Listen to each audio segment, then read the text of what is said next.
her book.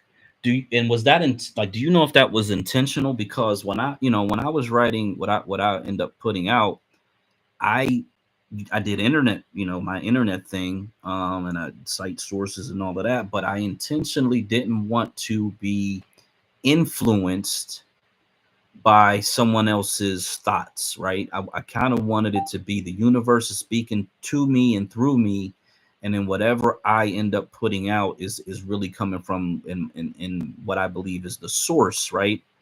So was it a situation where he was like, I don't want to be influenced by this, or was there some other thing going on?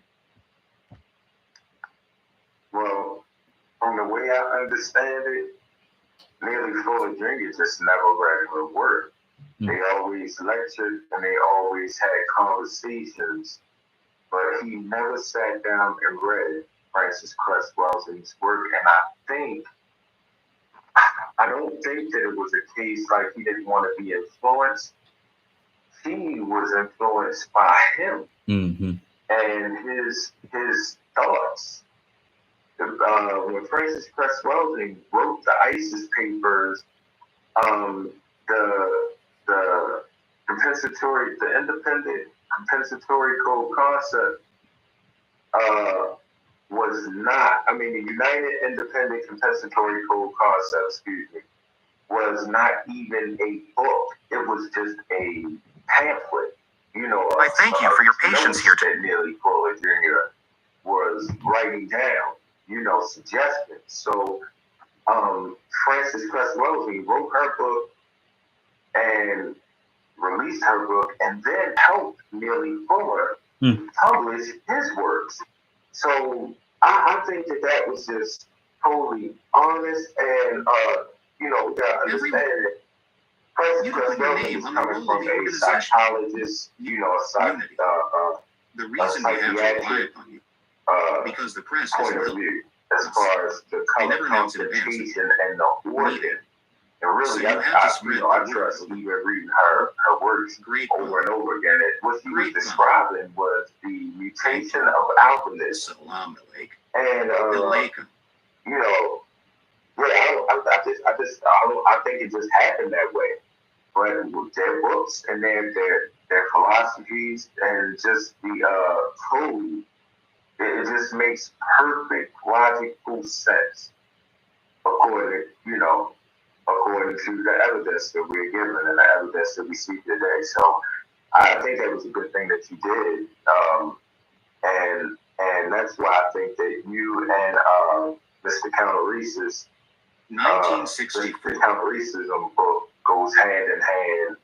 That I'm currently reading, which is How to Support the United States Constitution for Victims of Racism, White Supremacy. I suggest everybody get that book from Mr. Edward Williams. If I'm not mistaken, Mr. Edward Williams Jr. is the author. Very, very codified book. Very, very useful suggestions. I've tried 2 or 3 and they work. When you start, I always harp on words being very, very important. Black Majority States harps on it. WPI, all of us in our these kind of words are important, y'all. And that United States Constitution, when you support and defend it, it actually works in your favor, because if y'all really pay attention to the whole entire Constitution, it never mentions race. And I challenge anybody, look at the Constitution, study it. I had the word race never comes up. I'll learn it. Cool. Actually, that's true. Actually, the race come up one time when they mentioned a native. They said, I think they said Native Indian non-tax. That's the only time they mention race. So, like, any other time, it's we the people. You feel me? Right. So that's something. Person, they use the word person a lot. person. There you go, bro. But they never identify a race. Maybe it's something what brother said. That might have surpassed me, bro. So you might be right on that, and I thank you for that. But yeah, they never mention like black, white, Hispanic, nothing like that. Nothing like that. So when I was looking at that, when that was mentioned in that book, I was just like, man, let me go back and see if that is actually correct. For me to... So that Indian native, that might have surpassed me.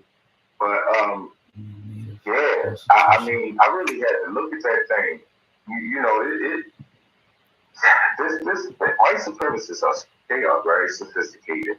And man, thanks for this space and spaces like this. I love when you hold spaces like this. I may not get to join in all the time, but I definitely do listen to the recording.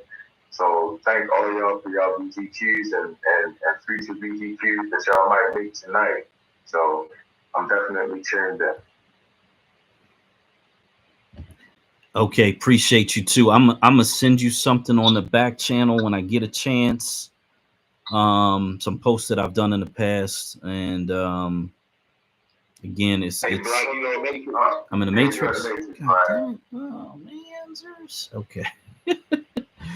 Okay. I don't know if you guys were in here earlier where I mentioned that. Oh, you know what? Let me go in and come back out anyway. Shit.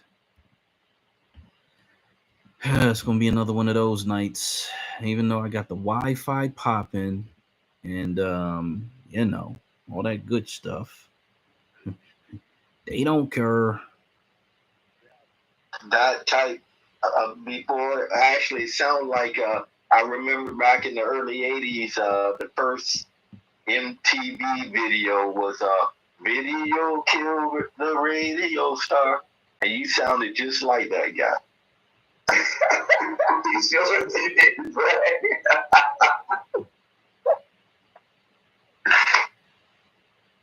Hey, look, I'm 58, man, so you know I remember that, man. I said that black sound just like that dude from I forgot the name of that band, but yeah. Yeah, that band was definitely before my time, but I definitely know what you're talking about. Oh, that's funny. Yeah. Okay. I used to call them the walkie-talkie crew. The walkie-talkie. Right. That's what I used to call. Yep. Walkie-talkie crew. Yeah, hey, Black, we were just talking about you getting that walkie-talkie vibe, man, for a few seconds. Oh wow. Okay, with the Matrix thing. Yeah. Gotcha. And I was telling Brother Muko about there's this band called the Bugle. I think they're called the Bugles, right? This is the first MTV video, right? And the guy he's like it's almost like he's talking through a walkie-talkie. Okay. So he had this certain sound, but you had that sound when you was in the Matrix. So yeah. Nice. Okay, well, let me know at any point if it goes back into that, because last week we had it a dozen times. So I'm gonna start it off because, like I said, this one's got 62,000 words. I slowed the voice down to give it a little more texture, and then the next one's 80,000. So you know, we'll probably do like 10 minutes, and then just talk about what we heard, and then move on to, you know, kind of get through it. But the point of it is YouTube, they have a lot of their Malcolm X speeches mislabeled, and so I went through every single one that I could possibly find, and they just don't have this one. And I know there's somewhere on here where, because I guess this was a cassette tape and it's unintelligible, so there's a part that's missing, even though I actually did chop this one up, because like I said, there's a lot of like Pan-African ideology in some of it. I tried to remove as much of that as I could, but there is a part that they just couldn't recover because the tape was so bad. But the other one, which is the Ballot or the Bullet, that's like 82,000 words. So it's probably going to take a good hour to get through each of them. And so if we break it up, it should help us get through the whole conversation. And then in between time, I'm gonna go to Brother Billy Carson, who does break down Sumerian texts and it's very, very ancient, very, very ancient stone tablets that are available online. Anybody can put them into what they have is I think they have an AI now that goes in and does the interpretations. But he kind of is immersed in all of that and gives a general overview of his translation interpretation of what it all says. I think it'll be good because Malcolm X is a religious figure, even though he was moving more to politics. I think it'll be good to get an interesting understanding of how things have gotten to where they have gotten for people who may not know. And again, these tablets and this information is very, very old. Some of it's tens of thousands of years old. And it actually does predate ancient Egyptian culture for those who may wonder about that part, just so we can kind of get a glimpse of what they're talking about there. So yeah, here we go. Hey Black, you said the ballot in the. Oh, go ahead. This one is the founding of the OAAU. This is the name of this one. Okay. This is when he first came back from overseas, and this was like his first speech. I think they say this one was in. Let's see, this one's in Washington Heights in the Audubon Ballroom, and a section of Manhattan. I think the other one is in Cleveland, I believe. But here we go. Let's do it. Okay. 1964. Malcolm X's speech at the founding rally of the Organization of Afro-American Unity. Malcolm returned to New York the following month to create the OAAU and on June 28th gave his first public address on behalf of the new organization at the Audubon Ballroom in the Washington Heights section of Manhattan. Salam alaikum, Mr. Moderator, our distinguished guests, brothers and sisters, our friends and our enemies, everybody who's here. As many of you know, last March when it was announced that I was no longer in the Black Muslim movement, it was pointed out that it was my intention to work among the 22 million non-Muslim Afro-Americans and to try and form some type of organization, or create a situation where the young people, the students and others, could study the problems of our people for a period of time and then come up with a new analysis and give us some new ideas and some new suggestions as to how to approach a problem that too many other people have been playing around with for too long. And that we would have some kind of meeting and determine at a later date whether to form a Black nationalist party or a Black nationalist army. There have been many of our people across the country from all walks of life who have taken it upon themselves to try and pool their ideas and to come up with some kind of solution to the problem that confronts all of our people. And tonight we are here to try and get an understanding of what it is they've come up with. That's our motto. We want freedom by any means necessary. We want justice by any means necessary. We want equality by any means necessary. We don't feel that in 1964, living in a country that is supposedly based upon freedom, and supposedly the leader of the free world, we don't think that we should have to sit around and wait for some segregationist congressmen and senators and a president from Texas in Washington, D.C.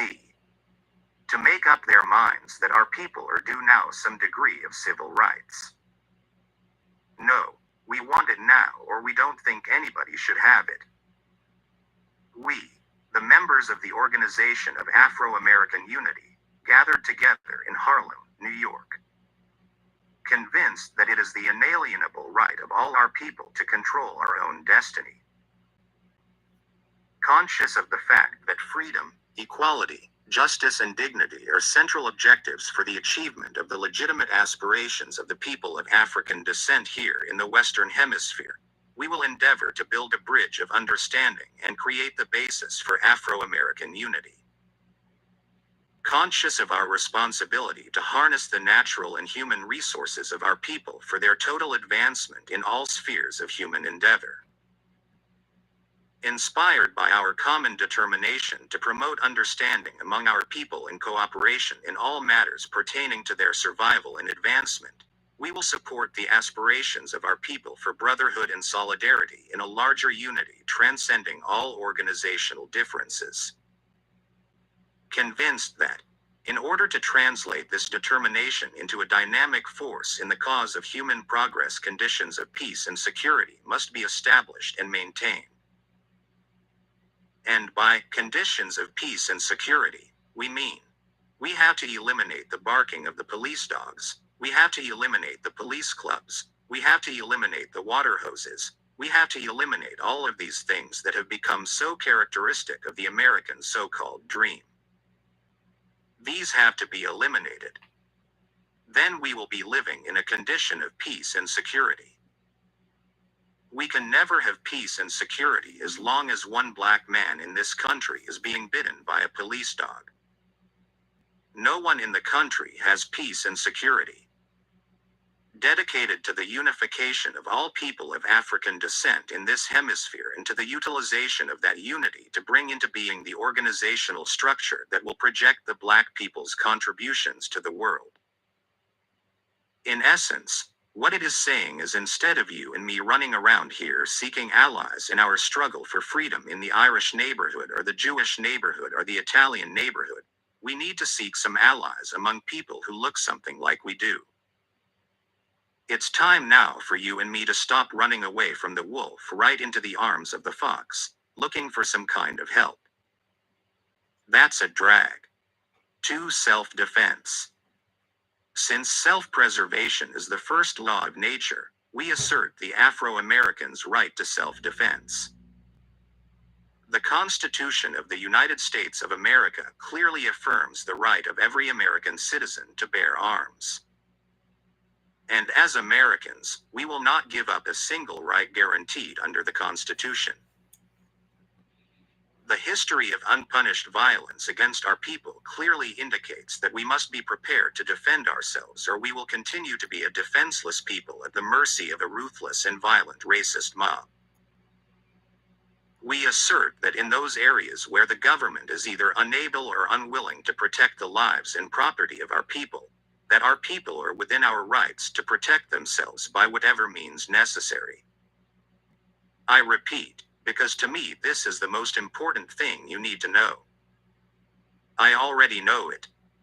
We assert that in those areas where the government is either unable or unwilling to protect the lives and property of our people, that our people are within our rights to protect themselves by whatever means necessary. Why? What kind of a fool do you look like, living in a country that will go to war at the drop of a hat to defend itself? And here you've got to stand up in the face of vicious police dogs and blue-eyed crackers waiting for somebody to tell you what to do to defend yourself. Those days are over, they're gone, that's yesterday. The time for you and me to allow ourselves to be brutalized non-violently is passé. Be non-violent only with those who are non-violent to you. And when you can bring me a non-violent racist, bring me a non-violent segregationist, then I'll get non-violent. But don't teach me to be non-violent until you teach some of those crackers to be non-violent. You've never seen a non-violent cracker.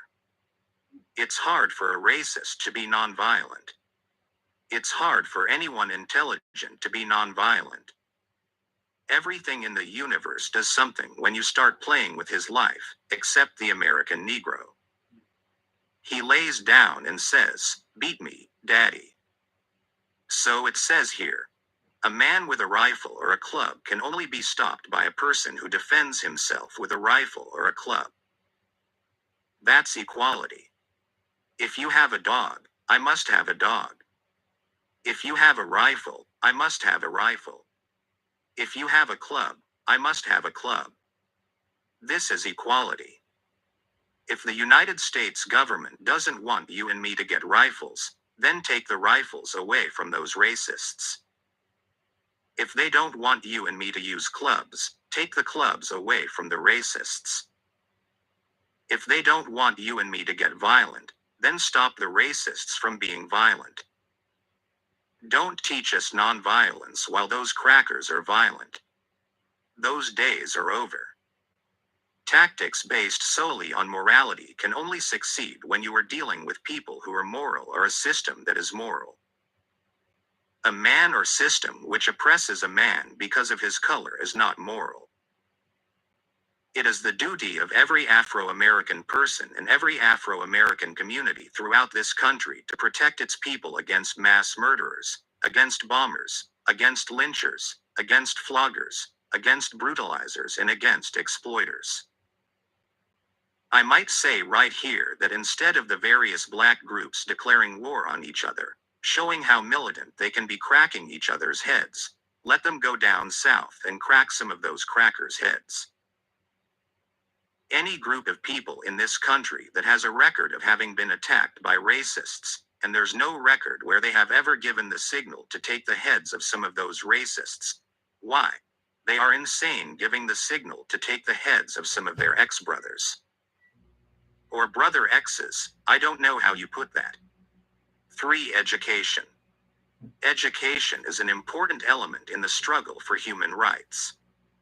It is the means to help our children and our people rediscover their identity and thereby increase their self-respect. Education is our passport to the future, for tomorrow belongs only to the people who prepare for it today. And I must point out right there, when I was in Africa, I met no African who wasn't standing with open arms to embrace any Afro-American who returned to the African continent. But one of the things that all of them have said is that every one of our people in this country should take advantage of every type of educational opportunity available before you even think about talking about the future. If you're surrounded by schools, go to that school. Our children are being criminally shortchanged in the public school system of America. The Afro-American schools are the poorest run schools in the city of New York. Principals and teachers fail to understand the nature of the problems with which they work, and as a result, they cannot do the job of teaching our children. They don't understand us, nor do they understand our problems. They don't. The textbooks tell our children nothing about the great contributions of Afro-Americans to the growth and development of this country. And they don't. When we send our children to school in this country, they learn nothing about us other than that we used to be cotton pickers. Every little child going to school thinks his grandfather was a cotton picker. Why? Your grandfather was Nat Turner. Your grandfather was Toussaint Louverture. Your grandfather was Hannibal. Your grandfather was some of the greatest black people who walked on this earth. It was your grandfather's hands who forged civilization, and it was your grandmother's hands who rocked the cradle of civilization. But the textbooks tell our children nothing about the great contributions of Afro-Americans to the growth and development of this country. The Board of Education's integration plan is expensive and unworkable. And the organization of principals and supervisors in New York City's school system has refused to support the board's plan to integrate the schools, thus dooming it to failure before it even starts. The Board of Education of this city has said that even with its plan, there are 10% of the schools in Harlem and the Bedford-Stuyvesant community in Brooklyn that they cannot improve. So what are we to do? This means that the Organization of Afro-American Unity must make the Afro-American community a more potent force for educational self-improvement. A first step in the program to end the existing system of racist education is to demand that the 10% of the schools the Board of Education will not include in its plan be turned over to and run by the Afro-American community itself. Since they say that they can't improve these schools, why should you and I who live in the community let these fools continue to run and produce this low standard of education? No.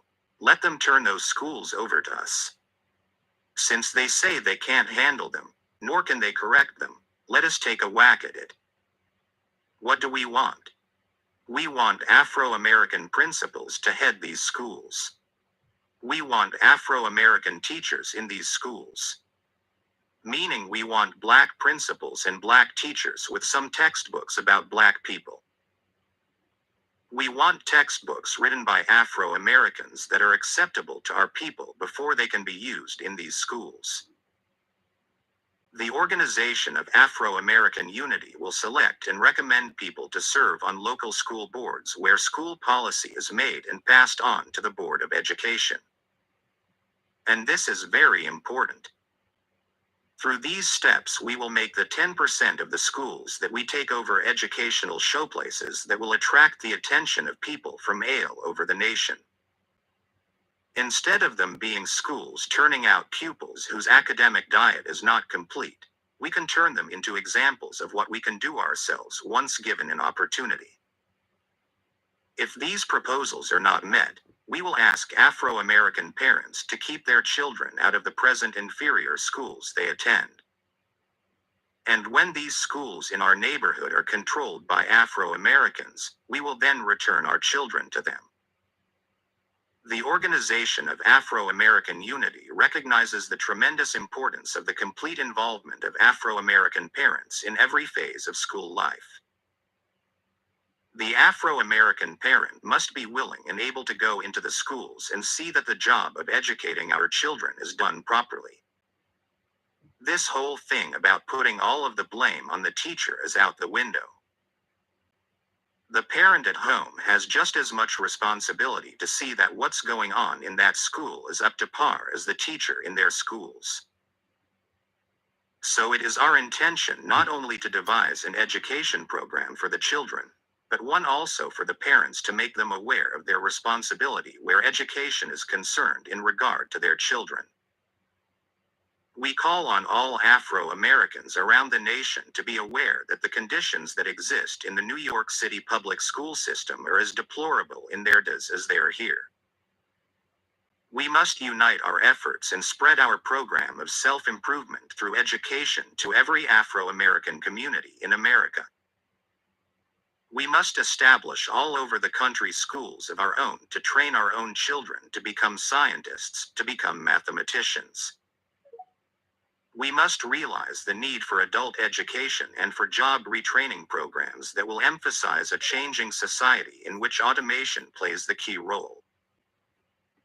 We intend to use the tools of education to help raise our people to an unprecedented level of excellence and self-respect through their own efforts. IV, politics and economics. And the two are almost inseparable, because the politician is depending on some money. Yes, that's what he's depending on. Basically, there are two kinds of power that count in America: economic power and political power, with social power being derived from those two.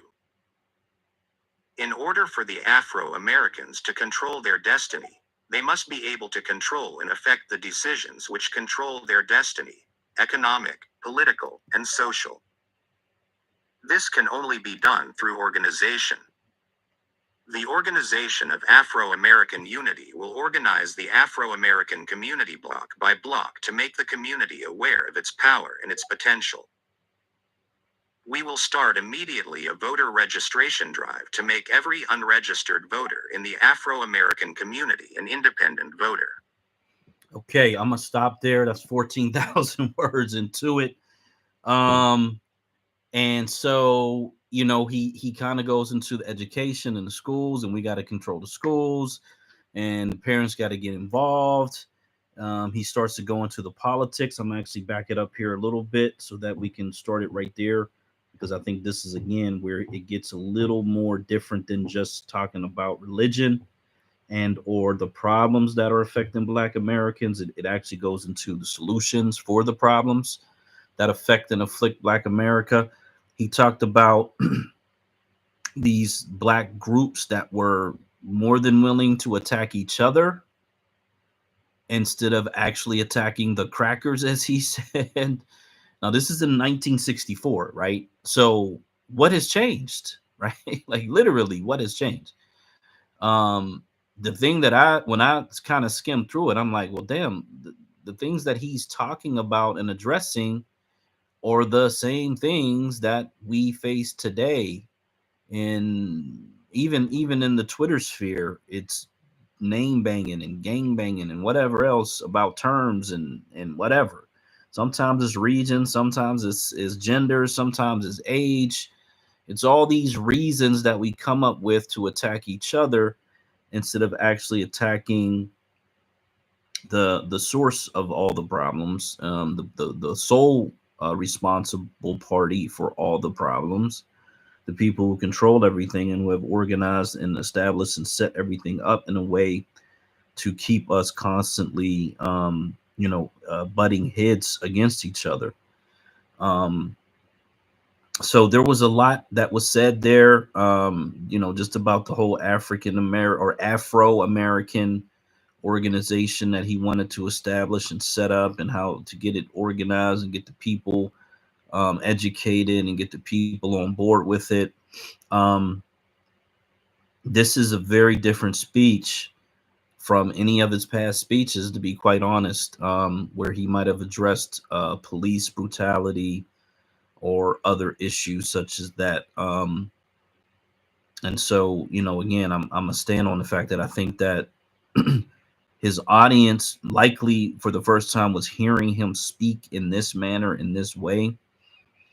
And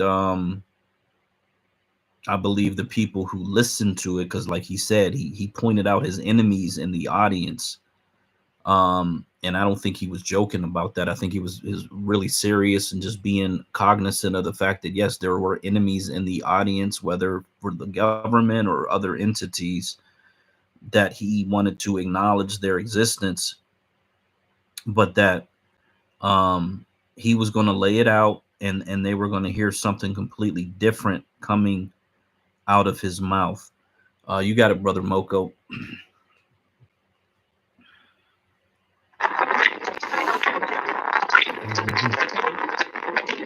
Oh, man.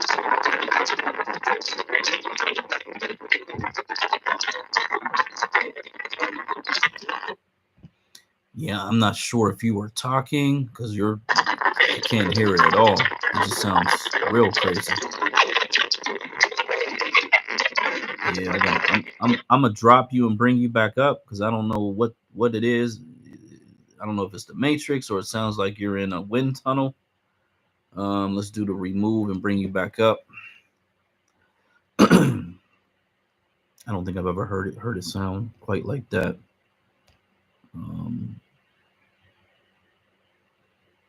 Yeah, while brother Moko's coming back up here, we are on YouTube. I still got to get the link over to Funded Socially, where I do post all the YouTube videos. And we use YouTube not for monetization, but we use it to have a permanent record where people can go to watch all of the X app spaces, because they do delete them after a certain amount of time on this X app. I don't know what it is. Sometimes you'll find I'm able to find stuff that's like 9 months old, and sometimes it just is gone. So it's very erratic how they deal with it. Some of them are still there. I try to repost them if I come across them, but for the most part, we tried to get them over on YouTube just so that they'll be there. And now that we can embed the YouTube videos directly onto Funded Socially, we are embedding them directly onto Funded Socially, so you can actually get them there and listen to them and watch them actually on Funded Socially. It doesn't take you away from the Funded Socially website or app. It actually plays it directly inside of Funded Socially. You back, brother Moko? Yeah, can you hear me? Yep, crystal clear now. Okay, yeah, I just wanted to say that, hearing Malcolm's voice always reminds me, and especially when he was speaking on this topic of us ready to, beat down our own people, but Oof. don't have that same, That vitriol for the white No smoke. supremacists. We do see that a lot now. I trust that's because we are trained and conditioned, have been trained and conditioned to do that. This is one of the reasons why they assassinated or deleted our ancestor. But another thing that I wanted to just harp on, or not harp on, but just point out that Malcolm was basically talking about or describing what we could do as a black majority state. When we control the state, then yes, we control the factor of how we defend the people of our state. And Malcolm was saying, by any means necessary, as far as achieving justice, yes, justice is in sight when you do, in fact, control your state. The government cannot tell a state how to protect the citizens of it. Right. And it's crazy, but it's the truth. Black majority state has been saying it. It's politicians and the Redemption Party who has been saying this. One in particular, Miss Nichols, who actually ran for president last year, if I'm not mistaken, talking about jail time for these white supremacists, these lynchers. Round them up. This is not, what Malcolm, all of us getting codified in our language, which is a major part of upgrading our thought and our speech, because it's attached to our action. When you have a black majority state, it is these things that Malcolm are speaking about are possible. I don't even know how plain to say it. I wish that maybe we had these apparatuses that we had now back in the day. Maybe it could have been explained a little bit better for us all to understand as children. But even explaining some of these things to my children now, these things are being kept away on purpose. All of it makes sense when you understand that, look, if you control your state, then you have the say in how it's protected, how you are protected, how your offspring are protected. You know what I'm saying? Just think of it like this. What if you got a million like-minded like you that feel the same way about the things they like to eat, the way that they like to do things casually, the way that they like to educate, the way that they like to just have a safe, free environment to where no harm is practiced. You can do that if you control your state. It's that simple. It's really that simple. I didn't think before in the past because I didn't believe it. I didn't know it. That was the difference. I chose to believe it back then that it wasn't possible. Now I know it is possible. You know what I'm saying? It's a difference. So I just wanted to say that. Oh, and another point I wanted to bring up, that Malcolm was saying a lot of we and our people. You know what I'm saying? He mentioned African American a few times, you know what I'm saying? But it was mostly we and our people and citizens. This is language that the Constitution used, y'all. I learned that. Yeah, because he absolutely started in the Constitution, and he did point out, that some of the things that are going on today were absolutely going on back then. We don't have the dogs necessarily in the fire hoses, but we still got them killing our people in the street. We definitely had the whole idea that the brothers would be willing to attack each other, but not attack the others, and that's really where he was kind of stressing in on that. Then he started getting more local. Like, let's start with the education of our children. He's the one who's quoted as saying only a fool would let his enemy teach his children. And I mean, that's a very just legitimate statement. When you think about the way the church and what do they call them, missionaries, the way the missionaries have gone around the planet to all these native indigenous populations and put up a church so that they can indoctrinate the local people, strip them of their culture, strip them of their religious beliefs and traditions, and give them this blonde-haired, blue-eyed demon who is the opposite of what that individual may have looked like had that individual walked the planet Earth. You kind of understand how they use education as a weapon.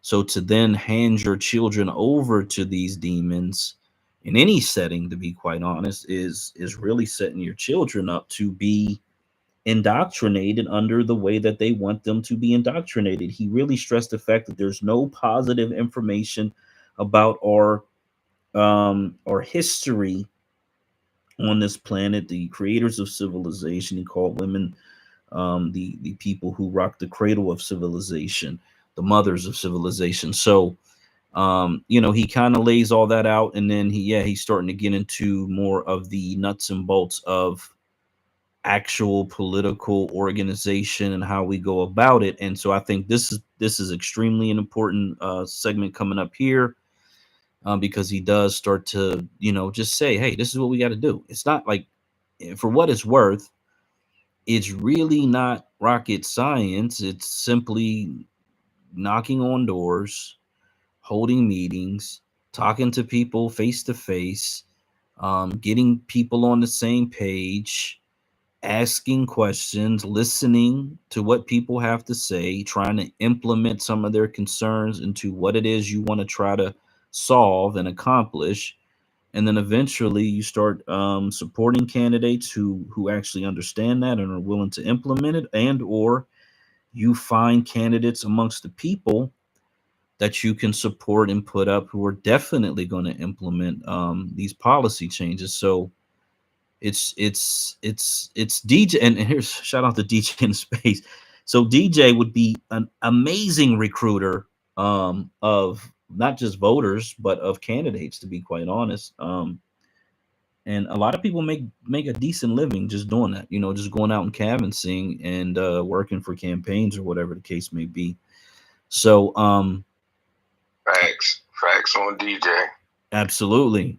So I'm gonna start it up again. We're gonna go another 10,000 or so words.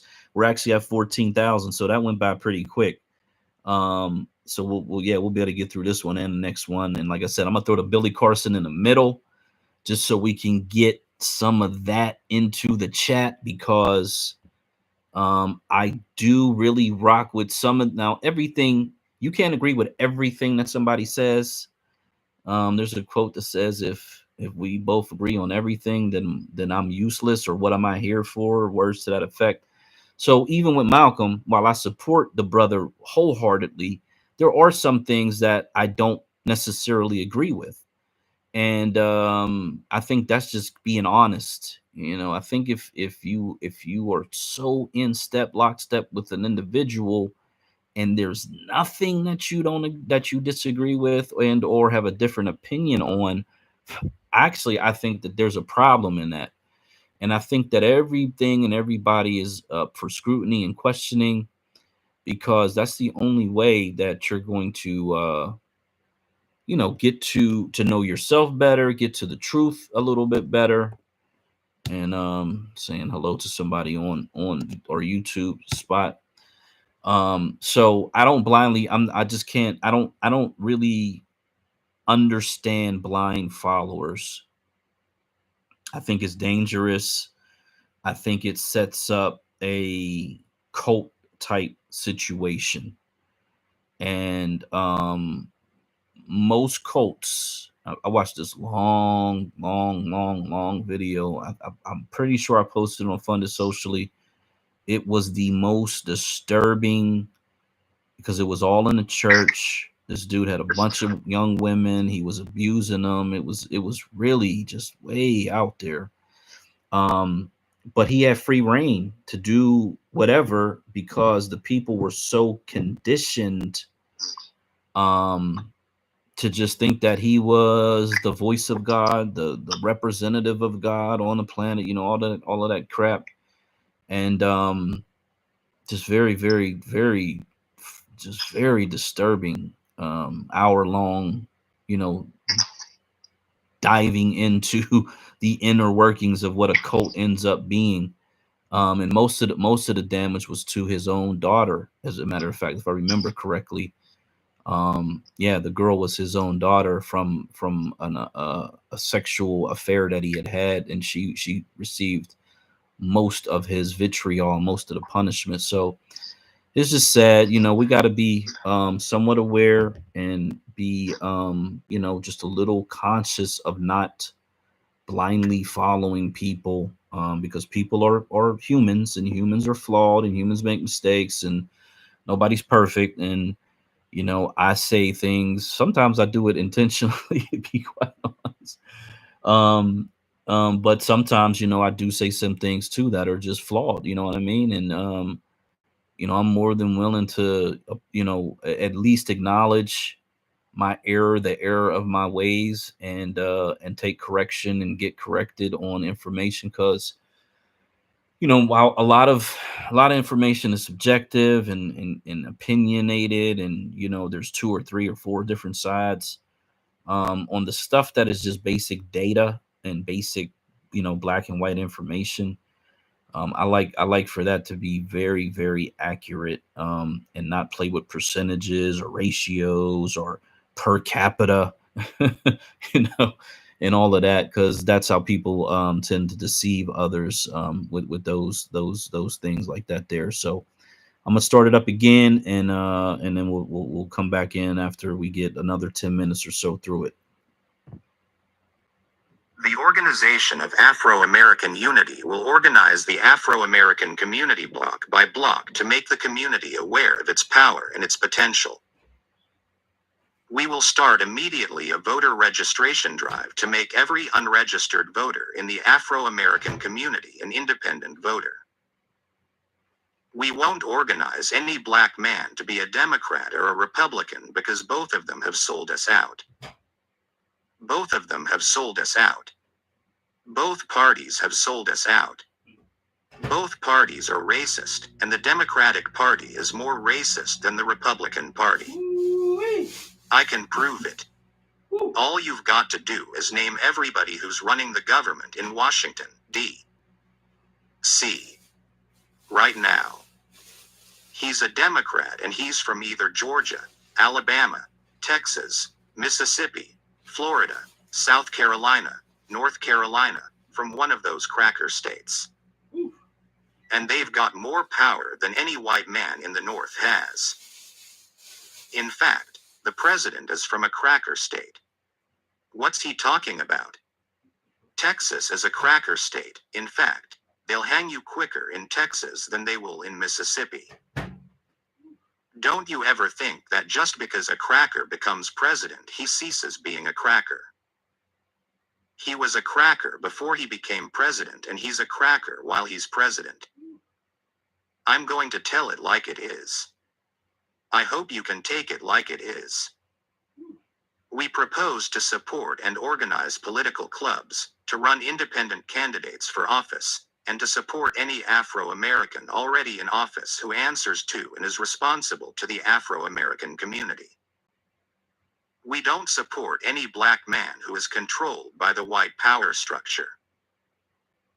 We will start not only a voter registration drive, but a voter education drive to let our people have an understanding of the science of politics, so they will be able to see what part the politician plays in the scheme of things. So they will be able to understand when the politician is doing his job and when he is not doing his job. And any time the politician is not doing his job, we remove him, whether he's white, black, green, blue, yellow, or whatever other color they might invent. The economic exploitation in the Afro-American community is the most vicious form practiced on any people in America. In fact, it is the most vicious practiced on any people on this earth. No one is exploited economically as thoroughly as you and I, because in most countries where people are exploited, they know it. You and I are in this country being exploited, and sometimes we don't know it. Twice as much rent is paid for rat-infested, roach-crawling, rotting tenements. This is true. It costs us more to live in Harlem than it costs them to live on Park Avenue. Do you know that the rent is higher on Park Avenue in Harlem than it is on Park Avenue downtown? And in Harlem you have everything else in that apartment with you: roaches, rats, cats, dogs, and some other outsiders disguised as landlords. The Afro-American pays more for food, pays more for clothing, pays more for insurance than anybody else. And we do. It costs you and me more for insurance than it does the white man in the Bronx or somewhere else. It costs you and me more for food than it does them. It costs you and me more to live in America than it does anybody else, and yet we make the greatest contribution. You tell me what kind of country this is. Why should we do the dirtiest jobs for the lowest pay? Why should we do the hardest work for the lowest pay? Why should we pay the most money for the worst kind of food and the most money for the worst kind of place to live in? I'm telling you, we do it because we live in one of the rottenest countries that has ever existed on this earth. It's the system that is rotten. We have a rotten system. It's a system of exploitation, a political and economic system of exploitation, of outright humiliation, degradation, discrimination, all of the negative things that you can run into. You have run into under this system that disguises itself as a democracy, disguises itself as a democracy. And the things that they practice against you and me are worse than some of the things that they practiced in Germany against the Jews. Worse than some of the things that the Jews ran into. And you run around here getting ready to get drafted and go someplace and defend it. Someone needs to crack you up, side your head. The Organization of Afro-American Unity will wage an unrelenting struggle against these evils in our community. There shall be organizers to work with our people to solve these problems and start a housing self-improvement program. Instead of waiting for the white man to come and straighten out our neighborhood, we'll straighten it out ourselves. This is where you make your mistake. An outsider can't clean up your house as well as you can. An outsider can't take care of your children as well as you can. An outsider can't look after your needs as well as you can. And an outsider can't understand your problems as well as you can. Yet you're looking for an outsider to do it. We will do it or it will never get done. We propose to support rent strikes. Yes, not little, small rent strikes in one block. We'll make Harlem a rent strike. We'll get every black man in this city. The Organization of Afro-American Unity won't stop until there's not a black man in the city not on strike. Nobody will pay any rent. The whole city will come to a halt. And they can't put all of us in jail because they've already got the jails full of us.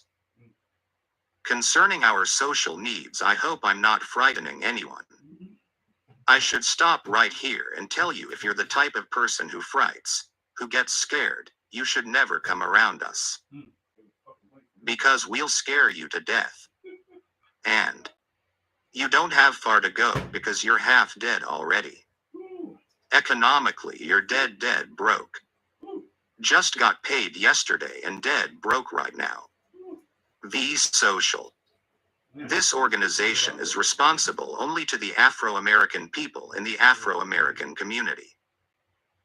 This organization is not responsible to anybody but us. We don't have to ask the man downtown, can we demonstrate? We don't have to ask the man downtown what tactics we can use to demonstrate our resentment against his criminal abuse. We don't have to ask his consent. We don't have to ask his endorsement. We don't have to ask his permission. Anytime we know that an unjust condition exists and it is illegal and unjust, we will strike at it by any means necessary. and strike also at whatever and whoever gets in the way. This organization is responsible only to the Afro-American people and community and will function only with their support, both financially and numerically. We believe that our communities must be the sources of their own strength politically, economically, intellectually, and culturally in the struggle for human rights and human dignity. The community must reinforce its moral responsibility to rid itself of the effects of years of exploitation, neglect, and apathy, and wage an unrelenting struggle against police brutality. Yes, there are some good policemen and some bad policemen. Usually we get the bad ones. With all the police in Harlem, there is too much crime, too much drug addiction, too much alcoholism, too much prostitution, too much gambling. So it makes us suspicious about the motives of Commissioner Murphy when he sends all these policemen up here. We begin to think that they are just his errand boys, whose job it is to pick up the graft and take it back downtown to Murphy. Anytime there's a police commissioner who finds it necessary to increase the strength numerically of the policemen in Harlem and, at the same time, we don't see any sign of a decrease in crime. Why? I think we're justified in suspecting his not ties. He can't be sending them up here to fight crime, because crime is on the increase. The more cops we have, the more crime we have. We begin to think that they bring some of the crime with them. So our purpose is to organize the community so that we ourselves, since the police can't eliminate the drug traffic, we have to eliminate it. Since the police can't eliminate organized gambling, we have to eliminate it. Since the police can't eliminate organized prostitution and all of these evils that are destroying the moral fiber of our community, it is up to you and me to eliminate these evils ourselves. But in many instances, when you unite in this country or in this city to fight organized crime, you'll find yourselves fighting the police department itself because they are involved in the organized crime. Wherever you have organized crime, that type of crime cannot exist other than with the consent of the police, the knowledge of the police, and the cooperation of the police. You'll agree that you can't run a number in your neighborhood without the police knowing it. A prostitute can't turn a trick on the block without the police knowing it. A man can't push drugs anywhere along the avenue without the police knowing it. And they pay the police off so that they will not get arrested. I know what I'm talking about. I used to be out there. And I know you can't hustle out there without police setting you up. You have to pay them off. The police are all right. I say there's some good ones and some bad ones. But they usually send the bad ones to Harlem. Since these bad police have come to Harlem and have not decreased the high rate of crime, I tell you, brothers and sisters, it is time for you and me to organize and eliminate these evils ourselves, or we'll be out of the world backwards before we even know where the world was. Drug addiction turns your little sister into a prostitute before she gets into her teens. Makes a criminal out of your little brother before he gets in his teens. Drug addiction and alcoholism. And if you and I aren't men enough to get at the root of these things, then we don't even have the right to walk around here complaining about it in any form whatsoever. The police will not eliminate it. Our community must reinforce its moral responsibility to rid itself of the effects of years of exploitation, neglect, and apathy, and wage an unrelenting struggle against police brutality. Where this police brutality also comes in the new law that they just passed, the no-knock law, the stop and frisk law. That's an anti-Negro law. That's a law that was passed and signed by Rockefeller. Rockefeller, with his old smile, always he has a greasy smile on his face and he's shaking hands with Negroes, like he's the Negroes' pappy or granddaddy or great uncle. Yet when it comes to passing a law that is worse than any law that they had in Nazi Germany, why, Rockefeller couldn't wait till he got his signature on it.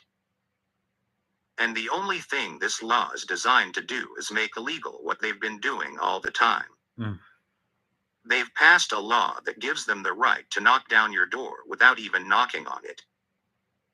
Knock it down and come on in and bust your head and frame you up under the disguise that they suspect you of something. Mm. Why, brothers, they didn't have laws that bad in Nazi Germany. And it was passed for you and me. It's an anti-Negro law, because you've got an anti-Negro governor sitting up there in Albany. I started to say Albany, Georgia, in Albany, New York. Not too much difference. Mm. Not too much difference between Albany, New York, and Albany, Georgia. Mm. And there's not too much difference between the government that's in Albany, New York, and the government in Albany, Georgia. Okay. I'm gonna stop it there. Whoo, man. I mean, that was power, right? Whoo, stop and frisk, no knock warrants, the drugs, the Rockefellers. Whoo, man, you know, it's like, it's almost as if we've been stuck in this time loop. We've been living in the past while everybody else is moving on into the future. Like we're just stuck in the 1960s.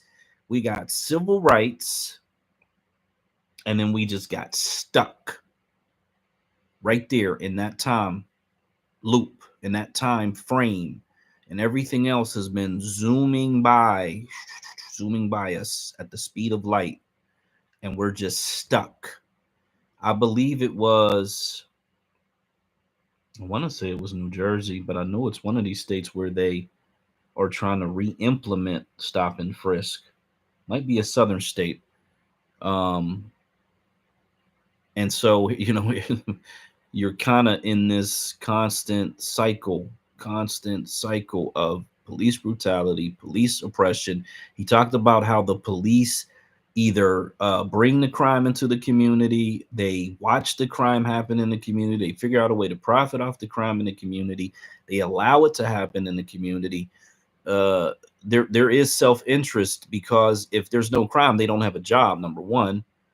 But number two, they actually do tend to facilitate much of the crime into Black communities.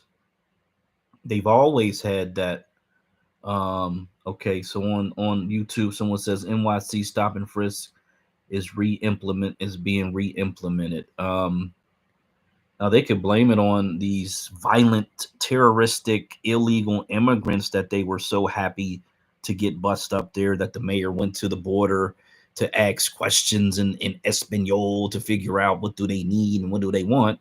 They can blame it on that, but you know, we're always going to be the target of it, as he said there very clearly, that these laws are anti-Negro laws. That's the whole point of them. As I was listening to that part, you know, this is the first time this popped into my head, but I said, you know what?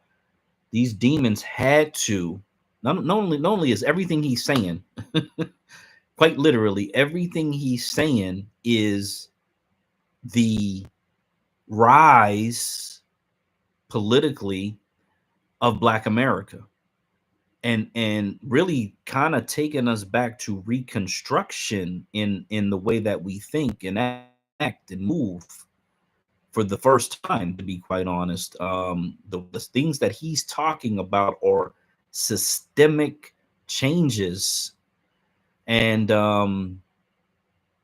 so as he was speaking, or as the text to speech app was speaking, I was thinking, you know what, they had to remove Brother Malcolm first. They could not, because they had to have known we would riot, or people would riot, right? Or people would be extremely upset, and our people would want to retaliate in some way, shape, or form and manner. And they had to have known that. So there's got to be the calculation of we can't remove the peaceful, non-violent person first and leave the self-defense oriented person out there. And the reason is, in my opinion, is really, really simple, because had it gone the other way, it would have it would actually would have fulfilled the prophecy that Malcolm had been saying. You know, he had said over and over again, you should go with the nonviolent Martin. You should go with the civil rights, because we are the alternative. We are here to put pressure on this civilization, if you want to call it that, so that you realize that if you don't do that, then this is what is coming. And so I believe very quickly, after the emotional outburst would have occurred, that people would have quickly wanted to join up with whatever Malcolm wanted to do, and that would have made him almost like a I'm trying to think of a figure in history. So let's just use Toussaint Overture, because he's the Haitian guy who is essentially attached to the Haitian fight for independence. It essentially would have elevated him to that sort of level of a status, to where he could have commanded um those amongst the black community who were willing to get active and do whatever it had to be done by any means necessary. He was certainly the general for that. And so it is very, very likely that they calculated the timing of assassinations in that way, because really, after Malcolm was gone, it kind of took him to be gone, and then for the Black Panthers to get in play, and then folks, after everything that they were suffering, the Black Liberation Army movement to kind of get in play. Um, but they didn't have a Malcolm, and that's where I think the not a weakness, but I think that's where they were limited, because they were just like this new group and trying to get their footing. Whereas if you had Malcolm, who's this huge, larger than life figure, it becomes a whole different energy, whole different situation. So you got it, brother Moko. Yeah, man, I'm sorry, I'm driving. That's why I keep going in and out. But Oh, I will also say this, man. You're right. See, the intricate part of assassinating our brother Malcolm was the passing down of information and the passing down the torch. Um, you're right. They did systematically do that, and what that was putting in a place of hope, grace, faith. They put these things in hope. They put these things in place.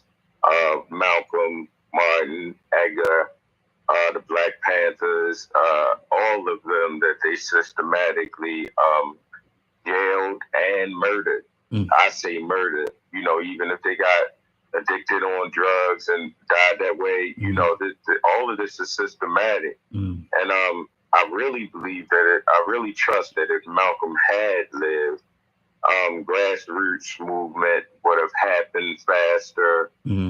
Situation like Move wouldn't have happened. The assassination of the Panthers and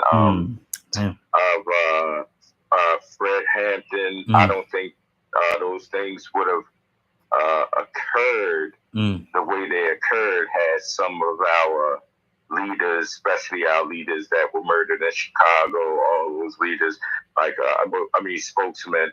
I think they were on the verge of what Neely Fuller Jr.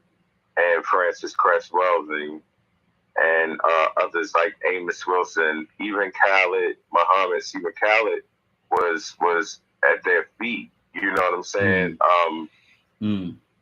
He, man, Malcolm said something in the other part that you said. that was real interesting that I know that got this government scared when he said incorporating the young minds, because the older minds that were there were playing around with the problem. I made a poll last week about the victims of racism, white supremacy. I put in the chat. I always bookmark that. It was 39 votes, and the question was the victims of racism, white supremacy serious about eliminating racism, white supremacy? I wasn't surprised to see that. The poll showed that 51% of non-white people, victims, say that no, we're not serious about handling the problem. I think Malcolm would have eliminated the ones, or not eliminated, but made a point to make the ones that weren't serious about eliminating racism, white supremacy, be on their side and still acquiesce and collaborate with white supremacy, and the ones that were about eliminating white supremacy, all right, y'all come with me. And I think the government seen that he was merging these two generations. You know what I'm saying? The generation of my parents and my peers. You know what I'm saying? He was merging that, because a lot of young cats were gravitating to Malcolm, and even my elders told me back in the day, a lot of people looked at MLK and a lot of individuals like him as troublemakers, and a lot of individuals looked at Malcolm as a troublemaker at first in a lot of ways. But, this is why they eliminated them, because I trust that they seen, and according to the evidence, they seen the merging of generations. And that's what they wanted to do. That's what they always try to do. They try to eliminate the merging of our generations and try to put one generation against another generation to stop the passing of information, the passing down of information, and to stop the momentum of justice. You know what I'm saying? Because as long as they stop the communication between generations, as long as they do that, they can control the narrative. You know what I'm saying? With the new generation, if the older generation isn't passing the information down, or information that needs to be passed down, then that means they got a bunch of fresh new minds that are like a bunch of blank pieces of paper that they can write the story, or they can write the script on. You know what I'm saying? And this is what's happening to us. That's why I posed a poll in the chat. Is Malcolm X still right today? Oh yeah, hell, absolutely. A whole hell yeah, he's still right. Like, all of this is mirrored. Everything he's saying, we're still going through right now. That's why nobody can sell me the pipe dream that we've had progress, because there is no progress. You may make a little more money, for those who make a little more money, but outside of that, there is no progress for Black America. That's why I was literally saying it's like we're stuck in time, because if all of the issues that he addressing in 1964 are still pertinent and active and exist today, there's no progress.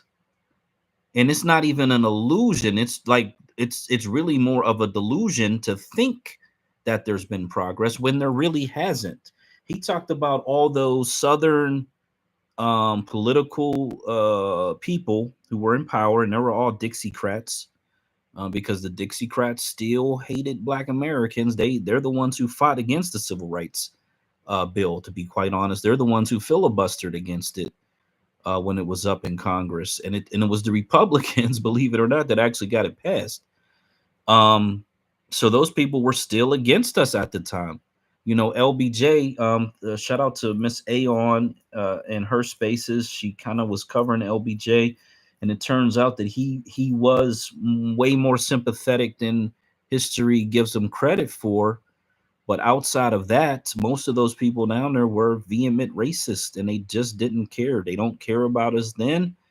I'd make the argument that they don't care about us now, to be quite honest. So and while we're on this subject, Gary Chambers, shout out to Gary Chambers, who talks about the new Black South, which is a reverse migration to the South in order to get in positions of political authority. He posted a short video. I'm gonna play this.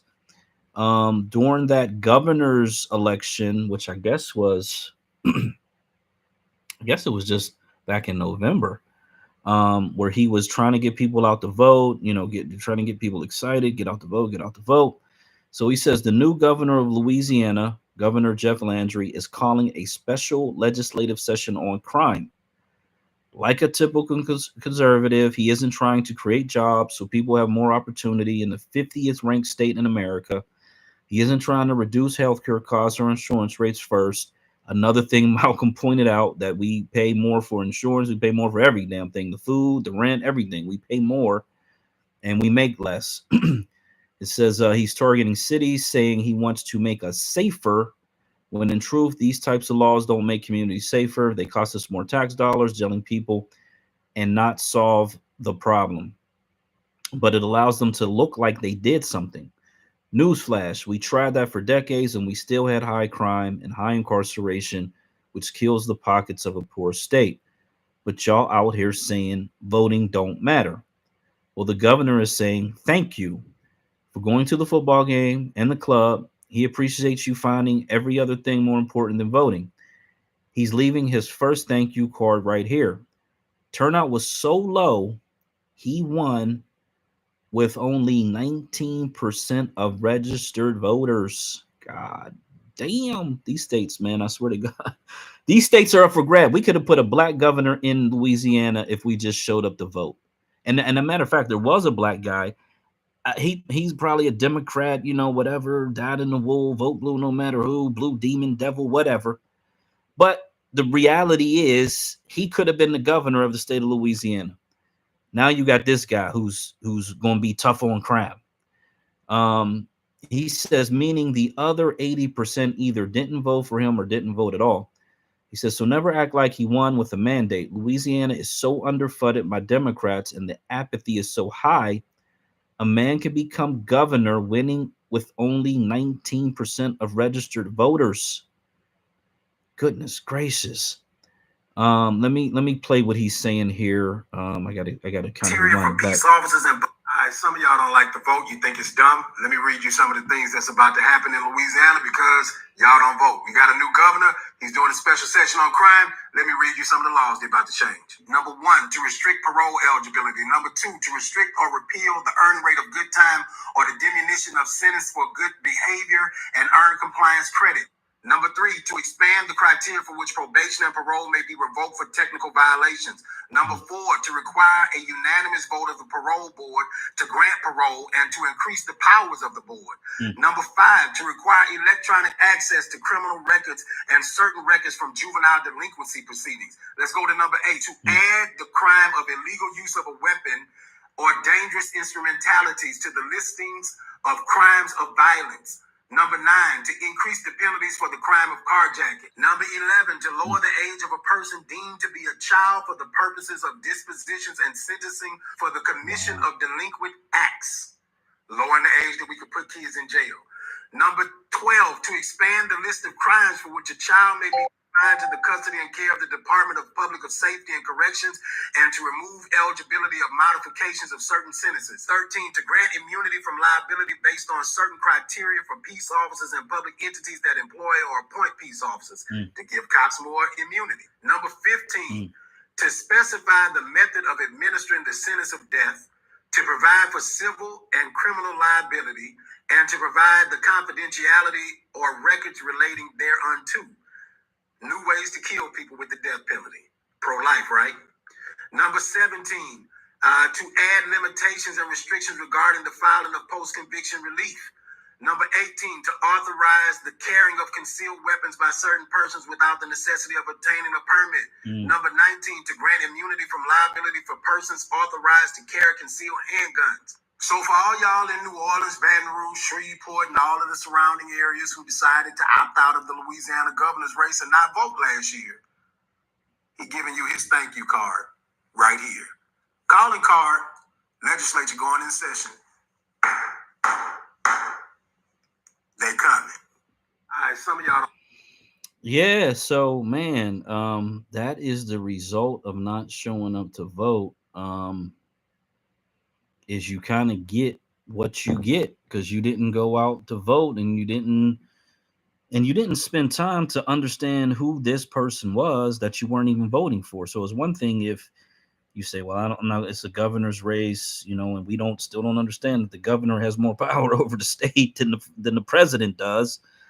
But if you don't even take the time to know who this person is, what their track record is, what they want to do, what they're talking about doing, so that you can then go out and either vote for or against that person, even if you get the black guy who's the Democrat, who's the Sly Burn part 2, is he going to do all of these things? Is he going to try to lock up children, lower the age so he can lock up 14-year-olds or 13-year-olds in adult prisons? Are they going to try to come up with creative ways to kill people who are incarcerated? Are they going to extend incarceration over in technicalities and make it difficult for people to obtain parole, which means they're just there. They're going to do 100% of their time. There's a lot to be desired in terms of, because I'm not in Louisiana. I don't know what the crime situation is. It's a state that's on our map. It's a state that we certainly need to take over at some point, but there's a lot of things that are going on down there that I don't really pay a whole lot of particular attention to. But I would rather have a Black American descendant of the state of Louisiana in the governor's mansion making those decisions with the community involved than have the others in those positions making those decisions and the community is not involved, because you're going to get what you got, and then it's going to be a thing where you're trying to catch up. But every time we have to try to catch up, it's too late.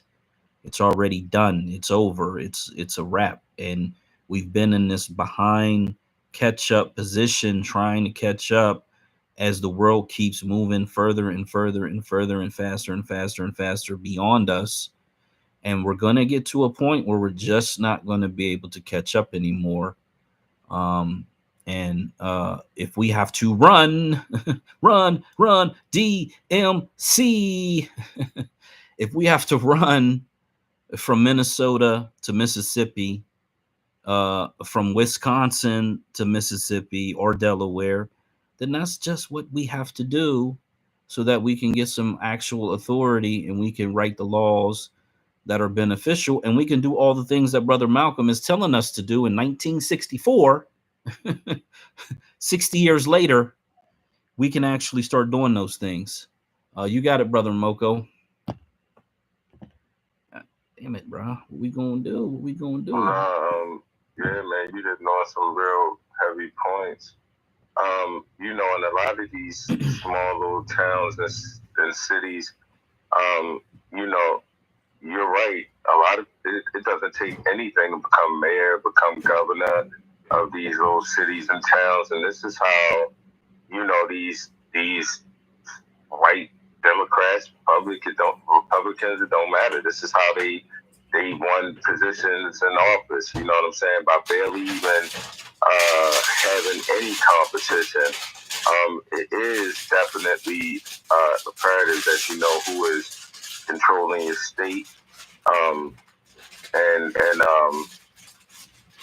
it is very important not to choose. It is very important to not continue to choose not to know, or say something as idiotic as, "Well, I don't deal with politics."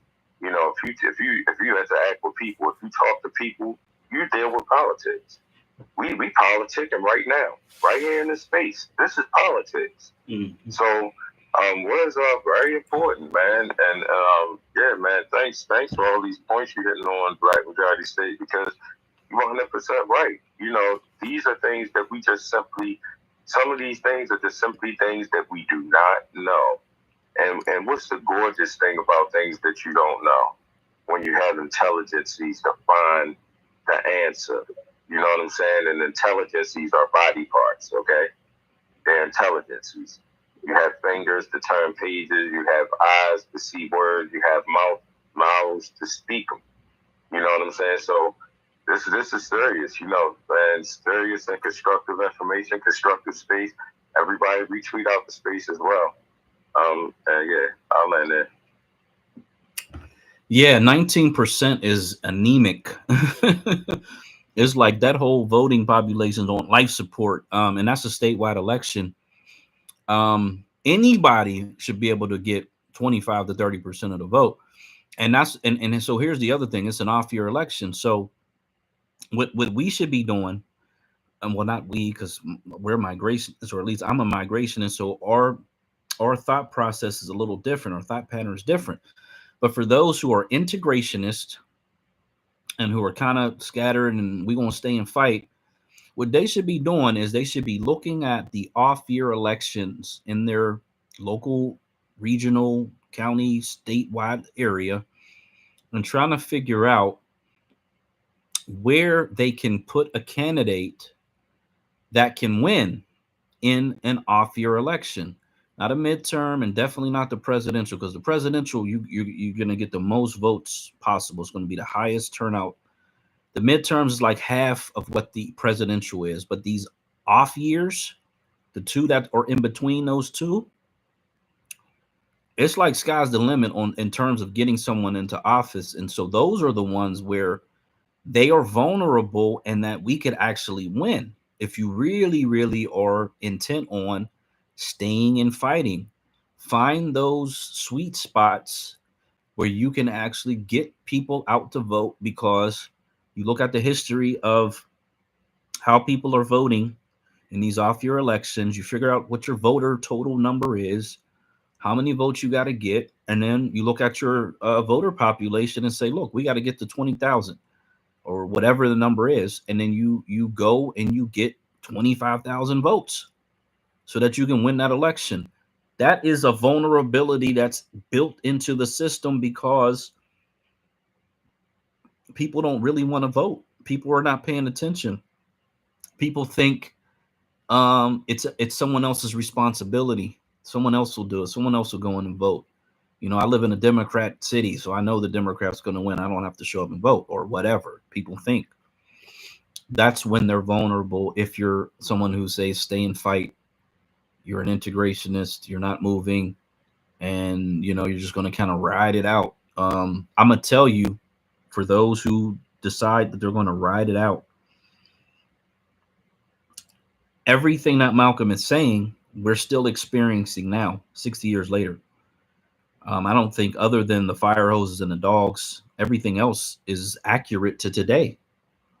I can't even imagine what will happen if 60 years go by and we're still experiencing the same things, but everybody else has advanced 60 years into the future.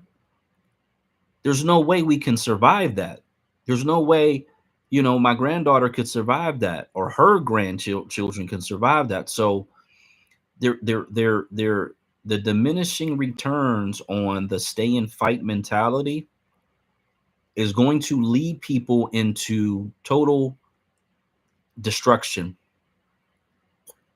because that's the only logical place that it leads. That Negro, you ready? You want to go? You with us? That Negro, you with us? Oh, bro, I hit that on complete accident. My bad. Go ahead and finish up, though. My bad, bro. No, you got it. Go ahead. Go for it. Oh, all right. All right. I mean, obviously, I can be heard. Sorry about that, y'all. Peace, power, and Negro reparations. The founding of the OAAU, that's a university, I'm guessing, right? No, that was his. That was Malcolm's organization. The organization of Afro-American unity. You got a lot of noise. You got a lot of background noise.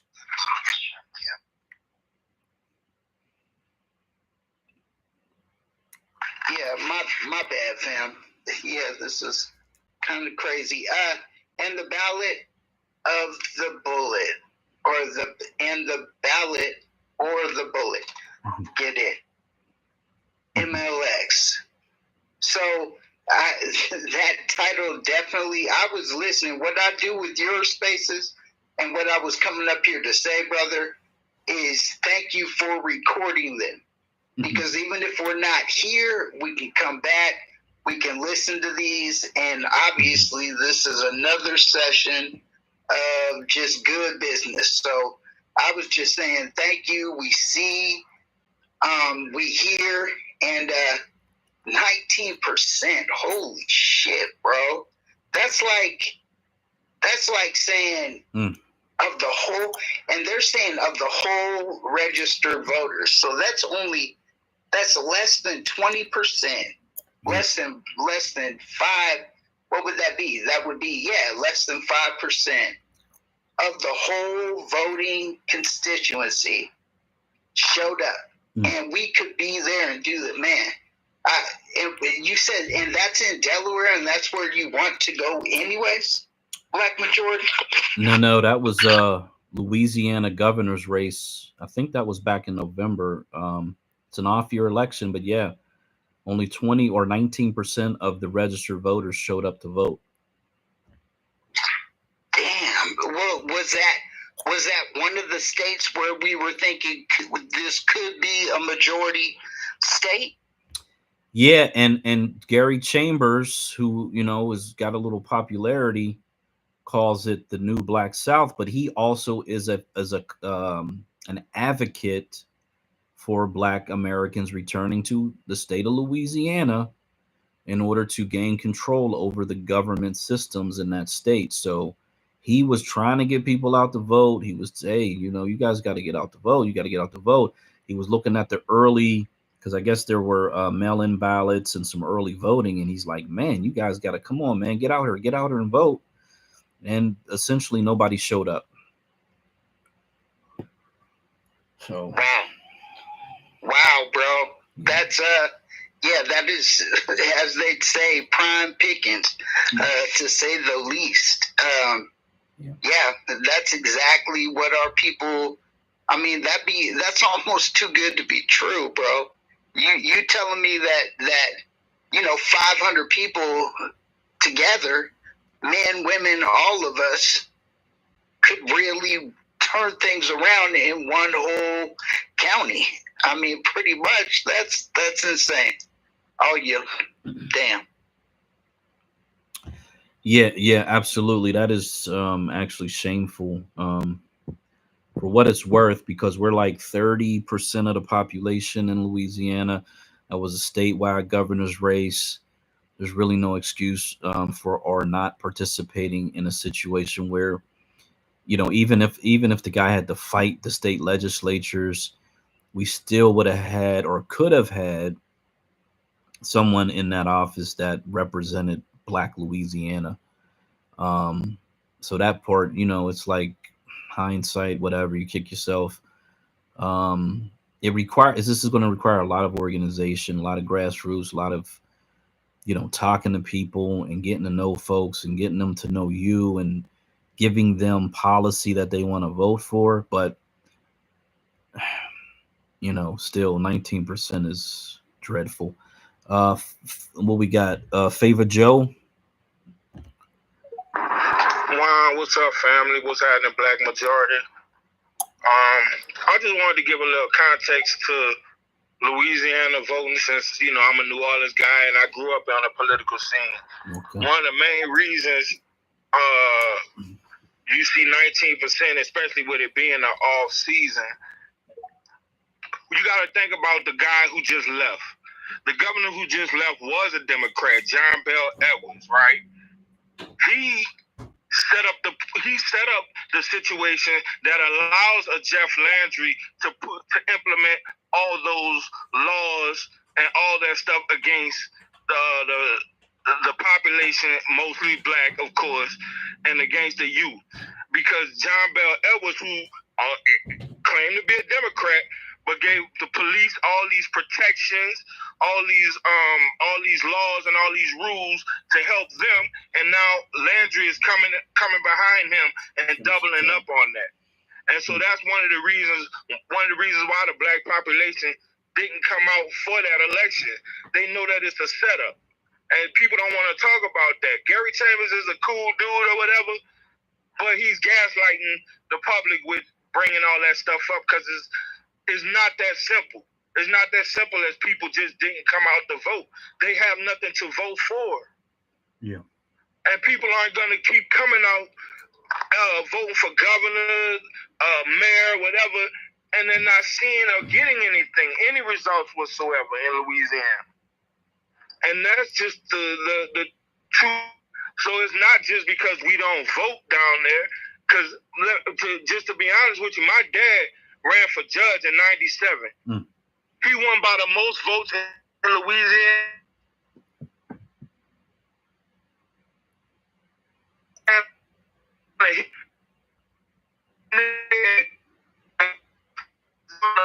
Oh man. Okay, hold on. Hey, you're in the matrix, bro. You're in the matrix. Let me drop you down and bring you back up, because we can't understand you. So I'm gonna just drop you down. I'm gonna bring you right back up, and I followed you back, because we just making it. We can't understand what you're saying. I heard you say your father ran, I think, for judge. We're gonna bring you right back up. See if we can get it cleared up a little bit. Shout out to everybody in the space. Yeah, please like and share the space. And once we get brother Favor Joe back up here, he can tell us a little bit more. I think I'm looking at the turnout here for this election. So Jeff Landry is a Republican. I see that.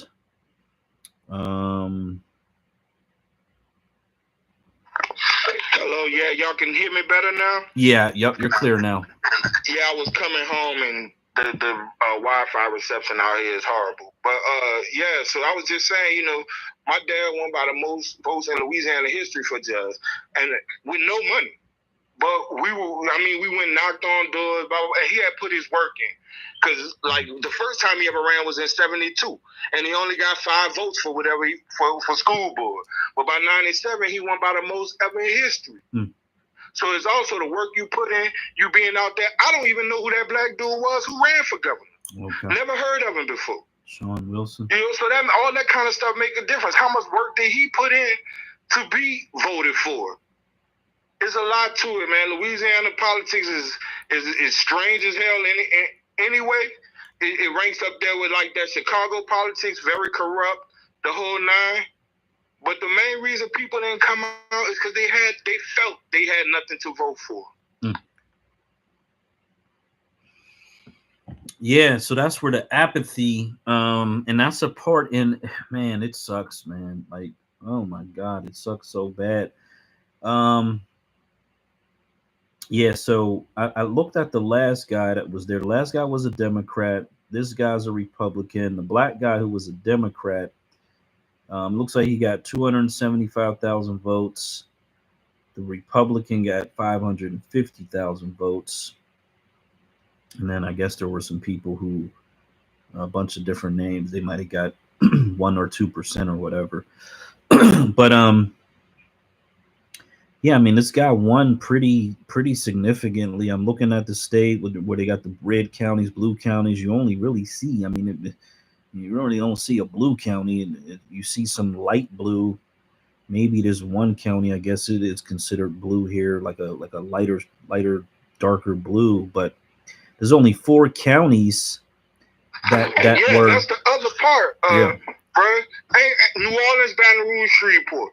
That's the only really democratic strongholds in all of Louisiana. Everything else is straight up Cajun, Republican, Confederate flag, pickup truck.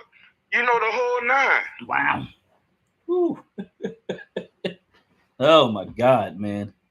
Yeah, that's crazy. And then the other thing you were saying was how like the Democrats set up this system, and that's another thing. Like again, them is the Dixiecrats in the South. For whatever reason, I think we've been sold a bad bill of goods, thinking that these people disappeared.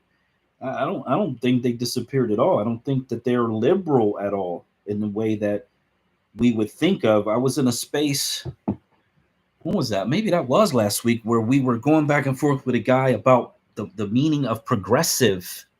And he had an understanding of progressive from a just things are changing standpoint, but not understanding that the word progressive actually is defined politically to mean a lot of different things that the Democrat Party push, left wing liberal politics push. And it's all the things that he actually didn't like, all the things that he hated, to be quite honest. But he thought that they were, I guess, taking us back somewhere. I can't really understand it because it was hard to follow. But in their minds, progress is everything that they're doing, and none of it is pro-Black American. It's all anti-Black American, to be quite honest. And so, yeah, I never, because I've been an independent voter my whole life, and I never really did the whole Democrat Republican thing. I mean, I get it, I got it, I know how they try to play it, but the reality is they're all the same as far as I can tell. I don't see any real difference between them. I'd like to see a Black American individual, whether Republican or Democrat, in those positions.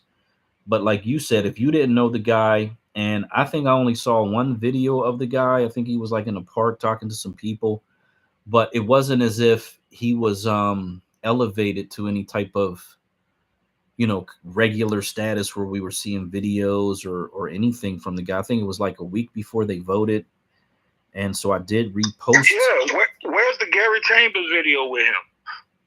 You see what I'm saying? There is none. But you're saying why we didn't get out to vote for the guy? Yeah, he obviously he didn't make the strides that he was supposed to make. But just to show you an example, why I've come to my own personal political belief that I've come to, because I come from Louisiana, where James Carville, if y'all know Cajun Skeletor, is the head of the Democratic Party. Oh, and who is he married to? Wow. Some woman named Mary Matlin, who's the head of the Republican Party. Oh, damn. So you can't win with these people. You can only win with us. That's you can only win with us. And that's why I've come to my own personal, political stance where I don't fuck with either side. Yeah. You can't convince me anymore either way. It's like that Dave Chappelle joke about the 3-card money. That's what they playing with us. You know what I'm saying? On both sides. And like I said, just like I can give you an example. Reagan, and during the Reagan era, you have the 100-to-1 crack situation, and then when Clinton comes along, they do the crime bill. And that's what I'm saying. The same thing happened in Louisiana. First, John Bell Edwards puts in all these protections for the police and certain laws, and now Jeff Landry, the Republican, comes along to lay the final hammer with the extra laws. This is how they work. And it ain't just in Louisiana, it's in this whole country. I'm a land now. Yeah, I remember. Now I'm looking at this guy's endorsements, man. Damn near every Democrat in the state, all the state reps, all these people was endorsing this guy. So he just was a selected Democrat candidate. But like you said, he was born and raised in New Orleans is what it says. But obviously he didn't have a lot of community connections or whatever. But I remember when Gary Chambers ran, and that Democrat National Committee, state committee down there, how they was really like fucking with him and had this white guy that they wanted to put him up. It was a lot of strange, shifty things going on down there as far as the Democrat Party down there. So that's their God. It's like no matter what we do, we're gonna have to fight and struggle against these systems until we get control over them, and then try to go in and get rid of a lot of this garbage that they've put in place as barriers to keep us out. And that's just kind of is what it is. Really, really sad and unfortunate. I think maybe that's why some people hesitate, because they kind of already know it is what it is. We're gonna have to fight going in. But the thing about it is if we don't fight now, I mean, I really feel strongly about this. We don't fight now while the window is open. When the window closes, there's not gonna be a need to fight because it's already over. Like it's gonna be over, over, over, over, over. To the point where there's no sense of even trying to fight. You might as well assimilate, get in where you fit in, pick whatever it is that you've decided to capitulate to, and then just rat it out, because I think about the Black Americans living in Minnesota, and they're done. It's over for them. Wisconsin, same thing. To be quite honest, like Chicago, Illinois, we got that. We pretty much in Illinois, we got Chicago. We got a large Black population in Chicago. Outside of Chicago, there's really not a huge Black population anywhere else in that state like that. Cook County and Chicago. And then if you go over to Michigan, where we once had Detroit, it was Black City, Chocolate City, all of that. You had Flint, you had all these little suburbs around the general Detroit area, but that's getting smaller and smaller and lesser and lesser and lesser, and it's going to get to a point where there's really not a lot of us up there anymore. And we just kind of gotta I think we just gotta make a logical assessment and say, look, it is what it is. This is the reality. Do we want to stay up in here when we go from 400,000 to 200,000 to 100,000 to 50,000? Do we want to just keep staying up here and fighting and letting the decades roll on by till there are 1,000 of us left, 100 of us left? Or do we want to actually make something happen now so that, we can actually make these moves? We can get people excited. We can give them something to vote for. And we can put a plan out there that says, look, we do this, this, and this. We vote together as a block and we take power and we change the system so that they can't lock us out anymore. We become the majority population. They can't lock us out. They can't gerrymander. They can't do this. They can't do that. Federal government can't do a damn thing about it. We just take full responsibility for ourselves, for our politics, and we make it work. We make it happen. That's really the only option we have, other than just sitting around and doing absolutely nothing. I don't think that's an option, but I mean, technically, it is an option just to keep doing kind of what we're doing, which is not a whole hell of a lot, to be quite honest. I mean, if people are honest, I try to be as honest as I can be. If I thought there was something going on that was moving the needle, I would be the first person reposting it and talking about it and yada, yada, yada. But I don't see anything that is moving the needle. I don't see anything that's moving the needle. I see micro movements that are not going to amount to much. They're going to be very temporary. And then it's going to be like a little puff of smoke. And then we'll be right where we're at. We'll be right where we're at. Shout out to the folks on YouTube. No, people like to be hopeful. And because I've sat here and watched the hopefulness of our people for a few years now. And I get it. I got it. Let's stay hopeful. Let's be positive. Because if you say anything negative, then you're the reason that it didn't work. You're the reason that it didn't happen. But like at some point, you gotta just be realistic. You gotta be honest with yourself. You gotta look in the mirror. You gotta stop, look in the mirror. Where are things going? Where are we headed? Yeah, it just don't look good to me. Don't look like we're heading in the right direction at all.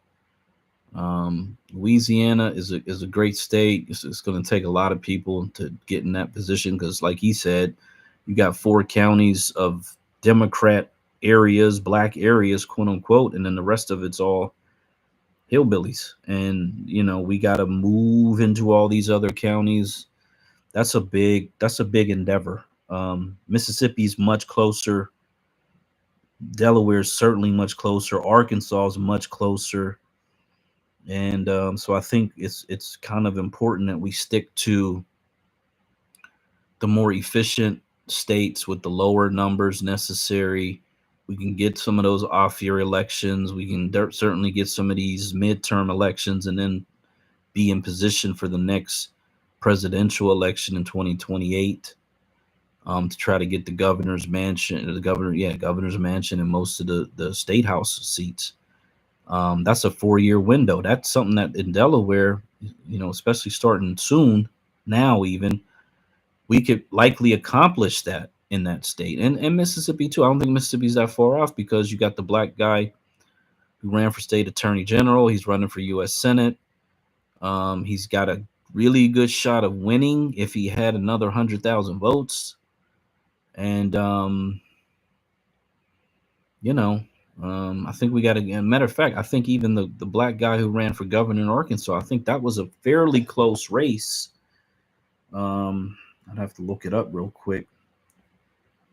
But those are the 3 states. If we're gonna really talk about what we can do, what we can make happen, I think that's what we should be talking about. And someone commented that we need 50 people to be talking about this, and I we need 50,000 of us to be talking about it. To be quite honest, the more the merrier. I've always said that the more the merrier. Just try to please talk about the correct, accurate information, so that when people do hear about it, they actually do get the proper information. But the more people, the better. Yeah, I'm looking at Arkansas, and it's like I got 1, 2, 3, 4, 5, 6, 7 blue counties. That's not, it's the same. It's another just like all red state as far as the counties. So, that is kind of our dilemma, where you got all these damn counties that are super red. Not that there's a lot of people living there. Not that you might have a county that got a couple thousand people, and you move enough people in there, you kind of automatically are going to take over the county. But that's got to be a part of our thinking. It can't be Atlanta 2.0, where we're just kind of moving into one metropolitan area. What is her name? Sarah Huckabee. So I'm going to start the video up again. We'll get some more of this Malcolm X so that we can. Can I ask you one question? Yeah, definitely. So I've listened to you enough. I understand the gist of what you're getting at and what you're trying to get us to do. But here's my question: in a place like Louisiana, Arkansas. Now, Mississippi, I lived there. That's the blackest place I've ever been. But in like places like Louisiana and Arkansas, where you only have 3 or 4, you said at the most 7 Democratic districts, right? Like, how do you, if you get us to migrate south, how do you get black people to live in those rural places to take over those counties and in Louisiana parishes? To take over the voting there. Because, of course, people not going to mind moving to New Orleans or Little Rock, places like that. But, maybe Lafayette, Louisiana, people aren't as quick to want to move places like that. Yeah, so this is where either, when I had time to focus in on it, or someone like you who does know that information would be able to, like, hey, so like I see Shreveport, it's like in the northeast area. I'm if I'm in my memory serves correctly, this may have been one of the blue parts of it, this county. But like, so typically we would say try to find a area that is right on the border where you could go across the border and maybe you work in the other state that it's got a major metropolitan area. But I don't really see that for Louisiana. It looks like. Well, Shreveport is like 2 hours away from Dallas. Oh, Shreveport, 2 hours. Oh, yeah. See, that's a big difference. 2 hours is not horrible if you're a truck driver, you drive for a living or something like that. But if that'd be a lot for a daily commute for somebody. I see Port Arthur outside of Lake Charles, but that looks like a small town. What about Houston and Lake Charles? Is that like an hour maybe? Yeah, they're next door to each other pretty much. Maybe like 45 minutes, an hour away. Yeah, so then that would be something that we could probably say, okay, well look, let's utilize the job market in Houston and try to get this western part of Louisiana, build that part up, because now here's the other thing about this that we haven't talked about. There's something called force to ports that is coming through all of these states. They're building this interstate highway system that's going to come through from Texas, through Louisiana, through Mississippi, through Alabama, all the way over to Georgia. And this is going to be a massive construction project, massive jobs, man, like just massive infrastructure. They're going to be eminent domaining people out of their homes, and they're going to likely center it in the Black Belt, and we don't have no way to stop them, even though they've been doing this shit forever. There's really no way that we can stop these people from taking these black homes, because that's just what they do. They use it to displace us, unfortunately. But if we could be in position for that, and either by acknowledging where the path is going to go through, and trying to set ourselves up for that, or like this Lake Charles area, try to be close enough to Houston that we can get back and forth, live in Louisiana, vote in Louisiana, work in Houston, Texas, if that makes sense for some people. And maybe even you would have a bus system or some type of transit system that could set that up as well at some point, so people don't have to drive individual cars out. It already is. It's something called a mega bus down there that travels that exact thing for like $5. Yeah, all right, there you go, Megabus. I'm familiar with them. So yeah, so you say, and that actually is a really good point. Anyway, is if you had the people, you, even if Megabus wasn't there, you might be able to find a company that would pick up those routes, because you would have 5 days a week, you'd have people sort of coming back and forth for work. So that actually makes a really good opportunity, because I see Sulphur, I see Benton. I can't tell if Orange looks like it's right across in Texas, but it looks like you could build up some of these towns that are on the western part, and at least try to connect to Houston, the Houston suburbs area. If not, finding something inside of Louisiana as well, that where you could work and all of that stuff. But it's going to require, to be quite honest, we got damn near 4 million of us living in Texas. So it's going to require some of those people to leave Texas and move over to Louisiana, especially if they got businesses, or, something like if they got businesses in Texas, or if they feel comfortable commuting from Louisiana back over into Texas. That's pretty much what we gotta, that's one of the solutions, not the total solution. People who are independently wealthy certainly can afford to buy a home in Louisiana and vote in Louisiana, and things of that nature. And it's kind of gotta be that thing. I don't think Louisiana is gonna be the first state. It probably would be, fourth, fifth, or sixth on the list of the 8 states that we kind of have looked at. Georgia would be last, in my opinion. Delaware would be first, in my opinion. And then everything else is kind of in between those. But I think that we could certainly get Louisiana after we got 2 or 3, because Arkansas needs Louisiana to connect to the Gulf of Mexico. So it's definitely crucial and critical that we get Louisiana. So if we already have Mississippi, and then we got Arkansas, to be quite honest, you add Louisiana, now you got 3 states that share borders. They got the Mississippi River running right up through there. You got essentially a mega block of states right there, those 3 states. So that's the way I would love for it to happen, if people kind of get on board and get serious about it. because then you got 3 governors, you got you got 2, 4, 6 senators, you probably got a dozen U.S. reps, you got some real regional. You're in the Gulf of Mexico. That means you got international power, you got regional power, you got federal power. You're really, really cooking with Crisco at that point. And you got a trifecta of states all working together right there in that general part of the country. So,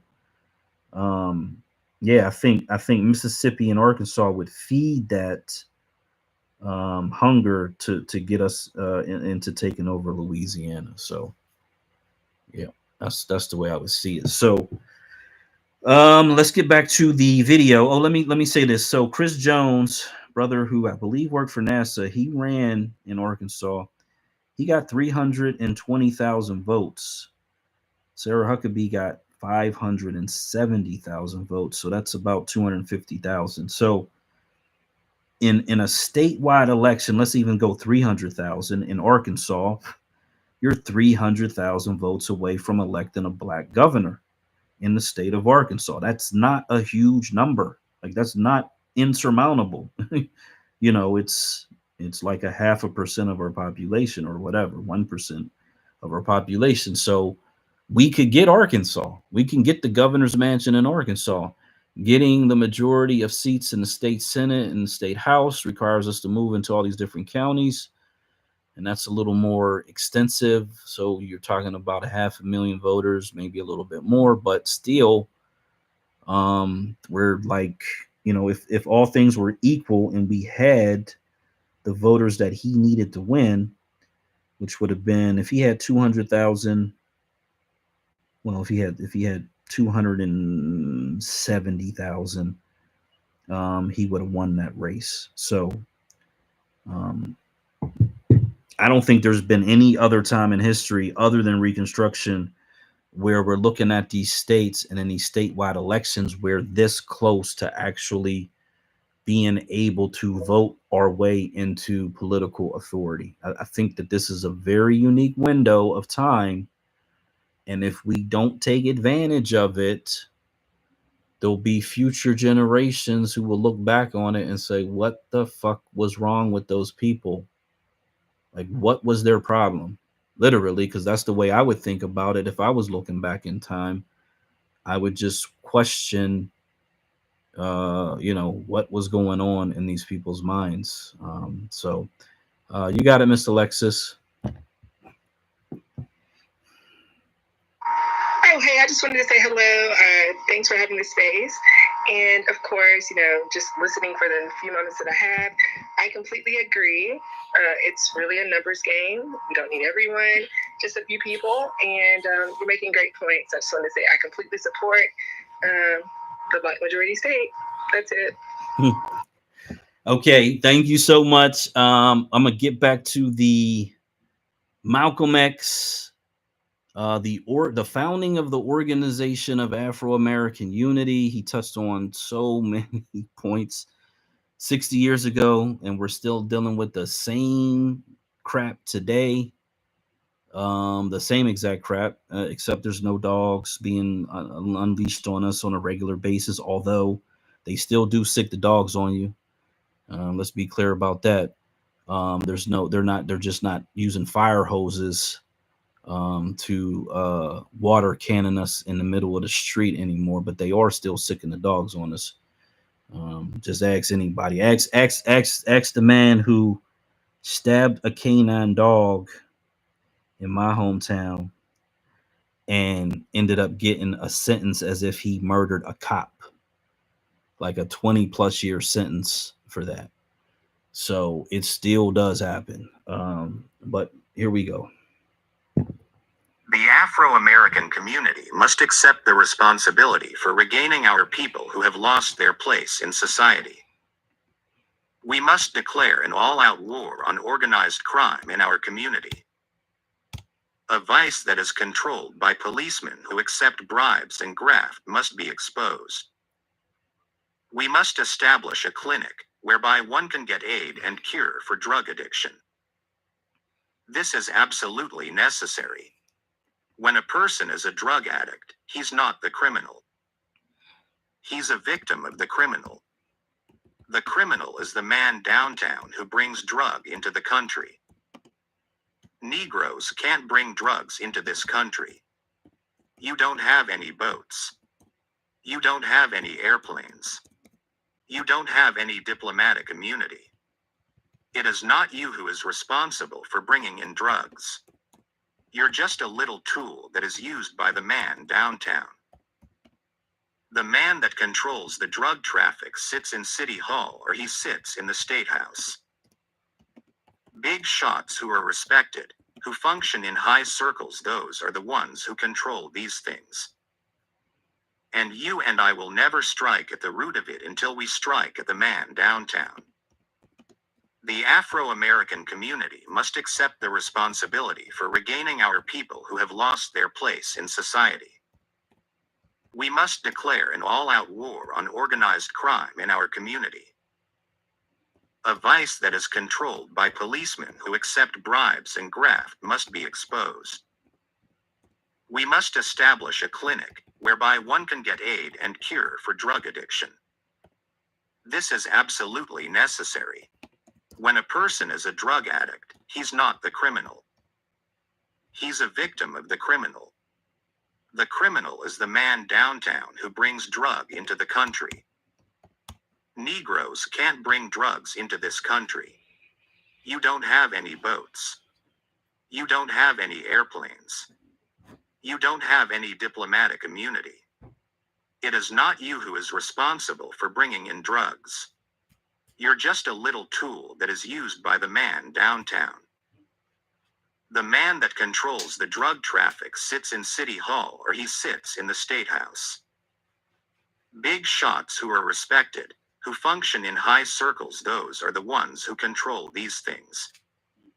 And you and I will never strike at the root of it until we strike at the man downtown. We must create meaningful, creative, useful activities for those who were led astray down the avenues of vice.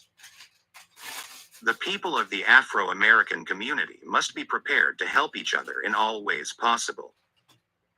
We must establish a place where unwed mothers can get help and advice. This is a problem. This is one of the worst problems in our.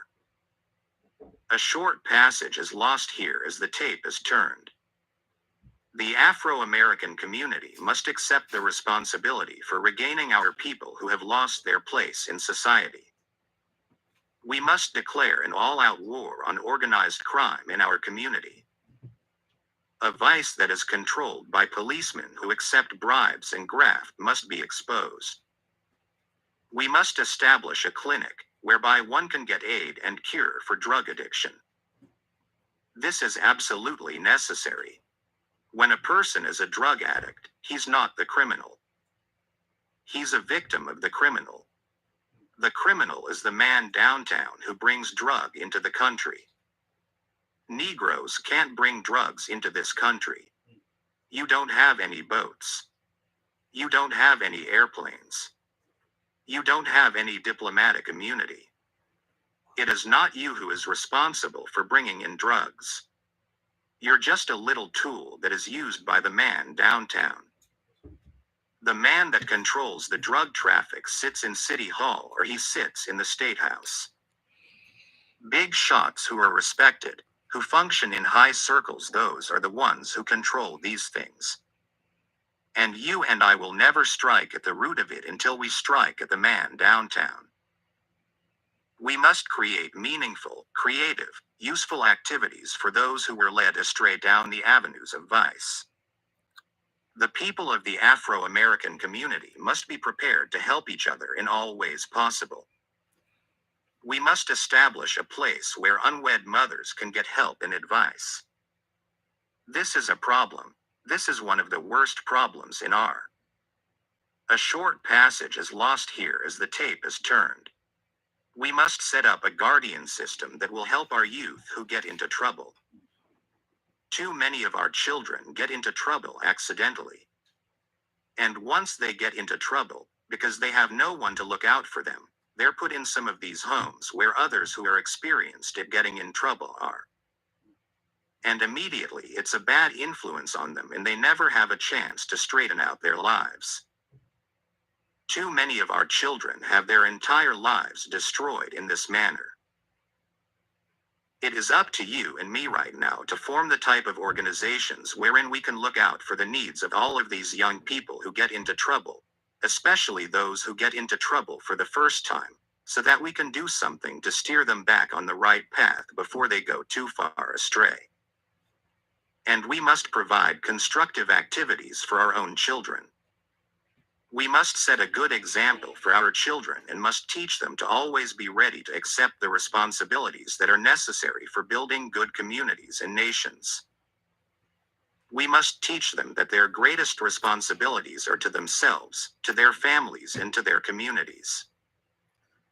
The Organization of Afro-American Unity believes that the Afro-American community must endeavor to do the major part of all charity work from within the community. Charity, however, does not mean that to which we are legally entitled in the form of government benefits. The Afro-American veteran must be made aware of all the benefits due to him and the procedure for obtaining them. Many of our people have sacrificed their lives on the battlefront for this country. There are many government benefits that our people don't even know about. Many of them are qualified to receive aid in all forms, but they don't even know it. But we know this, so it is our duty, those of us who know it, to set up a system where not in our people who are not informed of what is coming to them, we inform them. We let them know how they can lay claim to everything that they've got coming to them from this government. And I mean you've got much coming to you. The veterans must be encouraged to go into business together, using GI loans and all other items that we have access to or have available to us. Afro-Americans must unite and work together. We must take pride in the Afro-American community, for it is our home and it is our power, the base of our power. What we do here in regaining our self-respect, our manhood, our dignity and freedom helps all people everywhere who are also fighting against oppression. Lastly, concerning culture and the cultural aspect of the Organization of Afro-American Unity. A race of people is like an individual man. Until it uses its own talent, takes pride in its own history, expresses its own culture, affirms its own selfhood, it can never fulfill itself. Our history and our culture were completely destroyed when we were forcibly brought to America in chains. And now it is important for us to know that our history did not begin with slavery. We came from Africa, a great continent, wherein live a proud and varied people, a land which is the new world and was the cradle of civilization. Our culture and our history are as old as man himself, and yet we know almost nothing about it. This is no accident. It is no accident that such a high state of culture existed in Africa and you and I know nothing about it. Why? The man knew that as long as you and I thought we were somebody, he could never treat us like we were nobody. So he had to invent a system that would strip us of everything about us that we could use to prove we were somebody. And once he had stripped us of all human characteristics, stripped us of our language, stripped us of our history, stripped us of all cultural knowledge, and brought us down to the level of an animal, he then began to treat us like an animal, selling us from one plantation to another, selling us from one owner to another, breeding us like you breed cattle. Why, brothers and sisters, when you wake up and find out what this man here has done to you and me, you won't even wait for somebody to give the word. I'm not saying all of them are bad. There might be some good ones. But we don't have time to look for them. Not nowadays. We must recapture our heritage and our identity if we are ever to liberate ourselves from the bonds of white supremacy. We must launch a cultural revolution to unbrainwash an entire people. A cultural revolution. Why, brothers, that's a crazy revolution. When you tell this black man in America who he is, where he came from, what he had when he was there, he'll look around and ask himself, well, what happened to it? Who took it away from us and how did they do it? Why, brothers, you'll have some action just like that. When you let the black man in America know where he once was and what he once had, why, he only needs to look at himself now to realize something criminal was done to him to bring him down to the low condition that he's in today. Once he realizes what was done, how it was done, where it was done, when it was done, and who did it, that knowledge in itself will usher in your action program. And it will be by any means necessary. A man doesn't know how to act until he realizes what he's acting against. And you don't realize what you're acting against until you realize what they did to you. Too many of you don't know what they did to you, and this is what makes you so quick to want to forget and forgive. No, brothers, when you see what has happened to you, you will never forget and you'll never forgive. And, as I say, all of them might not be guilty. But most of them are. Most of them are. Our cultural revolution must be the means of bringing us closer to our African brothers and sisters. It must begin in the community and be based on community participation. Afro-Americans will be free to create only when they can depend on the Afro-American community for support, and Afro-American artists must realize that they depend on the Afro-American community for inspiration. Our artists, we have artists who are geniuses. They don't have to act the step and fetch it role. But as long as they're looking for white support instead of black support, they've got to act like the old white supporter wants them to. When you and I begin to support the black artists, then the black artists can play that black role. As long as the black artist has to sing and dance to please the white man, he'll be a clown, he'll be clowning, just another clown. But when he can sing and dance to please black men, he sings a different song and he dances a different step.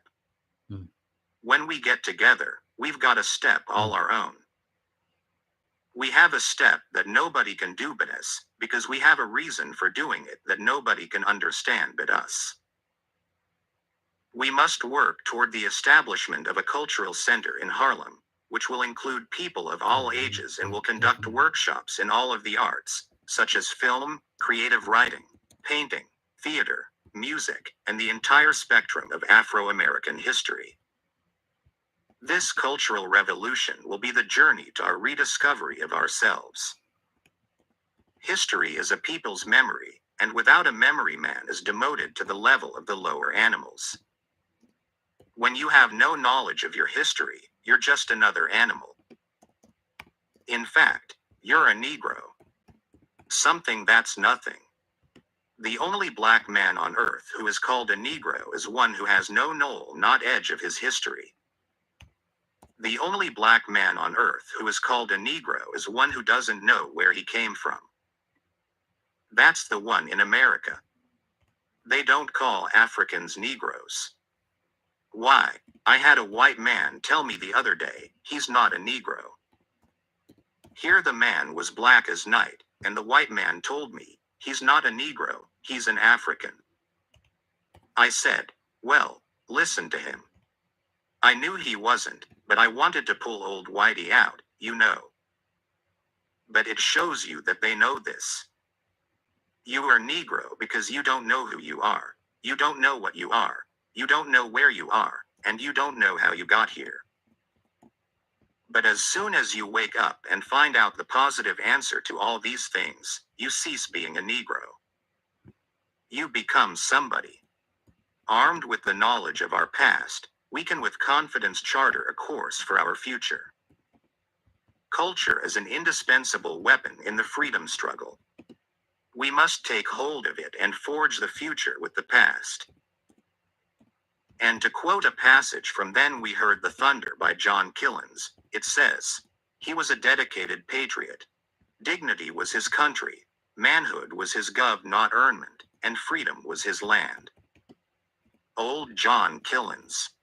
This is our aim. It's rough, we have to smooth it up some. But we're not trying to put something together that's smooth. We don't care how rough it is. We don't care how tough it is. We don't care how backward it may sound. In essence, it only means we want one thing. We declare our right on this earth to be a man, to be a human being, to be respected as a human being, to be given the rights of a human being in this society, on this earth, in this day, which we intend to bring into existence by any means necessary. I'm sorry I took so long. But before we go farther to tell you how you can join this organization, what your duties and responsibilities are, I want to turn you back into the hands of our Master of Ceremonies, Brother Les Edmonds. A collection is taken. Malcolm resumes. Okay, I'm gonna stop there. So this is where they, pass the collection plate or whatever they do, and get some donations, of course, because you can't have an organization and a movement without, donations, or some way to sell product to the people so that you can generate funds. Funds fuel movements. He was talking about how we don't have the equipment and or the diplomatic immunity in order to bring drugs into the country, and for some reason it kind of got hung up there, but it was actually a really good thing to get hung up at, to just drive home the point that whether it's the guns or the drugs or any of the criminal elements that are in our communities, we're not the ones bringing it here. We never have been the ones bringing it here. We don't have the capacity for it. And they've been flooding our communities with drugs and guns and everything else. In some states, like in my state, the alcohol is controlled by the state. Now, even in states where they sell alcohol outside of a state system, the state still does regulate the alcohol in some way, shape, or form anyway. So technically, it's all being controlled at the state level, even if it's done by private companies. Um, so he really kind of battered that in, and said it's our responsibility to clean up our communities, which he hit on that before. He talked about establishing a place where unwed mothers can get help and advice, which is really important. That shows that he was not someone who would be what they would call pro-abortion, which is genocide. And there's no other way to really look at it. He talked about setting up a guardian system for the youth, to help people who do get in trouble, that when they send them to he called them houses, that they just basically become better criminals, because the people that are there simply teach them how to get involved in more criminal activity. So you got to sort of break that cycle. And talks about the charity work that must be done. And then he talks about our soldiers, Black American veterans who fought for this country and all the benefits that they're not getting.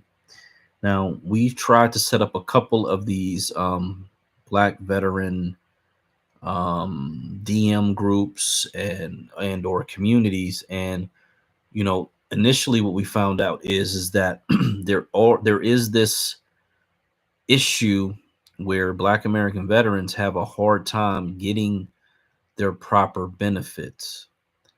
And there's this whole system in place where, and it's very racist, very extremely racist, where the white, higher ups will intentionally demark or demote or try to get people kicked out of the service, try to get their rankings lowered. They do a lot of really devilish shit to our people in the military.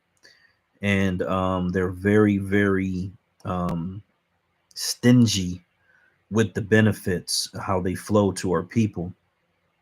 And that was actually really shocking, to be quite honest, because it's like, well, damn, you know what I mean? You put your life on the line, you did the service, yada, yada, yada. They paint that picture, you know, an army of one. They paint this picture as if this is a totally different system where you're going to go in there and everything's going to be great and you're going to get the respect and the dignity that you deserve. But it is so racist. It's not even microaggressive, it's blatantly aggressive racism that occurs in those armed services. And so this is what our people will have to deal with. But he said something really profound here. He said, encouraging the veterans to go into business together using their GI loans. That was actually really, really smart right there, because I don't think I've ever heard anybody targeting that population for that specific purpose. But it makes, I mean, it just makes all the sense in the world. That if you have an opportunity to get government funding, and you can pool as a collective and put your funds together or your loans together and start a business, that would just make perfect sense. We got a brother on YouTube who said he was given a dishonorable discharge as a you know, in the armed services. So I know growing up, I had a neighbor who was really an older, you know, I was a young kid. He was much older, but he had got discharged from the Navy, dishonorable discharge out of the Navy. It's just one of those things that it seems like, you know, when you talk to Black veterans, if they really go into it, they kind of always got some negative stories, to be quite honest. And That's very, I mean, it's just really unfortunate that that's just seems to be a common theme in the armed services. Now, as a Black majority state, we could certainly have our senators and our U.S. reps put together legislation and do investigations, to make sure that they're getting all their benefits, number one, and that all of this bullshit, because that's all it really is, um, like stops, that it ceases, that there are people that are held accountable for it within the ranks, because it is a system that is intentionally causing harm, psychological and otherwise, to you know, members of these services, and limiting and restricting our ability to advance in those systems and services. So it would definitely be something that I would be on board with, having open investigations about it, bringing people in, questioning, you know, especially if we get people that are detailing what they've gone through, to clean it up and to make it, you know, more difficult, if not impossible, for those type of issues to occur, and even maybe setting up an office of some type within the armed services where people can go and have their grievances worked on, when it comes to rank and when it comes to benefits and services that they've earned and that they should get, without it being a fight or a struggle. So I'd be all on board with that. And you know, the armed services have the unique ability to vote literally wherever they want to. If they're living in Germany, they're stationed in Germany, and they want to vote in California, all they got to do is move their residency to California, get a PO box in California, move their residency to California, and they can be living in Germany and voting in all California elections. It's a very unique position for our Black American soldiers to be in, and it would benefit the collective greatly, the lineage greatly, if we could figure out a way to make that connection, where people would choose to move their residency to one of the states where we need more votes. It would be very, very, very beneficial. He talks about having pride in the community, having, you know, community is the base of power, getting self-respect for a manhood, dignity, freedom, culture, having pride. He talks about the artist He talks about the culture, civilization, and then he goes into our artists and how we need to support our artists, um, and how supporting our artists would actually it'd be like dual beneficial. It'd be beneficial for them because they would no longer have to clown, I think is the term that he uses, and clown and step and fetch it for white society, and they would actually be able to um, develop their craft in a way that was mutually beneficial and uplifting, and that created inspiration for our community. So um, so I think that's very, very important because everybody knows about the quote where he says, that Lena Horne and they go to these people that are entertainers. Well, what do we see still today? The Democrat Party, they're having round table discussions with entertainers. We just saw a picture of Kamala Harris with the blogs, the gossip bloggers. I can't think of the name of them. Some Hollywood Reporter, and I can't even think of the name of the one that everybody hates. I can't think of the name of that one, but essentially just a bunch of gossipy internet blogs, websites. These are the people that the vice president of the United States is meeting with and taking pictures in an election cycle. And so that tells me everything that I need to know. That tells me that they have zero respect for the intelligence of Black American voters, Black American people, that they think that they could plant some stories likely about Donald Trump, some anti-Donald Trump stories in these blogs, in these gossip blogs, plant some positive Biden stories, and that'll be enough to get us out to vote. And it's just disgusting. It was a horribly disgusting and disrespectful picture. The fact that she took it, in my opinion, is just more confirmation of who these people are, and how they think about us. So I'm gonna get back to the thing here. Nobody came up to speak. So let me see on the YouTube thing. Okay. Oh, he's saying the first Black grad at this Army military academy was discharged on iffy circumstances. I got you. The very first Black graduate. Oh, that's crazy. Yeah, so the armed services, it's one of those things you get in, you get what you get your rank up. I hate to say keep your head down, but that's kind of a part of it. And get in, get out, get whatever degrees you're going in for. If you get loans to buy a home or start a business, do that as well. And I would not suggest going in now, only because we kind of are on the precipice of some expanding conflict, it seems. But if you have those plans, then you just got to use it for what it's worth, get the benefits, and kind of get in and get out. If you are able to, hopefully you're able to just get in and get out, and not get trapped up in the situation that is could be potentially harmful. So yeah, that's that.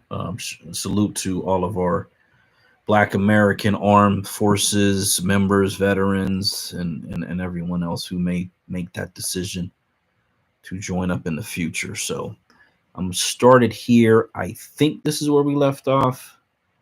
So I wanted to go back and read over some things. Oh yeah, that's where he says, "I'm sorry I took so long." Okay, cool. All right. So after this is after they do their collection plate for donations. They keep the conversation going on. One of the first steps we are going to become involved in as an organization of Afro-American unity will be to work with every leader and other organization. Okay, someone says I'm in the matrix here. Okay, so let me go in and come out. Thank you so much for that. So let me do that again. Let me swap in and swap out. You know, it's actually been pretty good. So far so good. I think this is like the third time. Yeah, I think this is like the third time tonight, so it's actually not as bad as it's been in the past. We are at 40,000 words, so we got about another 20,000 to go with this one. And again, just to like reiterate, you know, all of this stuff that he's talking about, we're still dealing with it 60 years later. I actually, outside of the fire hoses, we're not seeing anything that's like very unique to that time period. It's pretty much the same issues. So that's very, very sad to come to that realization that 60 years have gone by and not a lot has changed. One of the first steps we are going to become involved in as an organization of Afro-American unity will be to work with every leader and other organization in this country interested in a program designed to bring your and my problem before the United Nations. This is our first point of business. We feel that the problem of the black man in this country is beyond the ability of Uncle Sam to solve it. It's beyond the ability of the United States government to solve it. The government itself isn't capable of even hearing our problem, much less solving it. It's not morally equipped to solve it. So we must take it out of the hands of the United States government. And the only way we can do this is by internationalizing it and taking advantage of the United Nations Declaration of Human Rights, the United Nations Charter on Human Rights, and on that ground bring it into the UN before a world body where not in we can indict Uncle Sam for the continued criminal injustices that our people experience in this government. To do this, we will have to work with many organizations and many people. We've already gotten promises of support from many different organizations in this country and from many different leaders in this country and from many different independent nations in Africa, Asia, and Latin America. Okay, let me stop it. Okay, so by a show of hands, is anybody in the space able to determine that the space is still active? Because we're getting signs that it may not be active. If you can throw up a 100 or something of that nature. Black American Homeland, are you still with us? Because I don't see you. I can't hear you talking. Let me see if I go on my thing here. Because that, you know, it wouldn't be the first time, wouldn't be the last time. Wouldn't be the first time, wouldn't be the last time. Over here it says, it shows I'm still purple over here. So let me see if I can join it and see what happens. Wouldn't be the last time. Yeah, yes. Wouldn't be the first time, wouldn't be the last time. So I'm able to join over here on the funded socially. I can get in there. So it could be just that typical shadow banning bullshit that they do, but I'm able to get into it. I can't hear Black American Homeland. I don't know if he's speaking or anything, but let me see if I can bring myself up as a. Okay, so it says requested here. Okay, there goes Sean. Cool. Yeah, so like Sean was able to request to speak. Hey, can you? So you're able to get up here. You can get in. Yeah, but it told me that. So I got screenshots of this telling me that the space ended like 3 or 4 times. It's weird. But I kept coming back. Pretty weird. I've never seen that before. You know, this is what they do, man. And because yeah, we got 2 people over here saying the same thing, saying it keeps kicking me out, saying the space ended. And I guess if you go, so if you search if you click on my avatar, and you see that the purple ring is still around my picture, you should be able to get in that way. Okay, we got DJ coming up. Yeah, this is just what the X app does. You know what I mean? With our spaces, it's real ridiculous. Oh, you got it, DJ. Yeah, you got it. Hey, good evening, family. Hope everybody's doing dope. And shout out to the Black State Radio. Shout out to Black Majority. Shout out to Black American Homeland. Make sure y'all follow the hosts and the calls. The space can crash unless it's crashing on your side, Black. So the reason why folks see it on that side is because we be in these spaces all day and never reset our phone. So it's like when you get out of a space and you hop to another one, it does something to your network, man. I don't know why X or Twitter or whatever hogs your network like that.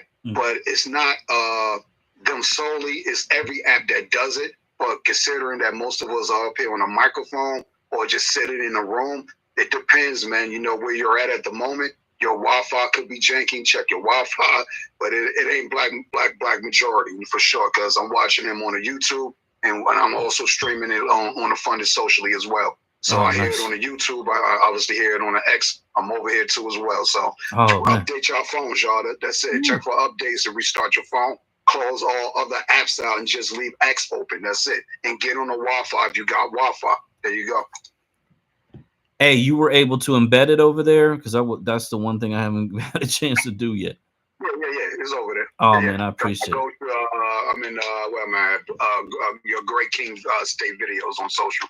Great King Black State videos in the social creators room on social, y'all. It's right there. Big red American map. There you go. Yeah, I appreciate that because that's the one part I haven't able to do yet. So yeah, what I've been trying to do every Saturday is I go to the Play Store, I check for updates, I update all the apps so that way all the apps are updated. I shut the phone off and on, and then I connect to the Wi-Fi since I'm in this apartment got like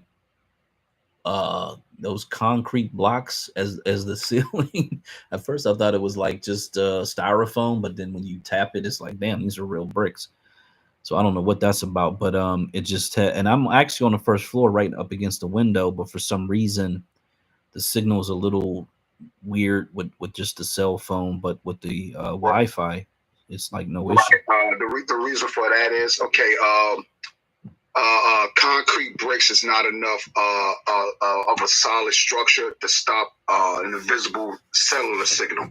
So therefore, meaning you just need to take your your router, just because we both got this T-Mobile thing, and sit it near the window, but near a window where it's facing or whatever direction that the cell tower is posted, because your router from T-Mobile is a cell signal. It's not an underground fiber optic signal like Comcast or Verizon. You see what I'm saying? It's in the air. So if any type of wind, natural occurrence, weather, air traffic control, people, just riding on the road near the tower on the highway, it can affect the signal. So basically just point your modem somewhere near a window and have it near a window and try to keep it somewhere where it's near a tower pointing in that direction.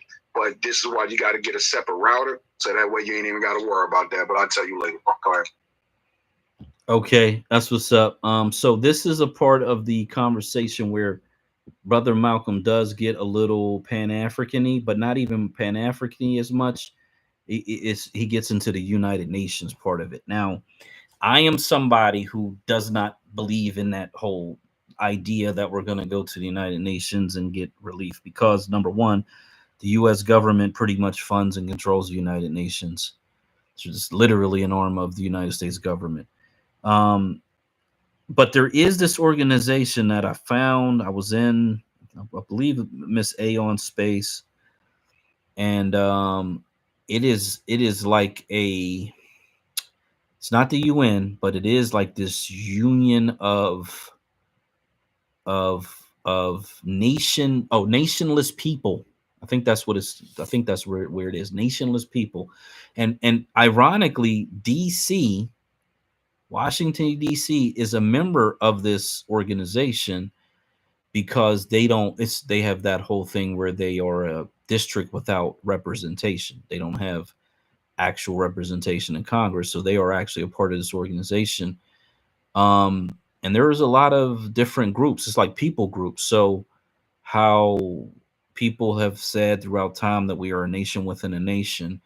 Well, as this quote unquote nation within a nation, we would be able to, if we had an organized convention. I believe Miss Trouble, yeah, Miss Trouble in a space was talking about that. Getting a convention together. We had the 1972 Gary, Indiana convention. I think we're going to do a space about that. I know there's a bunch of videos out there and people speaking, so it'd probably be a good idea to at least do a space about it. But if we had a convention where we came together and we decided as a collective, all the factions got together, like in the Warriors, Warriors. We all got together and we decided that we were going to get membership in this organization so that we would be this stateless people group, right? And work through that to see where and what it could possibly do on an international stage. Maybe you get maybe you start setting up a council and you elect people to leadership because you need leaders to go speak to other leaders. And maybe you can figure out a way to move the reparations conversation forward on the national level. Maybe you can do other things internationally. I think that actually might be a vehicle that no one, to be quite honest, I've never heard of it before. I don't think anybody's looked at it or looked into it. I did post it once or twice. I'll try to find it and put it up again, but it seems like for those people who are super organized and who want to find a lane, that would be a really interesting lane to at least explore and see how far you could take it. You got it, DJ. Yeah, I'm glad you mentioned organizations and all this other stuff just a second ago. So, like I said, family, I know you ain't really seen my physical avatar here in the space, but I've been here the whole time. Oh, wow. I'm over in Racebook. Incognito. Shout out to Racebook. I'm over there arguing with folks, and guess what I'm arguing about? Oh, you a poverty pimp. You know what I'm saying? Huh? What? You know what I'm saying? Oh, because I said, hello, I'd like to invite you to Black State of America. And so I did, in the conversation about how Ross Cohn Baraka, who's a Cohn, you know what I'm saying? Poverty is over here selling out Newark, New Jersey. So if you asking for answers to questions that you don't know, and all I did was say, hello, I'd like to invite you to Black State, and hello, come over to the social show. You a poverty pimp, you a clown. You know what I'm saying? You ain't shit. Who this nigga? You know what I'm saying? Where you from, son? You know what I mean? What schools you went to? And look, damn, for real. Hey,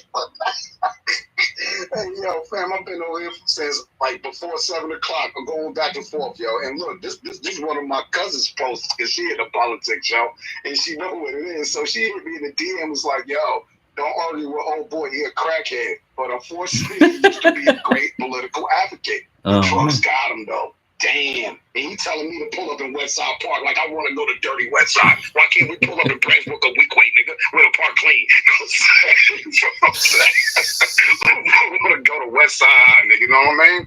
This ain't the goddamn story and shit, but just to go, make cut all the jokes out real quick. So the whole narrative of that conversation was, when you talk to black folks, hey, look, blah, blah, blah is happening. So, what's the solution or what are we doing or whatever? Well, hey, look at this. Well, the first thing that's quick to come out of black people's mouth is, well, who's your leader? Ain't no leaders, you know what I'm saying? Well, who's your organization? Well, we're not an organization, We're just a group of black people, normal folks that go to work every day. Hey, it's a collective now, you know what I'm saying? Shout out to social of grassroots advocates and folks that getting tired of the nigga wake up moment. You feel what I'm saying? You're having a knacker wake up moment on the job. You're having one in the streets. You're having one at school. You're having one just going to the grocery store. Look at all the smoke Trayvon guy. He's been gone since 2012. And look how these white supremacists up here on X going in on him for us wishing him a happy Beverly birthday. So, hey, look, man. like you say, I think we need to have another only 10% go make it and do the workspace, put that in the calendar or something like that, create a space around that. Because at the end of the day, I think it's over with for us, man. Too much bickering, going back and forth. So just to end on this note, no matter how many times I try to correct folks over there in that particular post, I just still get the vitriol. Naka, you ain't shit. Yeah, fuck you, nigga. Pull up, nigga. Niggas ain't shit. You know what I'm saying? I got the straight of that, nigga. You know what I'm saying? I'm a member of NAGA, nigga. You know what I'm saying? What? Damn. Well, shout out to NAGA. We had them on the news title last year. You know what I'm saying? You know what I'm saying? But at the end of the day, what it really falls down to, y'all, is that Facebook was actually over there erasing comments, yo. And this is why we wound up getting into a back and forth, because we didn't see each other's previous comments. You know what I'm saying? So that caused a whole lot of stirring and confusion and everything. And this is why, before y'all saying, hey, yo, the space is crashing. Nah, yeah, that is true. Because either one or two things. Either your phone ucking up on your end, or Twitter, obviously, Elon Musk, who don't like black people, even though he a South African homie, you know what I'm saying? South African boy homie in the house, you know what I mean? They sending a shot to your phone, fam. You know what I mean? This is why you got to keep your phone updated. Keep a new phone on you if you can afford to keep one up, a new one every 2 or 3 years or whatever. T-Mobile got this thing now. If you got a certain plan, you can get a phone either every year or every 2 years, depending on the plan. Upgraded free, no questions asked, because they trying to give away these phones at this point. So they just need a way to give them to you. You know what I mean? So with that being said, hey, fund it socially, y'all. Social.com, SOXCIL.com, SOXCIL.com. Come over there and make an account, because we need the mass exodus off these WPIs. I'll yell there, though. But go ahead. Oh, God. Okay, give me a second, because I'm actually posting this shit now. Damn it.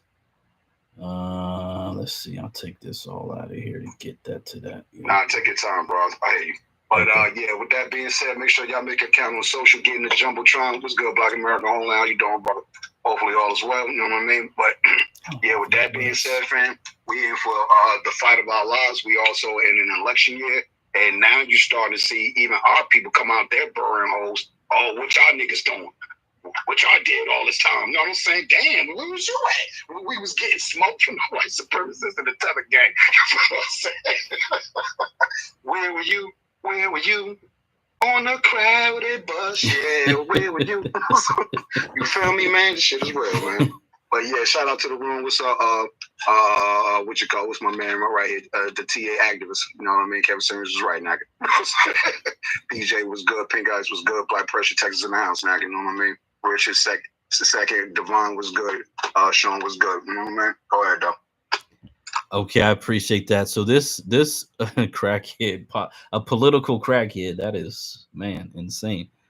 Yeah, look, I'm gonna show you the DMs and shit. Look, I'm gonna text you the thread. Hey man, I'm gonna give me a link. Yeah, I got you. Hey, look, just don't go on my cousin page going crazy though, because the information is different from what we know from versus what they know, and you're gonna see it there. And look, guess who the main culprit, but acting like he the victim? Roscoe Baraka. See, this joker got us arguing amongst each other when we supposed to be good together. But you got some jokers that don't look at it that way, because that's your man. And I posted a picture of Corey Bussy Booking when he was down in D.C. wearing that pink outfit. Man, all people over here giving me the smoke. Oh, what you know about Corey? No, you don't know him like that. Come on. Crazy. So this organization is called the UNPO. It's the Unrepresented Nations and Peoples Organization. Is an international membership-based organization established to empower the voices of unrepresented and marginalized peoples worldwide and to protect their fundamental human rights.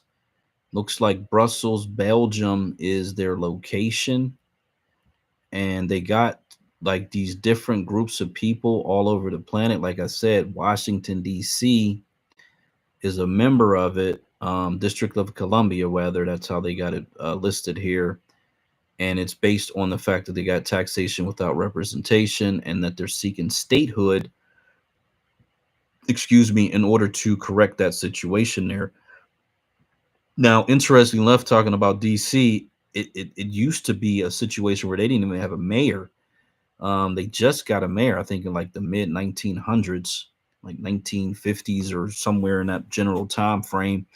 It used to pretty much be under the jurisdiction of the federal government, but the people kind of fought to get a mayor in there, and now they're still fighting for what they call representation. So they want to have statehood, they want to have a governor, they want to have all three branches, of course, and then they also want to have senators and a U.S. Congressperson. So they are a part of this organization. Again, I've never heard of it. I didn't hear. I stumbled upon it.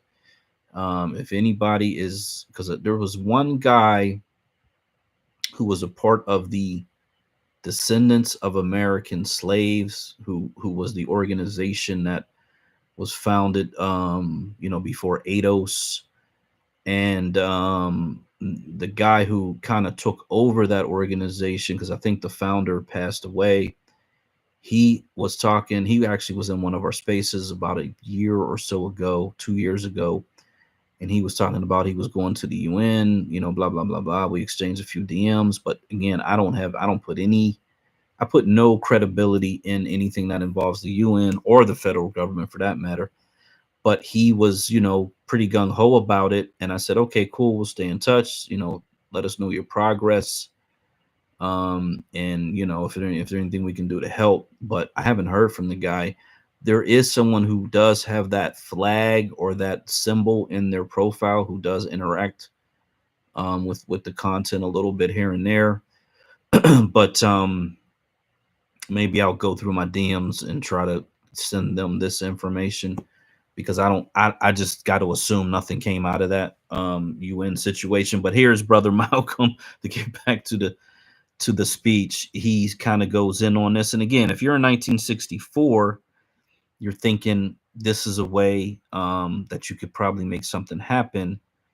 And it probably at that time looked like something that was potentially a good thing. However, you need people who are, what do they call them, permanent members to stand up for you, which means Russia, China, United States, Germany. There's only a handful of those permanent members. And the question becomes, well, who's going to stand up against the United States in those situations? So it just starts to be increasingly more complicated and more difficult to get to an actual place where these people are going to go against the United States at the UN. But this other organization doesn't seem like it has that thing going for it. It's more about, this is a group of people that's not represented, and we want to elevate that and let the international community know and understand it.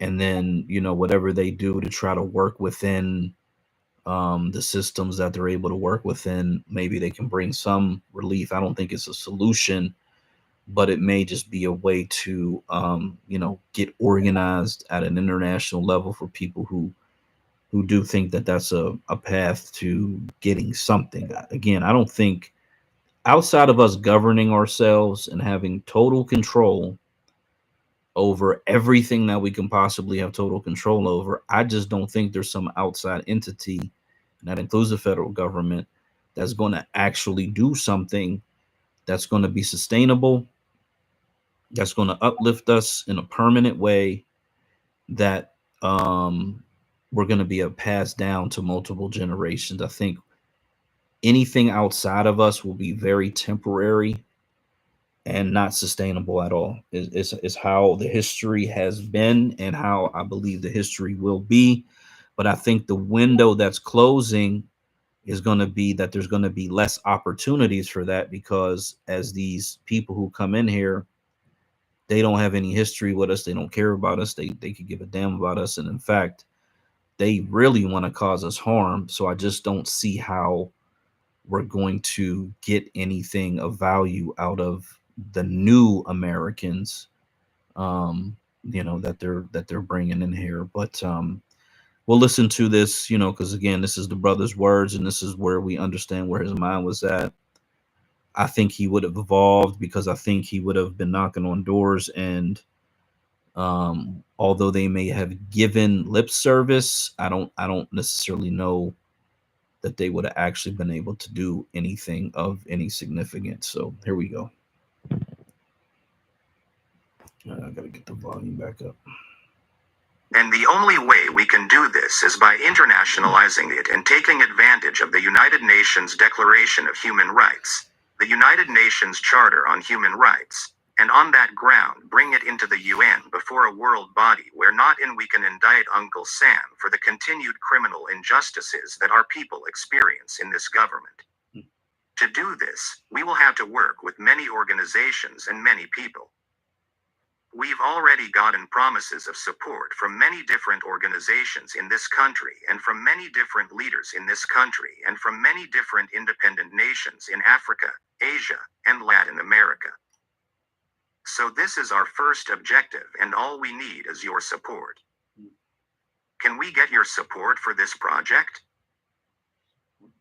For the past 4 weeks since my return from Africa, several persons from all walks of life in the Afro-American community have been meeting together, pooling knowledge and ideas and suggestions, forming a sort of a brain trust, for the purpose of getting a cross-section of thinking, hopes, aspirations, likes and dislikes, to see what kind of organization we could put together that would in some way or other get the grassroots support, and what type of support it would need in order to be independent enough to take the type of action necessary to get results. No organization that is financed by white support can ever be independent enough to fight the power structure with the type of tactics necessary to get real results.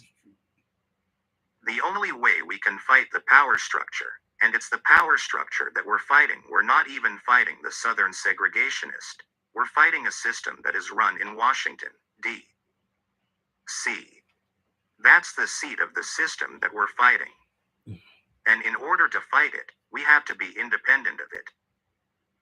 And the only way we can be independent of it is to be independent of all support from the white community. It's a battle that we have to wage ourselves.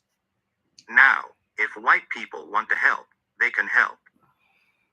But they can't join. They can help in the white community, but they can't join. It's crazy. We accept their help. They can form the White Friends of the Organization of Afro-American Unity and work in the white community on white people and change their attitude toward us. They don't ever need to come among us and change our attitude. We've had enough of them working around us trying to change our attitude. That's what got us all messed up. So we don't question their sincerity, we don't question their motives, we don't question their integrity. We just encourage them to use it somewhere else in the white community. If they can use all of this sincerity in the white community to make the white community act better toward us, then we'll say, those are good white folks.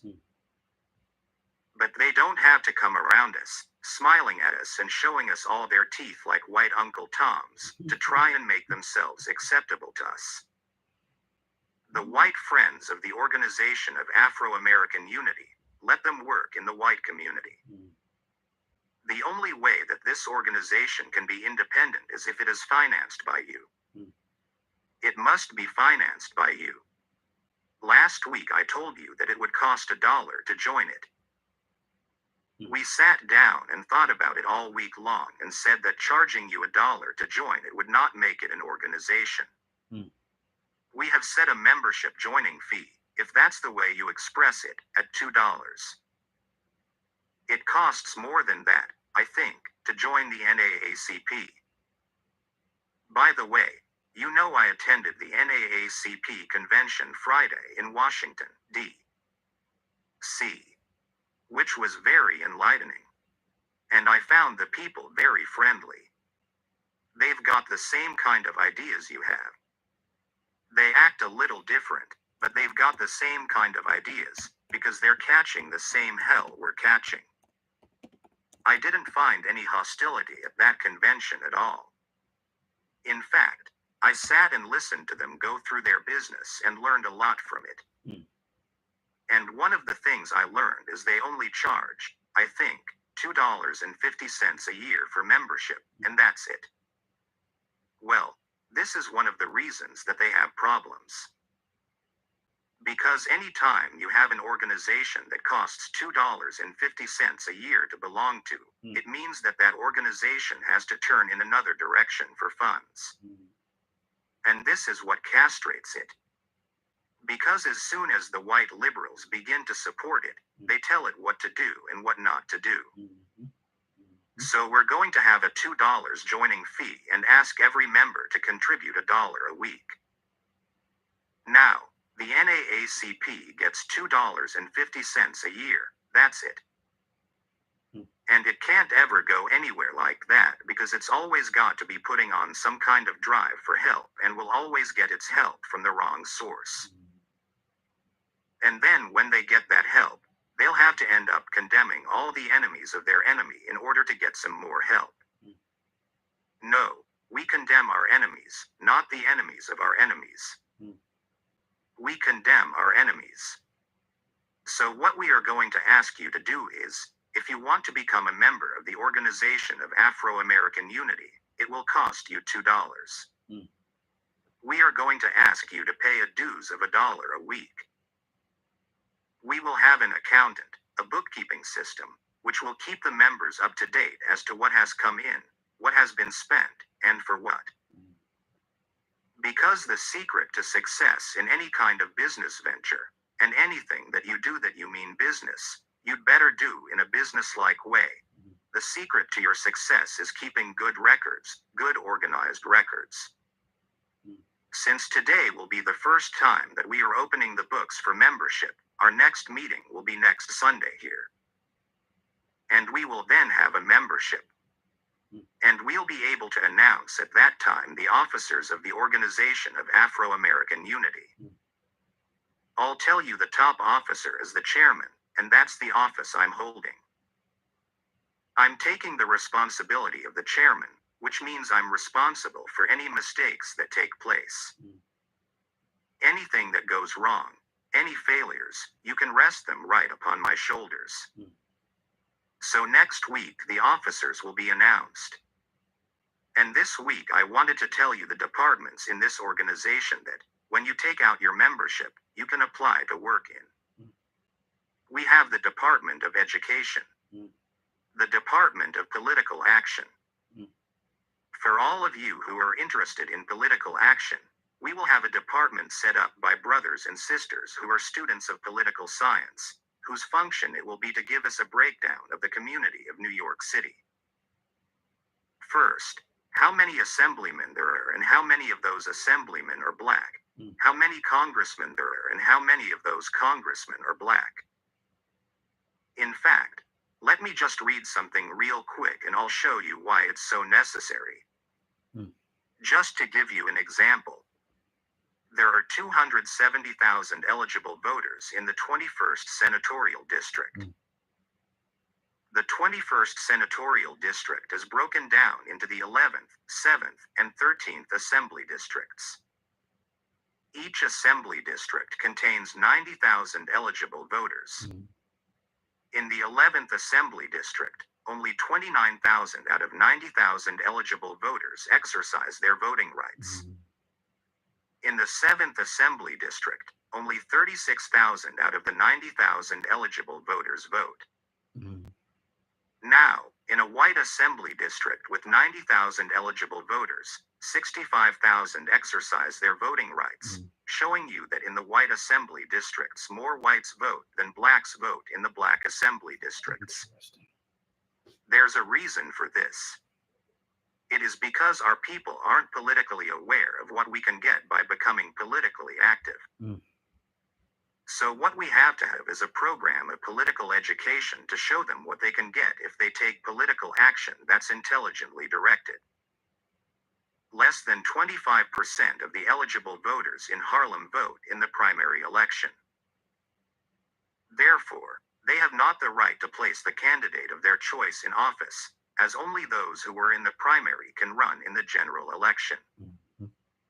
The following number of signatures are required to place a candidate to vote in the primaries. For assemblyman, it must be 350 signatures. State senator, 750. Countywide judgeship, 1,000. Borough president, 2,250. Mayor, 7,500. People registered with the Republican or Democratic parties do not have to vote with their party. That's true. There are 58 senators in the New York State Legislature. 4 are from Manhattan. 1 is black. In the New York State Assembly, there are 150 assemblymen. I think 3 are black. Maybe more than that. According to calculation, if the Negro were proportionately represented in the state Senate and state Assembly, we would have several representatives in the state Senate and several in the state Assembly. There are 435 members in the United States House of Representatives. According to the census, there are 22 million Afro-Americans in the United States. If they were represented proportionately in this body, there would be 30 to 40 members of our race sitting in that body. How many are there? 5. There are 100 senators in the United States Senate. Hawaii, with a population of only 600,000, has 2 senators representing it. The black man, with a population of in excess of 20 million, is not represented in the Senate at all. Worse than this, many of the congressmen and representatives in the Congress of the United States come from states where black people are killed if they attempt to exercise the right to vote. Okay, I'm going to stop there because that was the part where he literally is breaking down city, government, and the votes needed required to win in the city. Then he goes to state, then he goes to the federal government, and he is talking about the proportionate, how we say, oh, we got 50 million people and we're the largest ethnic majority in the country. So he's doing all of those things in this one paragraph right here, because this is like one long paragraph here. And this is 1964. He's breaking this down because in his mind, or in his opinion, we're voting at 25% of eligible voters, or less than 25%, which is the same thing that happened in Louisiana, right? A similar occurrence. And he's essentially saying we can do better if we just know and understand how the system works. So we know and understand, how many votes are needed, and we know and understand what type of proportional membership we should have in the U.S. Congress and the U.S. Senate. And it's actually, and when he does that Hawaii thing, actually in my mind, I'm thinking my mind is exploding, because he's really looking at it, like, in my opinion, the way I see the world, as this is Hawaii. They have their own state and they have their own representation. He doesn't really make that connection there, but I'm gonna make the connection because that's essentially what he's saying. They got 600,000 people living there, but they got 2 senators representing them. Here we are in a country with 20 million of us, and we have no representation in the Senate. And the Senate is a more powerful body because it has 2 senators for every state, and so therefore the amount of proportionate of power is roughly half of the state. Even though there are statewide elections, you only get 2 in each state, and so he's really kind of making that very, very clear. He had just went through talking about NAACP membership. Hey, you went into the matrix, bro. Damn it. Okay, did it just happen, or was it? Yeah, just literally right 2 seconds. Stop. Come on, man. Okay, all right, cool. You got it. Then I'll try to back in and back out.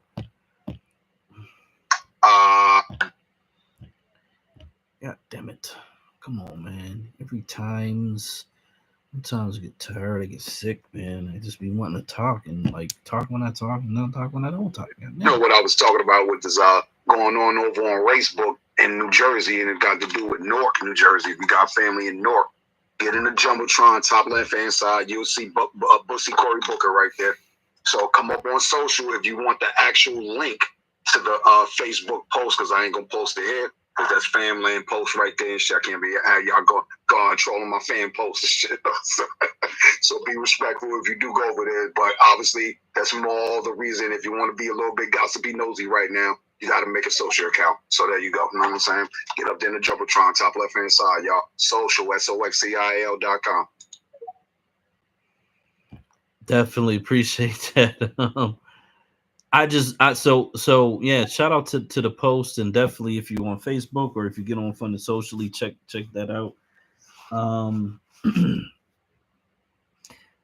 was in a space, they were talking about the current Ras Baraka. Man, what space was that? It was actually a pretty good space. And I can't remember the detail. I just know that came up, and I was thinking about you. I was thinking like, damn, I wish you were in that space so you could like, kind of get involved in it. But so back to this speech. This is just a really important part of it to me because of the breakdown and him understanding everything: state, county, local, federal, the whole shebang right there. And I don't know, because this was so interesting. He talks about us being 20 million. I think it was 22 million. I think he says that number somewhere else in the speech. Essentially half of the population that we have today, because likely even if they counted 22 million, there were probably 25 million or something of that nature back then, and the same thing now. So we are essentially half the population, but he fully understands the system. He's fully breaking it down. He's letting people know this is what it is. This is what we got to do. This is what we got to focus in on. He doesn't even mention the presidential election. Like it's not even on the radar in the conversation. He's not even sitting there talking about we got to elect this president to do this for us at the federal level. He's talking about getting actual representation in the places where we need representation, and doesn't mention the president at all. And I just think that's a really important nuance that a lot of people may not catch or understand, because there's such an emphasis on the presidential election. That's why I know I'm beyond confident that he would have evolved to, even if he called it Afro-American majority states, I just know he would have evolved to that understanding really, really quickly after a few election cycles. I don't think it would have took long at all. Just understanding, well, we're 20 million and we're here and we're there and we're over there and we're scattered over there. And, if we were just together and we could actually vote together, and we could actually win in places where we had more numbers. I mean, that's just very, very logical. Doesn't take a genius to figure that part out, but okay, so we'll keep going on. Where we got there are 100. Okay, yep, where black people are killed if they try to exercise their vote. Okay, here we go. What you and I want to do in this political department is have our brothers and sisters who are experts in the science of politics acquaint our people in our community with what we should have, and who should be doing it, and how we can go about getting what we should have. This will be their job, and we want you to play this role so we can get some action without having to wait on Lyndon B. Johnson, Lyndon B. Texas Johnson. Also, our economics department. We have an economics department. For any of you who are interested in business or a program that will bring about a situation where the black man in Harlem can gain control over his own economy and develop business expansion for our people in this community so we can create some employment opportunities for our people in this community, we will have this department. We will also have a speakers bureau because many of our people want to speak, want to be speakers, they want to preach, they want to tell somebody what they know, they want to let off some steam. We will have a department that will train young men and young women how to go forth with our philosophy and our program and project it throughout the country. Not only throughout this city, but throughout the country. We will have a youth group. The youth group will be designed to work with youth. Not only will it consist of youth, but it will also consist of adults. But it will be designed to work out a program for the youth in this country, one in which the youth can play an active part. We also are going to have our own newspaper. You need a newspaper. We believe in the power of the press. A newspaper is not a difficult thing to run. A newspaper is very simple if you have the right motives. In fact, anything is simple if you have the right motives. The Muhammad Speaks newspaper, I and another person started it myself in my basement. And I've never gone past the 8th grade. Those of you who have gone to all these colleges and studied all kinds of journalism, yellow and black journalism, all you have to do is contribute some of your journalistic talent to our newspaper department along with our research department, and we can turn out a newspaper that will feed our people with so much information that we can bring about a real live revolution right here before you know it. We will also have a cultural department. The task or duty of the cultural department will be to do research into the culture, into the ancient and current culture of our people, the cultural contributions and achievements of our people, and also all of the entertainment groups that exist on the African continent that can come here and ours who are here that can go there. Set up some kind of cultural program that will really emphasize the dormant talent of Black people. Not a condition in which he is copying some European cultural pattern or some European cultural standard, but an atmosphere of complete freedom where he has the right, the leeway, to bring out of himself all of that dormant, hidden talent that has been there for so long. And in that atmosphere, brothers and sisters, you'd be surprised what will come out of the bosom of this Black man. I've seen it happen. I've seen Black musicians when they'd be jamming at a jam session with white musicians, a whole lot of difference.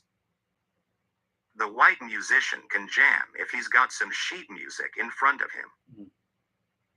He can jam on something that he's heard jammed before. If he's heard it, then he can duplicate it, or he can imitate it, or he can read it. But that Black musician, he picks up his horn and starts blowing some sounds that he never thought of before. He improvises, he creates, it comes from within. It's his soul, it's that soul music. It's the only area on the American scene where the Black man has been free to create. And he has mastered it. He has shown that he can come up with something that nobody ever thought of on his horn. Well, likewise, he can do the same thing if given intellectual independence. He can come up with a new philosophy. He can come up with a philosophy that nobody has heard of yet. He can invent a society, a social system, an economic system, a political system, that is different from anything that exists or has ever existed anywhere on this earth. He will improvise. He'll bring it from within himself. And this is what you and I want. You and I want to create an organization that will give us so much power we can sit down and do as we please. Once we can sit down and think as we please, speak as we please, and do as we please, we will show people what pleases us. And what pleases us won't always please them. So you've got to get some power before you can be yourself. Do you understand that? You've got to get some power before you can be yourself. Once you get power and you be yourself, why, you're gone. You've got it and gone. You create a new society and make some heaven right here on this earth. And we're going to start right here tonight when we open up our membership books into the Organization of Afro-American Unity. I'm going to buy the first memberships myself. One for me, my wife, Attila, Quibilla. These are my daughters, Ilyasa, and something else I expect to get either this week or next week.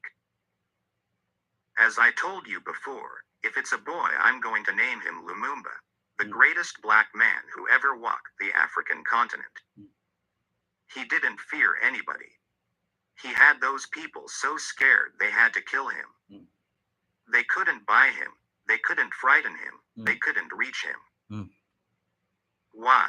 He told the King of Belgium, "Man, you may let us free.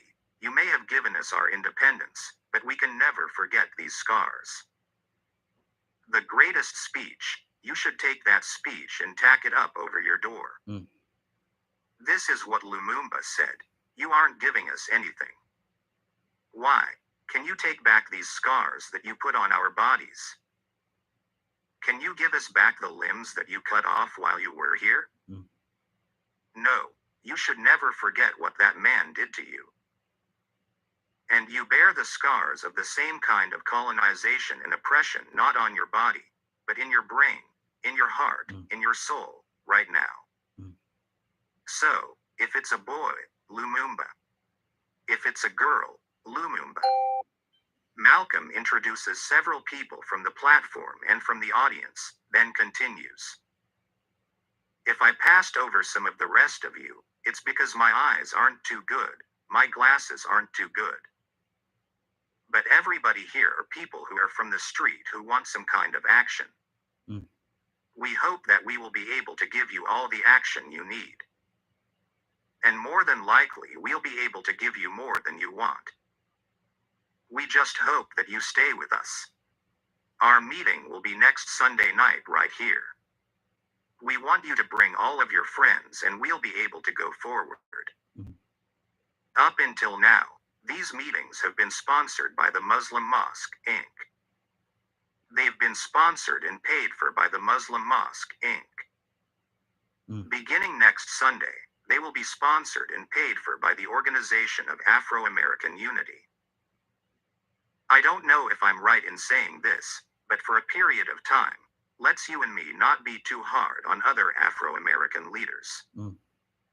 Because you would be surprised how many of them have expressed sympathy and support in our efforts to bring this situation confronting our people before the United Nations. Mm. You'd be surprised how many of them, some of the last ones you would expect, they're coming around. So let's give them a little time to straighten up. If they straighten up, good. They're our brothers and we're responsible for our brothers. Mm. But if they don't straighten up, then that's another point. And one thing that we are going to do, we're going to dispatch a wire, a telegram that is, in the name of the Organization of Afro-American Unity to Martin Luther King in St. Augustine, Florida, and to Jim Foreman in Mississippi, worded in essence to tell them that if the federal government doesn't come to their aid, call on us. And we will take the responsibility of slipping some brothers into that area who know what to do by any means necessary. Mm.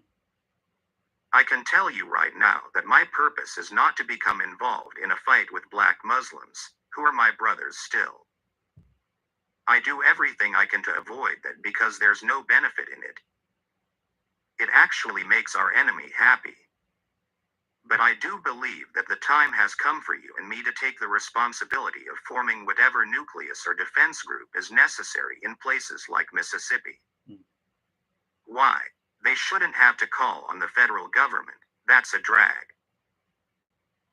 No. When you and I know that our people are the victims of brutality, and all times the police in those states are the ones who are responsible, then it is incumbent upon you and me, if we are men, if we are to be respected and recognized, it is our duty. A passage is lost here through a defect in the tape. Hmm. Johnson knew that when he sent Alan Dulles down there. Johnson has found this out. You don't disappear. How are you going to disappear? Why? This man can find a missing person in China.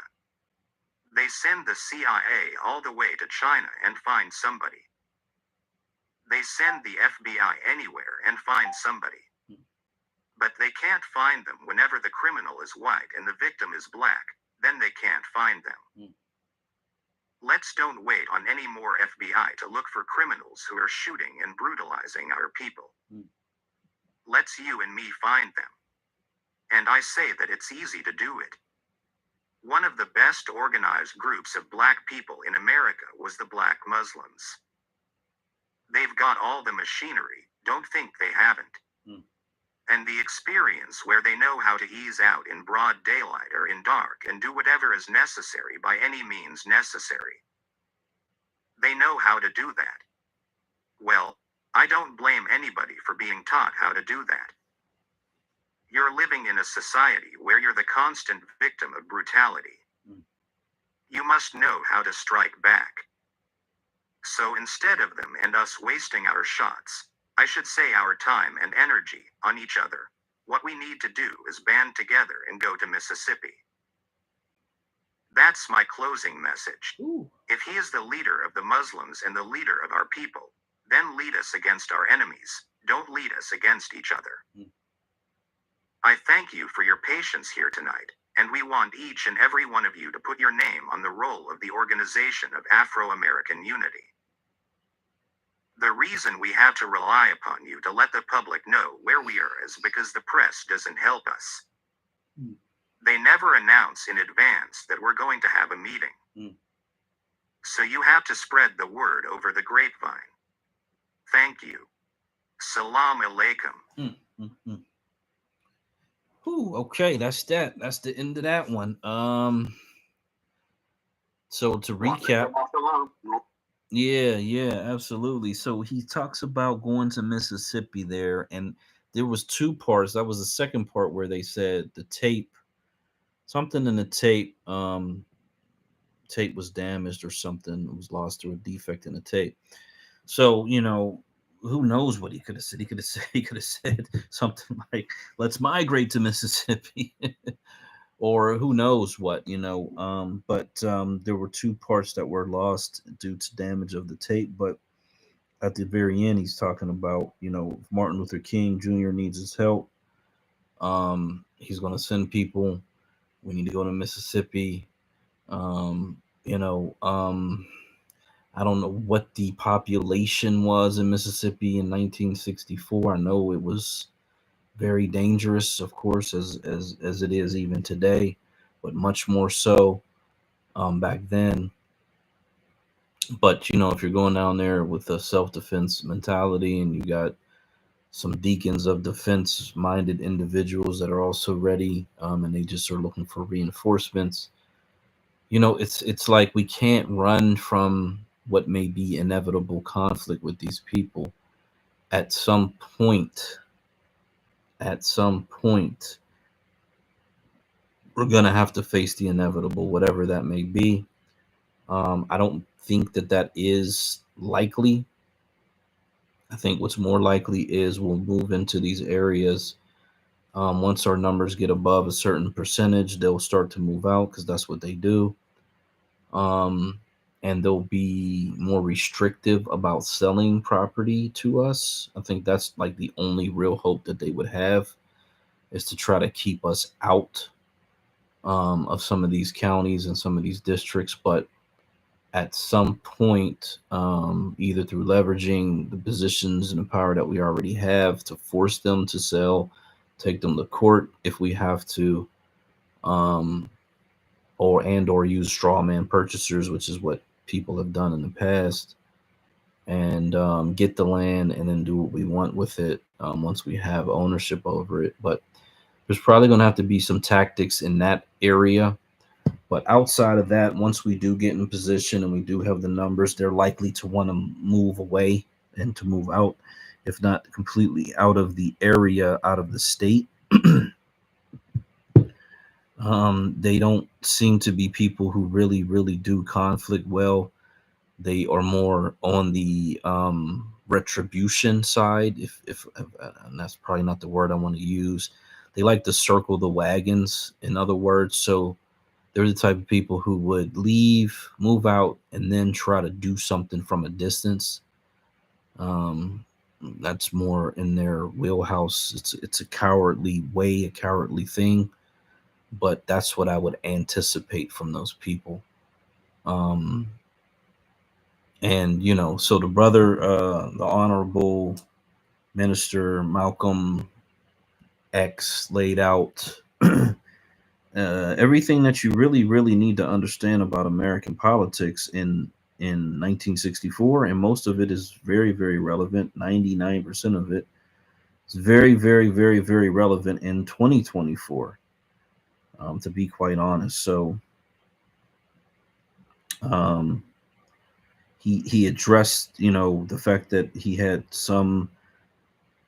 I'm not going to call it an issue because he really didn't describe it as that. He just simply said, okay, I'm no longer a part of the Black Muslims. They used to fund these weekly speeches, events, whatever, and now we have to be the people who fund it.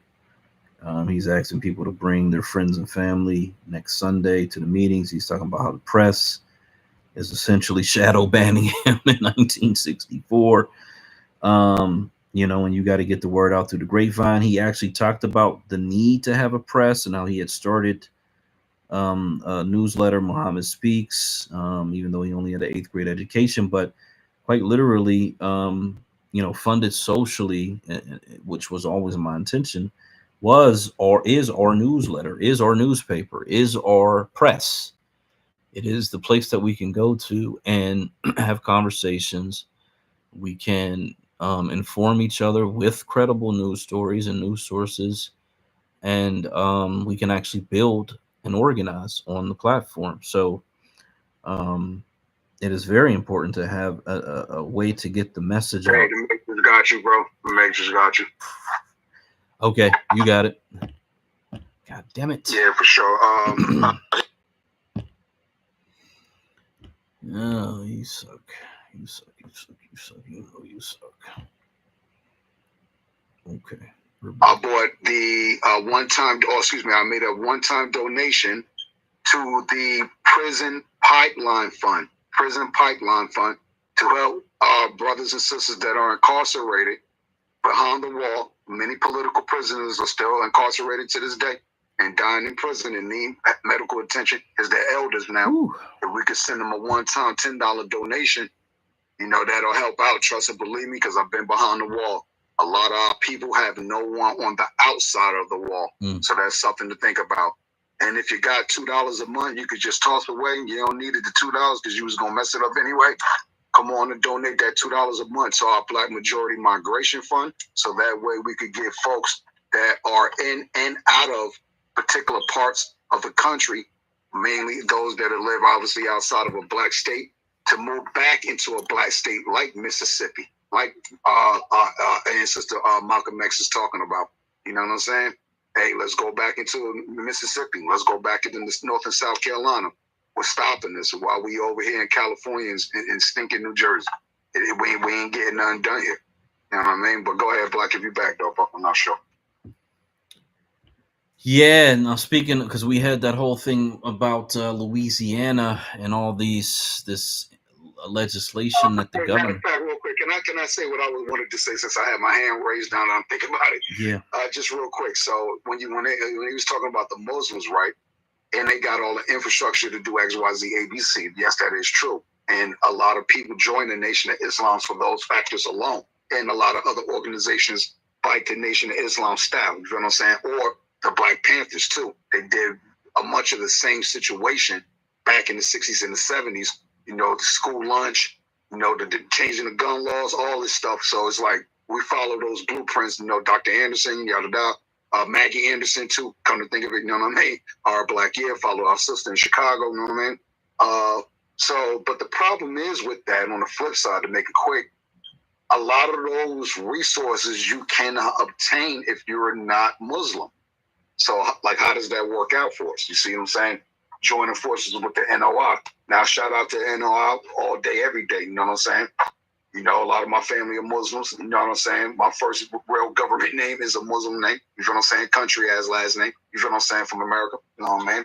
Now, naka on both sides. You know what I mean? But, I don't see us fitting in like that. But I think we don't have a problem working together, whether it be you just a regular Black American citizen and someone else is a Nation of Islam. I don't think that is the thing. I think what it is that, those that are in the nation prefer you to convert to Islam. when I don't think that should be the case. I think if we both have ideas and a common goal and a common enemy and all this other stuff, it shouldn't even matter if I'm following the religion or not, or spiritual or not. It shouldn't even matter at this point. It's 2024, man. Let's go. Yeah. So Louisiana with the thing that's going on with the governor, I think it was like 20 points. It might have been more of this tougher crime thing. And then not only that, I think someone had a space about the new Biden crime bill. I think it's Biden. I'm not sure if it's a Republican or a Democrat bill, but there's some new bill coming out of the White House that is a crime bill. Hopefully it's a straight telecrime bill, because that is needed in New York, man. Let's go. From and I wasn't in that space, and I think it was a pretty good space. I think it's in the DMs. I think it was a pretty a lot of people in there. I know it was going on for much of the day, but essentially, I think it's like a 94 crime bill, basically a newer version of that, and that people were essentially saying that it's going to cause, we're going to be the targets of it, because anytime they put new crime on or new crime bills in the pipeline, they're essentially using it to target our population. So, and I guess this is something that's just kind of up. I don't know if I don't think it passed, but I think it's something that is on the table, in the works. So, I'm at the stage of my life where if I commit a crime, I'm probably going to never get out of prison, because it's going to be a violent crime. And that just kind of is what it is. Yeah, I mean, it just, you get to a point where I stay home, bro. That's why I be home, I know, and that's why I stay home too. That's why I don't even go in some spaces now, because they want to test me now. You're not gonna test me, bro. Test me over in the North Group. He older than me. Talk about being the West Side. Nobody go to West Side, dirty ass side of North. Shout out to West Side, though. Weak weight knackers and all that. Yeah, because the devil is always working, and they want to suck us in, and we don't even know what the plan is. We don't know God's plan. That was a crackhead devil. Yeah, oh, no doubt, because if they take you off that's like we playing chess in real life. They take you off the board. You know what I'm saying? And you don't no telling what type of damage you could have done out here in this system. And so, we just got to be patient and be smarter than that. Don't let these people drag us under. And there's a certain level of maturity where you just ignore shit, even though it gets under your skin and it's very annoying. You just got to learn to annoy it, express it, get it out some other way. If that requires you to get a PlayStation 5 and get a first-person shooter game just to get that energy out, whatever it is, do what you got to do. But if you can avoid it. And if you can't, you can't. You know what I mean? That's just the universe put something in your path that you just had to deal with, and it is what it is. You know what I'm saying? But for the most part, hopefully, we can all avoid those things, and we can keep moving forward, because it's all valuable. All the work we put in, no matter what it is, even having these conversations, it's all extremely valuable and really, really super important. So yeah, that was the founding of the Office of Afro-American Unity. Afro-American Unity. And let me see if I could find, because I know John Henrik Clark was a part of that. Let me see. He had talked about the board members, and I had never actually even thought to look that up. Okay, so there's something called Organization of African Unity. This was established. Oh, this is interesting. So this was established in May 25th of 1963. So this makes me think that maybe this is where he got the name from, the OAU, because this would have been just a year before he started his, and maybe he was trying to mirror that organization in order to make it something that would be seen as something that they could work with or whatever. So it had 32 governments that had signed on to this organization back in 1963. So yeah, it's very likely that he kind of mirrored that organization there. So that's actually pretty interesting right there. Let me see if I can find the original board members of this organization, so that, because like I said, I know John Henrik Clark's name came up, and only because I recognized that name, I thought that was kind of interesting. So let's see. Boom. Yeah. So it says Malcolm X, along with John Henrik Clark, wrote the following into the Organization of Afro-American Unity Basic Unity Program. Number 1, restoration. Number 2, reorientation. Number 3, education. Number 4, economic security. Number 5, self-defense. The OAAU push for Black control of every aspect of the Black community, which is what you would do in a Black majority state. It's so crazy when he started talking about white people can't join. White people can't join. I swear, I said the exact identical things in my book. And when the thing was reading him saying that, I'm like, holy shit, man, this had to be universal information, because it was almost word for word. He says if John Brown were still alive, we might accept him. Says, well, yeah, when a reporter asked whether white people could join the OAAU, Malcolm X said, definitely not. Then he added, if John Brown was still alive, we might accept him. Shout out to Black delegation. We're doing race trade still. You know what I'm saying?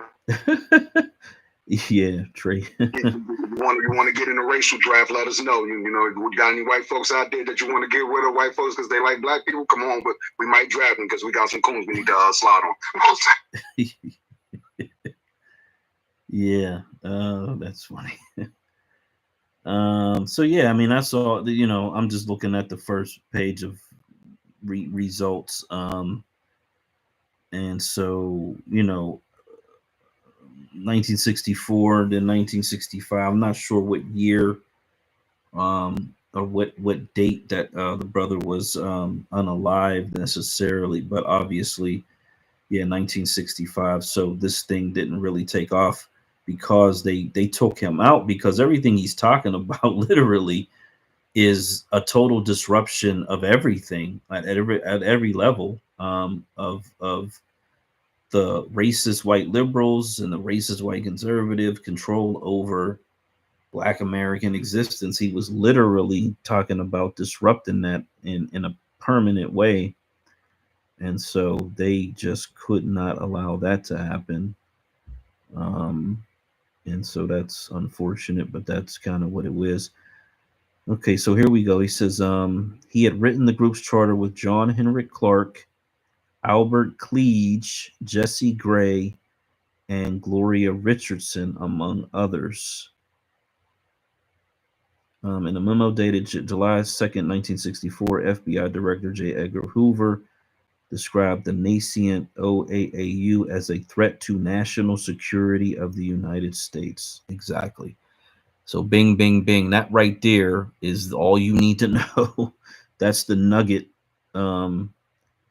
And this was, so they had people there because that was delivered on June 28th, that original meeting. And that whole thing we just listened to. And then within days, not even a week had passed, and the FBI director is calling it a threat to national security. So that's very unfortunate, man. I hate these fucking people. There's got to be a deep hatred for these fucking people, because they are truly demonic, man. These are truly demonic people. And they deserve whatever hellscape that is meant for them. It's just sad. It's very, very, very sad because essentially all that he was talking about was literally what Black Americans had been promised at that point for at least 100 years, and here we are 60 years later. So it's very sad, man. It's very fucking sad. Yeah. So maybe it'll be a good idea to at least try to look up these people. We know John Henrik Clark. Maybe at some point try to look up who all these other people are and figure out, what they may have done later in life. I guess what their lives turned out to be, if anything. We know John Henrik Clark continued to advance the cause and grow, at least the part that he was interested in, lecture and speak and do all of those things. But these other people, it'd be nice to know who they are and what they may have done. Really, really kind of upset to read that memo, that FBI memo. Very, very, actually very upsetting. But what time is it now? It's 2 a.m. We probably would take a whole nother night to get through the next one, so we'll probably just save that for the next time. I did want to play some of the Billy Carson, because I'm actually going to try to incorporate some of these Billy Carson conversations into the weekly spaces. Now, I know if I try to play it on this laptop, if I use the Chrome browser that I'm on, that you won't be able to hear it through Chrome. Send it to me, bro. Yeah, but I wonder if I do it through Safari. So what you could help me to do, just so this way I'll be able to check in and know for sure, without a doubt, if I'm gonna play it on a different browser, use Safari. No, this is not the one. I'm logged into a one where I got commercials, but that doesn't really matter. You can tell me if you can hear it on the YouTube's channel. You see what I'm saying? Not the Twitter, because you're definitely gonna be able to hear it on Twitter. But if you can hear it on the YouTube, you see what I'm saying? On the YouTube, okay. Let me turn the volume up for that. Go ahead.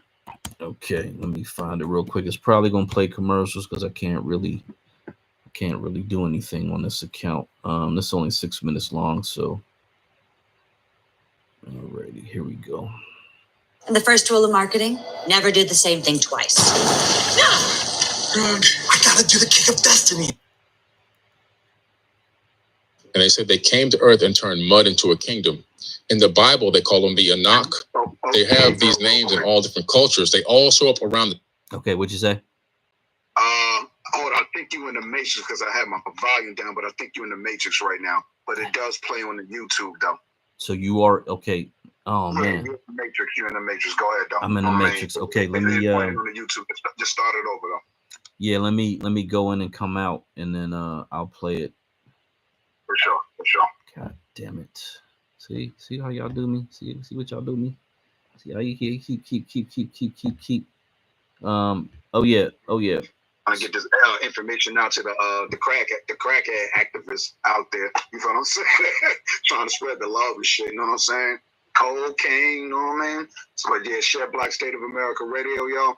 Black State of America Radio. Oh, the judge is in the building. Hey, you know what I'm saying? Here come the judge. The judge just got kicked out the room. Oh man, what the hell happened, Judge? That's what they're doing.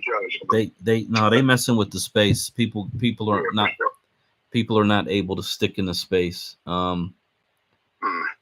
You know what I'm saying? Like, hey, real quick. If I could kick these motherfuckers. I tell you to do is all on the phone, but I know you probably did that It ain't already, the phone, bro. what you got to do too is like close it out. But this is which is what they do. Whatever, whatever with the technicalities. You know what I'm saying? But go ahead.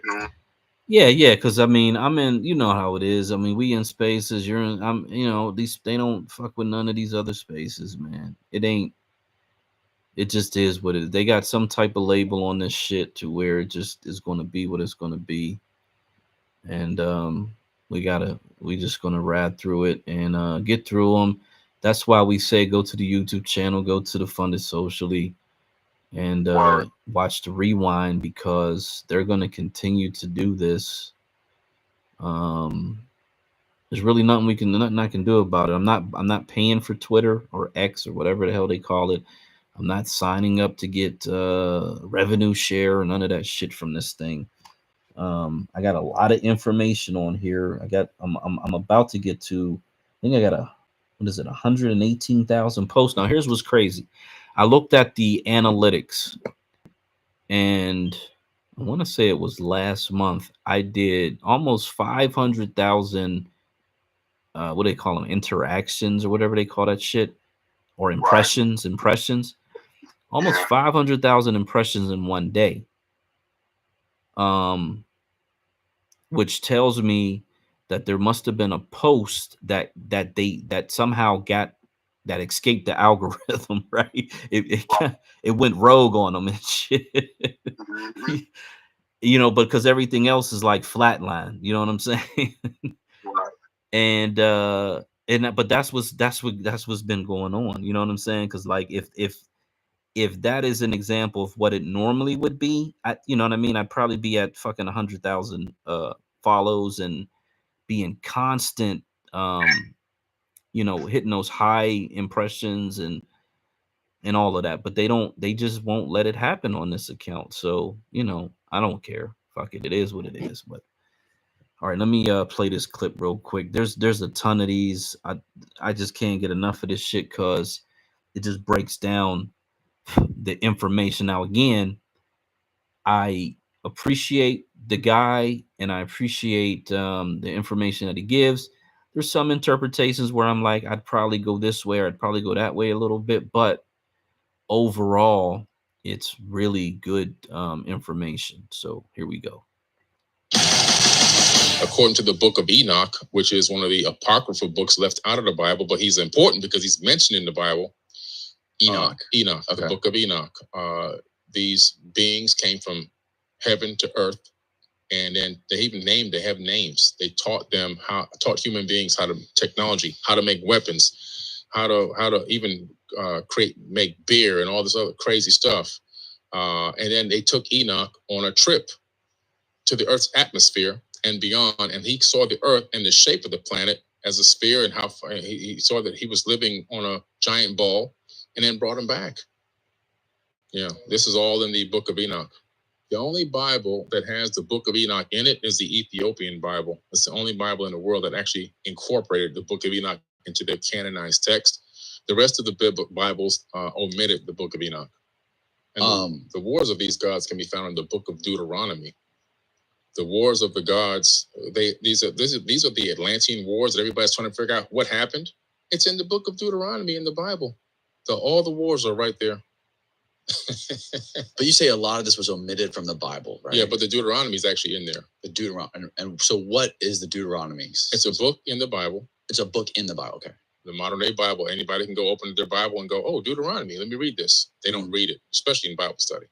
But the reason why is because you have God, which is actually gods, plural, going to war against other gods in other towns and cities and other regions of the planet, and sending human beings to these places to go to battle, and sending angels with them with battle gear on to fight and kill. And the words are, go there, get in, kill the women, kill the children, kill the animals if need be. And if you see any women that you like, you can rape them. These are the exact words used. I want you to get a Bible and look it up. And if you decide you rape them, if you decide you want to keep him as wife, you can take him. But bring the spoils of war back to me. This was these internal battles going on from one region of the world to another region of the world, stealing and fighting over humans and resources. These people have become so evil, fighting against each other and utilizing human beings as chattel. And that's all in the book of Enoch. So God is good and loving and he's all the same all the time. But all of a sudden you read the book of Enoch and you go, what's going on? But the book of Deuteronomy, you read the book of Deuteronomy, you go, what's going on here? These aren't exactly the stories that described. I don't think it's talking about the creator of the universe in that book. So okay, I want to kind of like I want to unpack this in kind of like a linear timeline of your personal discovery of this. So you had that experience in your living room. Yeah. You decided to go on the telescope website, the Global Telescope, and find all these things. At what point did you become aware of these ancient texts and go translate them and learn about them? When I started Googling and trying to find if anybody was looking at these anomalies, I came across information about the Anunnaki. That's the name of the beings that, according to the ancient text, came from heaven to earth. In the Egyptian culture, they call them the Natiru. And they said they came to earth and turned mud into a kingdom. In the Bible, they call them the Anak. They have these names in all different cultures. They all show up around the same time in every culture. And I started finding more instances of them in every culture I looked into around the same time period. And I go, these people really came here at some point in the distant past. It seems to be now around 450,000 years ago they arrived. And about 200,000 years ago, according to the text, not me, they started genetically tinkering with human beings, saying they were adding their essence to them to get us to do the labor for them. So around 200,000 years ago, they started tinkering with us. And there's a famous cylinder scroll and with some text at the British Museum with Isis, the goddess Isis, who was one of the original Sumerian pantheon, not Egyptian, Sumerian. And she's holding up a baby and she says, the first Adamu, which means first man, my hands have created it. And she claims to have taken this baby to term for 10 months in her own womb to create the more modern version of Homo sapiens sapien. Okay, so what is, in your description, what was the Anunnaki? The Anunnaki, well, the term itself means those who came from heaven to earth. And these Anunnaki are beings that came from outside of earth to earth, from many different places, potentially. Just like if you were to travel to Mars, right, and you met a Martian, they say, where are you from? You say, I'm an Earthling. You wouldn't say I'm from Tampa. Right. So it's the same thing. It's a generalized term. And so, but these Anunnaki, these are the original Atlantean people. They created an Atlantean civilization. How do I know this? The tablets, the Emerald Tablets of Thoth, which is my first book, is about the Emerald Tablets. It's a bestseller right now. It's #1 out of 3 million books on Amazon. Why? Because it's talking about the gentleman that ruled over the land of Chem before it was called Egypt for 14,000 years. He left behind these tablets that he authored himself. He didn't have a scribe write them. Back in the day, it was typical. If you were considered a god, you would have a scribe write your work. He wrote them himself. He talks about the Great Flood. He talks about civilization declining and having to be brought back to a high level. He talks about all this stuff in the Emerald Tablets. And he covers everything from A to B. He talks about having technology in the Emerald Tablets. He has a ship that doesn't sail in the ocean. It flies into the sky until the earth disappears, until he gets to the place appointed, and then it descends from the sky back down to the land. This is 36,000-year-old text. And what's interesting about this text, where Jesus is talking in the Bible, quoted as saying things in the New Testament of the Bible, I have side by side the verses from the Bible and the verses from Thoth the Atlantean. Guess what? They're the same. But which came first, the chicken or the egg? One is 2,000 years old, and the other one is 36,000 years old. Yeah, man. So, them Sumerian texts, the Anunnaki, this stuff written in stone, and very, very, very, very ancient, predates ancient Egyptian culture and knowledge and wisdom. This dude talks about how these pyramids on this side of the planet were all built by these same beings that come to the planet periodically, and all this technology that they had. And it's not that he's making it up or he's, imagining it or some sci-fi. Essentially, he's saying this is what's written in stone, in this old cuneiform language that they essentially started translating in like the 1800s. They came upon this sculpture in the side of a rock, in the side of essentially a hill, and there's like 3 different languages, and then there's like depictions of these people, um, and you actually see almost like that winged, and that the it's a symbol you see in ancient Egypt. I think Isis is the one where her wings are out, her arms are out, and the wings are out. It's a symbol similar to that, but it has a man's face on it, I believe. And they were able to, by having these 3 different languages, they were able to actually figure out the language of the one that was the more ancient. But that was the whole point of it. It was like a Rosetta Stone, as they call it. And so they had that since like 1800, and then they started finding all these old tablets that are written in stone, again in this cuneiform. I think there's hundreds of thousands of them, and they keep finding them all over the place, all over what we today would call Iraq, and or the Middle East, but was actually Northern Africa. And so, you know, even though today we think of these people as being these light-skinned, basically biracial-looking people, 36,000 years ago, they would have been much darker, to be very clear. And so this is very ancient information. But at any rate, they have an AI where they've scanned all of these tablets, and he, through his own research, was able to find, I think UCLA is one of the schools that has it. So they have the tablets scanned, and they're available online, and you can go there and you can pull out a tablet, and you can essentially have the AI read what the tablet is saying. And so he's done all of this. This guy, he's like this super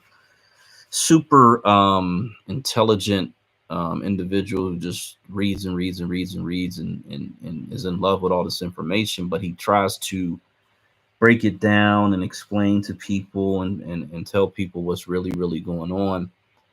And it's actually really fascinating information for what it's worth to me. We got a lot of folks on the Yahoo, or the YouTube. I was going to say Yahoo. On the YouTube. Yahoo. What happened to Yahoo? Them folks kind of disappeared, man. They was balling out of control, and they just up jumping. No more. But yeah, I'm someone who loves ancient culture, ancient information, and especially when it comes to these religions, because the truth about it is that a lot of this religious information is just a rewrite. It's like remixed, and whether it was oral understanding, oral tradition that was passed down over and over and over and over again, that there is a basis of where those stories came from. And this particular culture was able to capture that information in a language that was written in stone. And so it's hard to dispute information that is written in stone from thousands of years ago. It's just really hard to dispute that information. And not only that, but he does the work of connecting it to other ancient cultures in Africa, ancient cultures in the Americas, ancient cultures in India and Asia, and all over the world, quite honestly. And sort of saying, well, they're talking about this guy, well, this guy's connected to this, and this is connected to that. And so it's just a phenomenal bit of information. Let me see if I can find another one of the really good ones that I kind of enjoy. You know, everybody likes to know about the figure called Jesus. And so he goes into that. He kind of does a really good thing on that one. If I could find the shorter one, I don't want to watch an hour-long deal here, but he does the thing about Thoth, which I believe the word thought Thoth is how you say it, and I believe the word thought comes from Thoth. Amen comes from Amen Ra. He kind of gets into a lot of that stuff, where we get a lot of these words and this language kind of comes out of these people. Let's see. That's an interesting one. Halls of the dead, halls of the living. Oh, I'm gonna just grab one and see how good it is. Biblical Bible copied from ancient texts.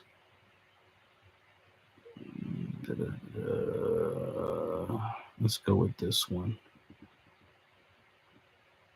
And then I actually found the 4 people. Matter of fact, before I do that, let me do this. So I found the 4 people who were mentioned at the start of this Organization of African American Unity. So we all know John Henrik Clarke. He was born in 1915. He passed away in 1998. So just doing the math, that made him 83 years of age. He lived 83 years.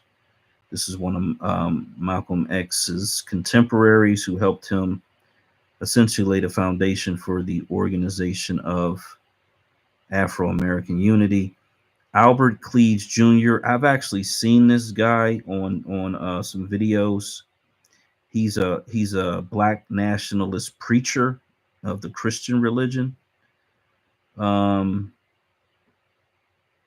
saw him on a panel, and so I do recognize this guy. He's like a light-skinned black guy, but he's actually a really good speaker. I like this guy a lot, actually. So I guess he just kind of went into the church and did his church thing. Says he was a candidate in 1962. He ran for governor of Michigan in 1962 under something called the Freedom Now Party, which I never even heard of. See if I pull that up and see what that was about. See, people always talking about we people always saying we never had these political parties and we never tried this stuff, but we've tried.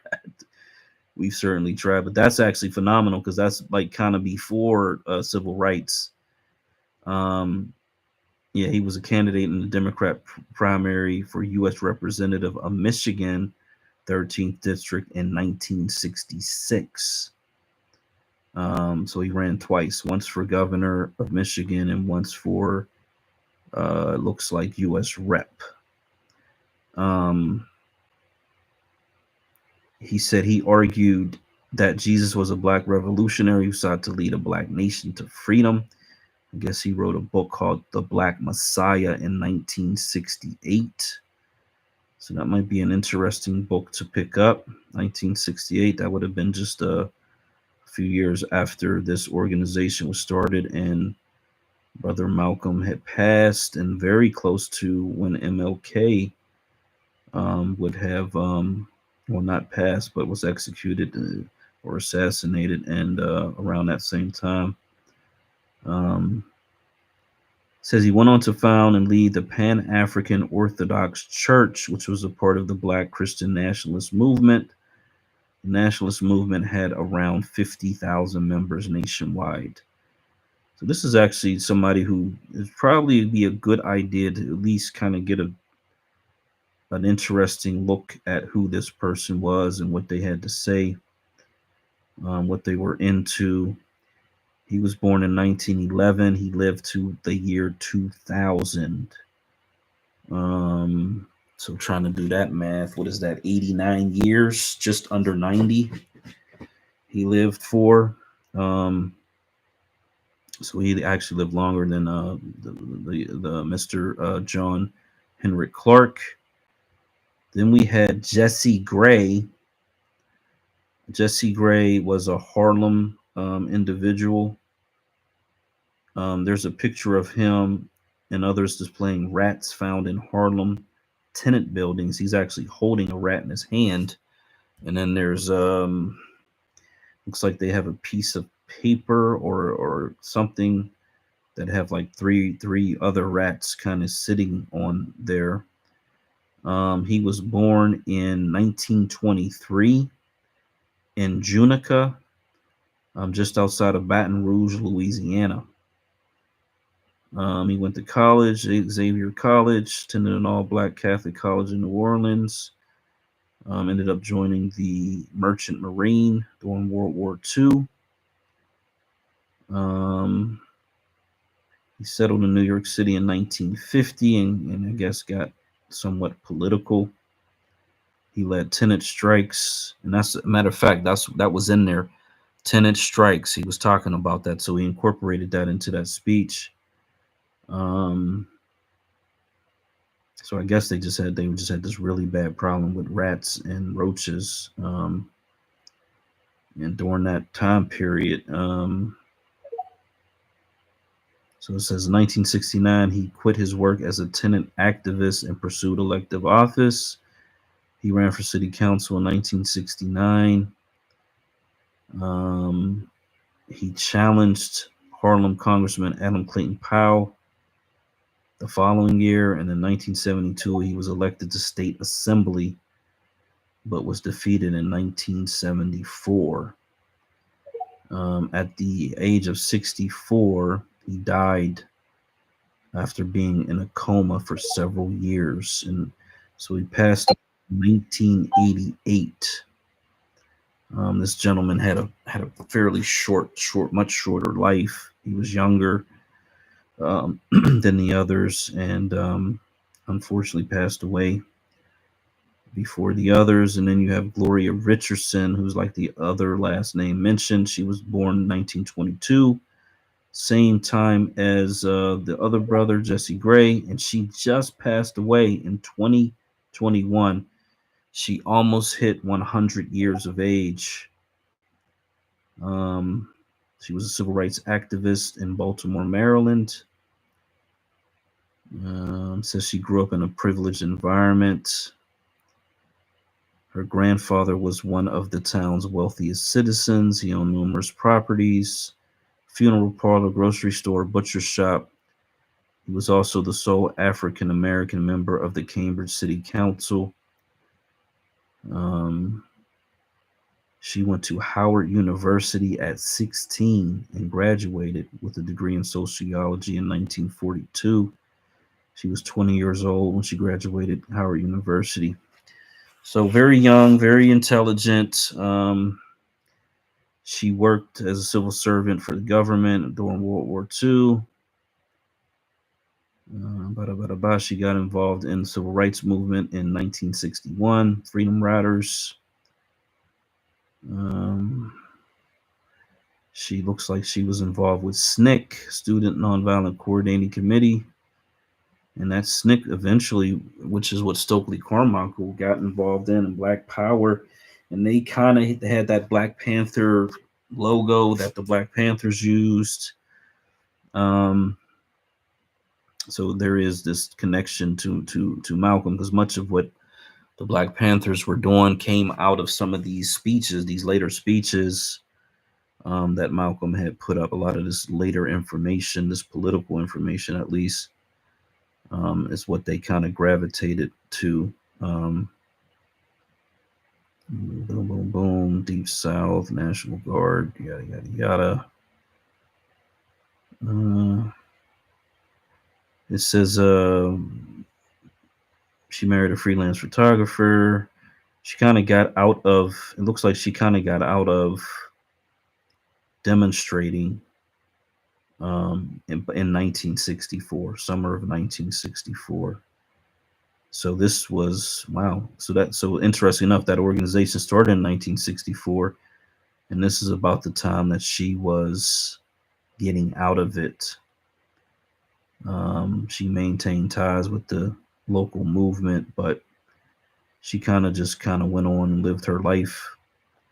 It says she died of natural causes in June 15th, or July 15th, I'm sorry, 2021. She was 99 years old. So, yeah, man, God bless that woman. She lived the longest out of all the folks here, all the names here.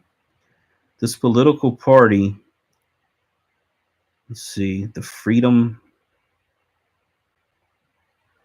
I don't know why they're, so I clicked on that Freedom Party link, And it just gave me a list of a whole bunch of names. I don't know why I did that, because it's not really, none of that makes any sense why they would click out to that. Freedom Now Party is what it's called, but the link didn't get me what it was supposed to get me, which was what the Freedom Now Party is. Let's see what this thing is. Because matter of fact, the brother who had the Freedmen's Party, who used to be real active on the app, he changed the name from Freedmen to Freedom Party, I believe, is if I remember correctly. So the Freedom Now Party was a short-lived political party founded in August of 1963 during the March on Washington for Jobs and Freedom. It had a black membership. It was indirectly linked to the Socialist Workers' Party. It existed from 1963 to 1965. The party appeared on the ballot in Connecticut, Michigan, New York, and Washington, D.C. They had hoped to get 1 million votes. They fell short of that goal. In 1964, the party's efforts were primarily directed towards Michigan. In that year, 39 members ran for office. Wow. Most prominent was this Reverend Albert Cleage, who ran for governor of Michigan. Cleage, a black pastor of the Central Congregation Church in Detroit, received only 4,767 votes. Goodness gracious. And the party soon collapsed. One of its prominent members was Paul Butelli. Butelli ran for state senate in Harlem in 1964.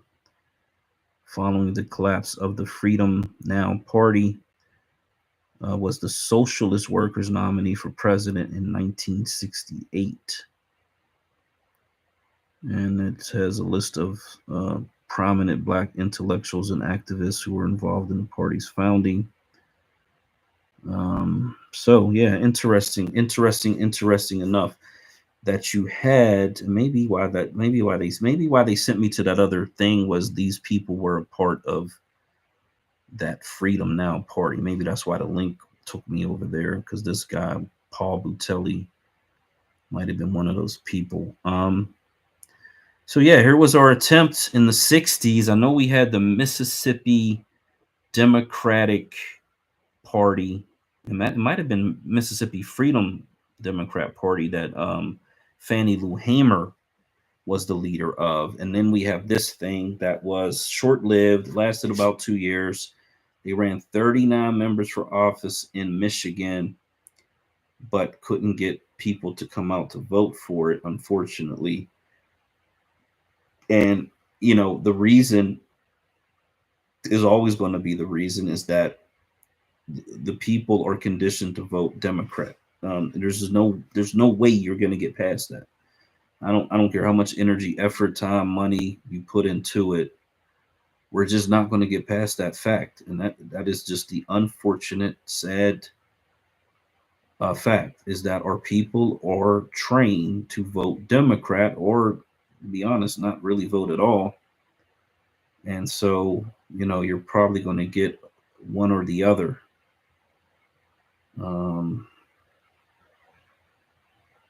It's crazy because, you know, there's links, you can look these people up. A lot of these people lived pretty long lives, you know. For what it's worth, Freedom Now Party. Yeah, folks was trying, man. Folks was trying to make it happen. And you just run into that brick wall. You run into that blue brick wall that the people will not vote for you unless you're a part of that blue brick wall. And that's really sad, but it's the truth. It's just the facts. I wish it wasn't. I wish we could change it, but I don't think it's worth trying to change that part. I think it's better just to focus on getting into office, working the system from the inside, and not even worrying about, you know, anything else, essentially. So, Freedom Now Party. And like I said, I think the brother who had the Freedmen's Party changed the name to the Freedom. I believe that's the new name, Freedom Party. And I don't know how active he is anymore, but that's what he had thought was something that was beneficial. I don't know. I don't see him in the spaces, and I don't really see him participating as much in the reparations movement. I know there was something that happened in California. Let me shout out News Toter. News Toter's having a space with the chairwoman of the California Reparations Task Force on. Is that tomorrow or is it Monday? I think it's Monday. News Toter always has spaces at 8:00, so definitely check in. If DJ's around and you got the link, definitely stick it in a jumbotron or stick it in the purple chat, so people can get that information. But I'm trying to find I wish this was my other account. I may have to actually go to the other account just so I can see.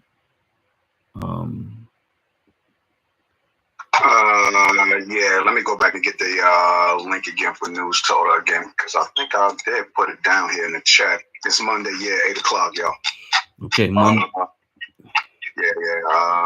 We tried to do it earlier this week, but shout out to Sister Camilla Moore, the Reparations Task Force Committee member. She obviously is always pressed for time, so she was graciously able to squeeze us in on Monday. So there you go. Be there, be square, fam, with your reparations questions. There you go. Yeah, and that's it's always good, and it's very important to keep the conversation going. I know they're trying to fight, and that's probably the best thing to do is dig down, drill down, fight harder. Because if you don't fight now, and this is where I'm at with it in all areas. If you're not going to fight now, then you might as well just give up, because we don't have a whole lot of time left as a collective. Individuals may be able to do their thing and figure out a way. And that's just really sad to even think about. But I think the time for this big collective push is really it's just running out. And so I'm really glad that she's going to come and speak to people. Hopefully that'll be one of the bigger spaces for all the folks who kind of were. Going into the measures, bro. Damn! Wow! Holy crap! They hate my voice. All right, let me come back in here. I was talking to y'all, but I'm showing on some folk. Yeah, no, they just hate my voice in here. That's what it is. Oh, damn. We reconnect to the space. Okay. Like extravaganza, you know what I mean? Well, right. Yeah, how's it now? Back in the ahead, building. Okay. Yeah, so get the ball spot. Maybe the space will hold up.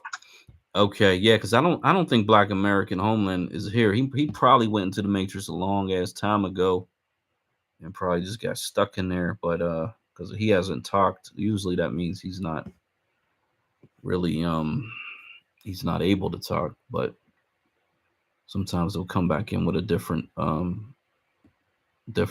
count. But yeah, I know that they this is what they do. They do what they do. There's nothing we can do about it. Like. Again, I'm not paying for this shit, so they can forget about that. But I'm actually just trying to find. There was one that was really good where he kind of just broke down this whole Jesus thing. I was hoping I could find that one, but there's so many of them because what they do is they take hour-long podcasts, I guess that's what they call them, and they'll break them down into all these little smaller segments. And so, man, it's like him, Joe Rogan, people like that. They got so much content. And this content is definitely monetizable because you're not, this is just that pure monetization content. And even if you're getting 10,000 views here, 100,000 views there, if you got 6,000 videos or 10,000 videos, it doesn't, you're doing it through bulk. You got a bulk system running. So you're getting money. And he's got his own, I think he got his own streaming channel and all of that, and some other things that he do. He takes trips to Egypt and all this other stuff. So he's definitely got an empire blooming in terms of that, getting money. And yeah, so yeah, so now I'm talking about that while I'm looking for this. Let me talk about Master P, Ben Crump, and I hate to mention Snoop's name because he hasn't really been in the camera. It's more like, because this is more like Master P shit. Let me just frame it like that, because Master P decided he wanted to get into the car business. He decided he wanted to get into the food business. He was in the clothes, but he trying all these different things. Great, no problem with that. He got Snoop involved with the food business, and for whatever reason, Walmart is not putting their stuff on the shelves like they feel like they should. And I get it, I understand it, because there's Walmarts where I tried to get the black ice cream, the creamalicious, and it was there. Now it's not there, and it's like kind of BS. So I know they be playing with black businesses in Walmart. They play with it. So I don't even. I mean, yeah, you'd like to be there because you think that this is where the market is, and yada yada, bing bang. But they play with black businesses inside of Walmart. They just do. You got to know that going in. And so at any rate, they're complaining because they're like, well, no, they're not keeping our cereal up, and they're keeping it in the back room. And then they're saying that the other cereal brands are the reason behind it. So they want to sue Walmart. They want to sue these other cereal. It's a big thing, and it reminds me of like what Jesse Jackson would do, but a different way. Because Jesse Jackson would probably have a meeting with them. It would all be behind the scenes. He would threaten to boycott, threaten to make a big deal about it in the press. And then it was basically a shakedown. And they would, say, hey, well, we'll donate such and such to your Rainbow Coalition, yada, yada, yada. And then and that would be it. The shakedown would happen. They would cut them a check, and then life would go on. But they're doing it differently. They're putting it in the press. They're taking them to court. And when you hear how Master P frames this thing, this is the part that's disgusting to me. Let me get to a Twitter thing so I can try to pull this up. Yeah, this is the part that I find a little unnerving, because it's actually kind of sad, because you're not really doing what you think you're doing. You're not saying what you. Yeah, Ben Crump, his voice at this point is a little too much for me to even deal with, because I don't really know what he's talking about anymore. Okay, yeah, so this is 26 seconds of, man, I don't even know what to call it. I hate to get people preconceived notions. I'll play it, and then you can hear what I think about it after we get done playing it, because I think it's whatever. All right.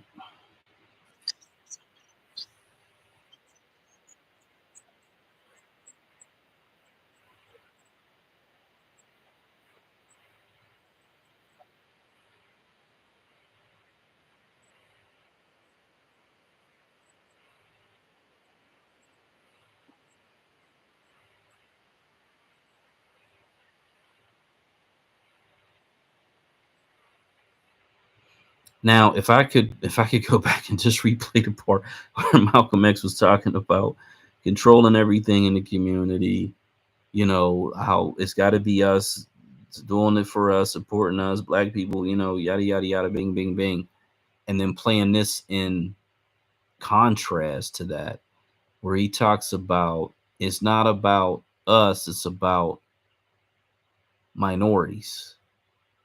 And then he goes on to list who minorities are, and it's Latinos, it's Asians, it's women, and it's whites.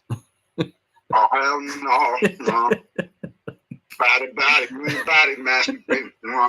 What happened, bro? Like, what happened to the ice cream truck? And you know what I mean? And we got the straps, and we, you know what I'm saying? We are army, and what happened, bro? What happened, man? God damn. Hey, bro, you know I don't give a damn. Why you take Romeo rap snacks money, son? The rap snacks. Come on, bro. Come on. I don't want to turn this into the Type Productions hour on Funded Socially, man. Come on now, you know what I'm saying? Man, he been all day. That's all day. I think he been trying to maintain that lifestyle. That, like, you know what I'm saying? Because not once is he talking about this is what we do in the community and this is why. For Young Thug, they played the lifestyle song in the courtroom. They played his lifestyle song? Oh, yeah, bro, they played that as evidence for a court. Man, my lifestyle. Yeah. Oh, wow, I do. You know, that's one of the songs that I actually do know. yeah, I fuck with that. You know what I mean? The wow. beat was fire, too. Yeah. That's crazy. Look, I don't know none of the lyrics. I just know the hook. Right. For Young Thug, don't know what I'm saying? He ain't did nothing right. You know what I mean? When the white folks shoot up the club, they ain't did nothing. Yeah, mental illness, Young Thug. We requested for him to be on probation, and this is a first-time offense. You know what I'm saying? Right. If not found guilty all the way. You know what I'm saying? It should be just a slap on the wrist. Thank you, Your Honor. Go ahead, black majority. Yeah, I think, but ain't he just kind of there for like the ringleader shit based on what everybody else is doing? Like, not that. They partnered him with the Rico, no man. Yeah, that's what I'm saying. Why they Young Thug. You say he was doing it, but look, I ain't gonna stunt though. I think, what was it again? I think it was like either between 70 and 240 some odd page indictment on YSL crew, and they got a 10-year history of watching these jokers. Yo. Wow. You yeah, 10 trial, so like 10 years, but you know how it is. It'll be. I mean, this isn't any little click situation. The dude who's at the top usually ain't doing none of the actual whatever, the get down. And then it's all the underlings, and they try to connect what the underlings are doing to their target. You know what I'm saying? I mean, I think that's essentially what they're up to. I don't know if they actually got him actually doing anything, you know, and so it's look, I think that's what it is. You know what I'm saying? I don't think they got Young Thug really doing anything, really. You know what I'm saying? I think maybe with an exception, I think they might have caught him once or twice, like in a scuffle or something like that with someone. But that's him just because of who he is. He got to always defend himself and shit. You know what I'm saying? Mm-hmm. And obviously, he portray himself a certain way, but not even include that as part of the evidence of his portrayal. Because I mean, the way he portrayed himself, because that's just really a character. You know what I'm saying? Right. At this point, you know what I mean? So if you saying he living his lifestyle and shit, you will have to really show that shit. Like, what the fucking nigga got time as a superstar like Young Thug to be living the lifestyle of a real gangster? Nigga, they been in the studio all night. They did like, I'm in the studio all night, yo. You know, like, I don't got time. I'm at the show. I'm at the club. You know what I'm saying? Like, and I got to spend time with the family, do normal shit. You know how this shit is, yo. It's like any other job. So what do you get time at to busting a nigga over his head or selling dope? You know what I mean? Like you said, it ain't Young Thug the type who, if you saying he the ringleader and you giving him RICO charges, he ain't got time for that. You know what I mean? But go ahead, though. Yeah, that's and a matter of fact, I think I saw an exchange where the attorney was essentially saying that, all they doing is working. They just working, he working and working. It's from here to there to there. And they had one of his I don't know if he's a co-conspirator, but he wasn't testifying against him, but he also didn't seem like he was testifying on his behalf. It was a weird cross-examination. Um so he might be a co-conspirator where he wasn't trying to throw young thug under the bus, but he also wasn't really trying to like incriminate himself either. You know what I'm saying? He was kind of like walking a tightrope or whatever. But yeah, I mean, hopefully he can walk away from that and then not just like insulate himself a little bit better and move on from this kind of a bad situation, I guess, and continue to make music and all of that good stuff. Let me see. I'm gonna just throw into one of these because the dude's got so much good information. But the one I wanted, they got these different I don't even know what to call these things. They look like rap album covers, but these different graphics and shit. And it's kind of hard to remember which one I actually watched because I watched a bunch of these joints, but I can't really tell which one was the one that was like, oh, that's a really good one. Because most of them are just really, really good, and he does kind of go through a lot of the same information, but it's just kind of important. Okay, oh yeah, there it goes right here. Maybe this is the one. Okay, yeah, let me play this one, and then I'll probably try to play another one. Hopefully, we can hear this thing.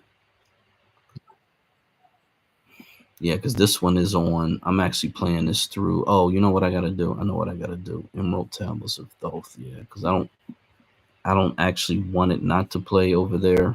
I want it to actually play over here so we can actually hear it. This is the one where he kind of breaks down who Thoth is and why he thinks Thoth is actually the figure that people call Jesus. And actually, he calls it. He actually explains some shit that a lot of people don't know. What's interesting about if you go to theologian school, to like the people who go and get their degree in these Bible shit, and end up becoming pastors and all of that through the actual educational system. They have, I don't know if they call it a Bible concordance, but they actually have a whole nother book that goes on. It might even be a set of books that goes along with the Bible where they actually do explain different parts in more detail. And if you really were somebody who was serious about it, you would actually go to the Hebrew translation, because then you would actually get a real an authentic translation based on. Did you know there's a simple Yeah, I gotta play through this commercial. activity that you're already doing dozens or even hundreds? Yeah, you would. God is a frequency. It's our. You would get the understanding of the language in Hebrew, and in Hebrew, words only have one meaning, and so it's much more powerful if you understand it from that perspective. Again, understanding that all these biblical stories are much more ancient than 2,000 years ago and whatever the Bible was written and whatever time period they were talking about. That these stories had been passed down, some written in stone in certain parts of the planet, and then in other places just oral stories passed down. But that they have an origin story. In other words, while they may not be talking about, like, Jesus may have never existed. Okay, cool.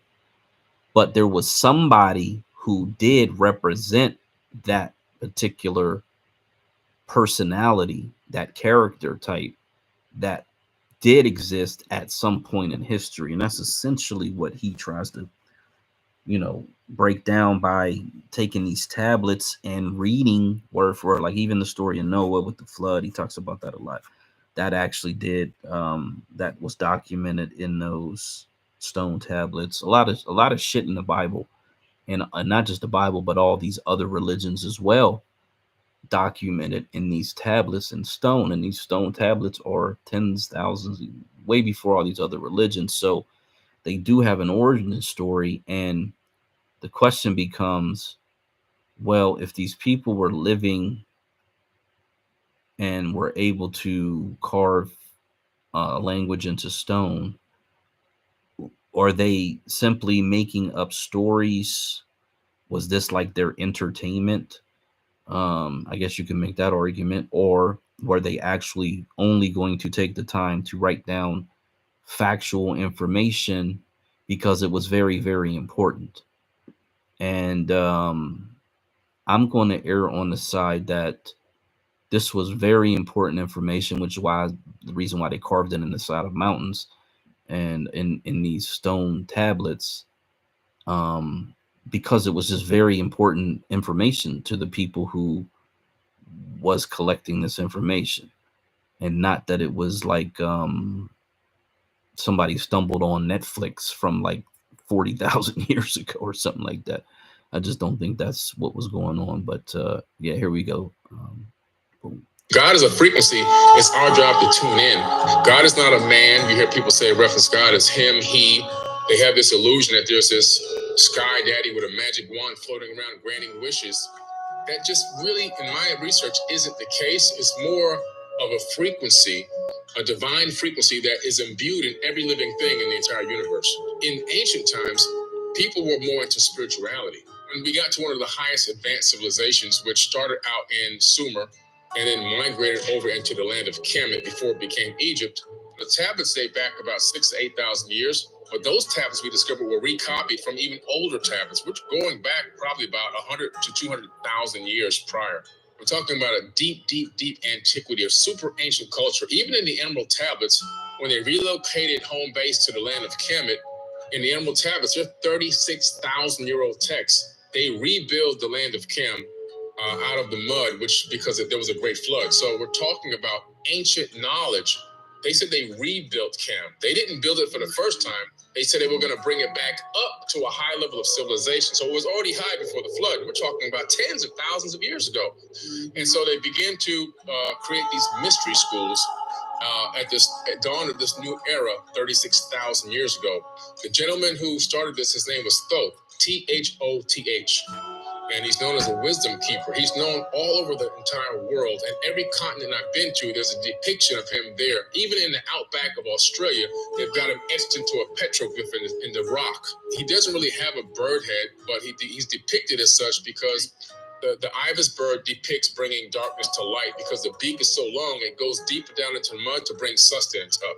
But he ruled over the land of Kemet for 14 or 16,000 years, roughly thereabout, according to the ancient Egyptians. And then he left there and went to Mesoamerica and kickstarted the Teotihuacan civilization in Mexico City. You have Teotihuacan, you have all down throughout Tulum and all the way down to Chichen Itza. That was all his master architectural plan. And Teotihuacan is part of his African name, which is also known as Tahuti. And Teotihuacan in Mexico really means the city of Tahuti that he built out there. So he left there, and that's why the pyramid complex there mirrors the one at Giza in Africa. And so these mystery schools started, and so these mystery schools were to teach the spirituality to adept initiates and to pass it down through verbal teachings. And then when some of these super masters began to pass away or leave or disappear, whatever you want to call it, some of these pyramid priests and temple priests realized the power that this knowledge had and began to alter and remix it. They understood the psychology and the neuroscience behind this and how it could control masses of people.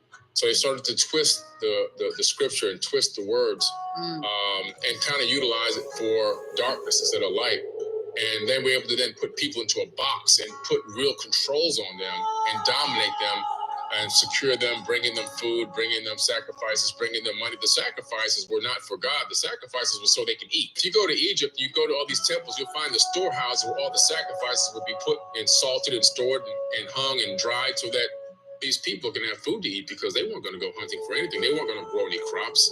So it was all a big scam. So they took his teachings, his spiritual teachings. He's all about seeking the light, evading the darkness, understanding how to raise and be born again through conscious thought. The first baptism that was taught is in the Animal Tablets. He talks about being baptized via elevated consciousness, being able to rise up to another level and look back to see where you were before. And you'll be born again many times in one lifetime if you continue to ascend. It had nothing to do with splashing water and dumping your head in the pool and all this other kind of stuff.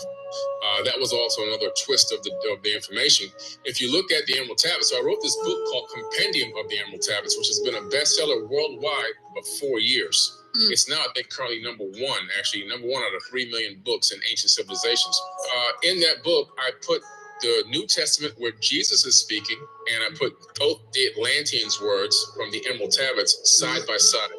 And you see that Jesus is literally mimicking what he learned from the ancient mystery schools, which he learned directly from the Egyptian mysteries from both the Atlanteans' teachings. So he's not saying anything new in the New Testament. All those words that were spoken by him were information that he was taught, because the real text is 36,000 years old. And of course, we know the Bible was written between 100 AD to 900 AD, long after the people were long gone. It's just a mimicking of ancient texts, and people began to take spiritual concepts, and a lot of different religions cropped out of his spiritual writings that he wrote in those Emerald Tablets. The story kept getting rewritten. The story did happen originally thousands of years before Jesus was even born. And then the story kept getting copied over and over and over. The true story of Jesus has really never truthfully fully been read. The Sinai Bible is probably closest to the truth, because the Sinai Bible was written before the King James Bible and some of the other canonized books. And there's about 14,000 differences between the two. And one of the biggest discrepancies is Jesus was never crucified. Matter of fact, Harvard has a copy of the book of Jesus' wife in its seminary library. So most likely he got married, had kids, and the Merovingian bloodline most likely is still walking the planet till this very, very day. And so I think that those stories of the ancient, of the ancient cultures having the same story over and over again was just it being copied again from culture to culture and being reread, and the names being slightly changed, but it happened originally thousands of years prior with Horus. I believe that Jesus, his real name is Yeshua. First of all, he was a real person that did exist. I've been to the house where he grew up in Egypt, because if you remember in the Bible, Jesus disappears from the Bible at the age of Helen Hansel was able to win any competition she took part in. She was known as the contest queen. The age of 12. Disappears. You don't see him again until he's 32. He's gone. Where does he go? The Gospel of the Holy 12, which was left out of the Bible, has the answer. He goes to Egypt. I've been there. If you go to Coptic Cairo, you can go to the house where Jesus and his mother lived in there in that area, and they turned it into like a crypt now. So you can go there, you can see where the bed he slept in and everything is still there. And he was learning the Egyptian mysteries. From there, he went all the way up into Tibet to learn Reiki healing and Qigong, and that's been confirmed by the Dalai Lama. And then he left from there and went down into India to learn the mystic arts, teaching reincarnation all the way back to Egypt. And then the Bible picks up, I call my son out of Egypt, and then you see him appear on the back of a donkey in Jerusalem at the age of 32. And that's where the Bible text picks him back up as coming back in. But he was a very spiritual being. He was a virgin birth. And what's interesting is in the Apocrypha text, the text that was kept out of the Bible, you discover his grandmother, Mary's mother, was also a virgin birth. And if you look at the Sumerian tablets, you discover that these virgin births were not unusual. They were experimenting in these types of in vitro fertilization techniques, where they would take an egg and put it in the womb and take it to term. Not their egg, another woman's egg. And they have this whole section in Egypt called the Hathor's temple at Dendera, where they have these birthing centers where they were doing this. So he was a virgin birth, and so was his grandmother was also a virgin birth.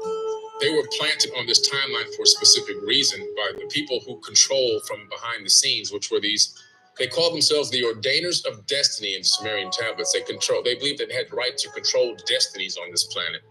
And they would use this crystal tablet to see potential outcomes and futures that they wanted, and they would then pick the one they want to coalesce into one real outcome and they would go ahead putting action behind that to make that reality come true for them. Masters at manifesting. Prior to the flood, the Anunnaki, who are also the Atlanteans, that's the same people. The Atlantean is a civilization. Anunnaki means those who came from heaven to earth. So it's like if we travel to Mars, I wouldn't say I'm Billy Carson from Boca Raton, Florida. I would say I'm an Earthling, right? Mm-hmm. So Anunnaki is that generalized term. Atlantean is the type of civilization they created. So basically, what you find is that before the flood, they didn't even interact with the hominids that were on this planet. They didn't interact with us. Our cousins were here. Not Homo sapiens sapiens, but a different version of us was already here. Then they started tinkering because they wanted to create a slave race of people. And then after the flood, they decided to utilize this new tinkered genetically modified version of a Homo sapiens sapien.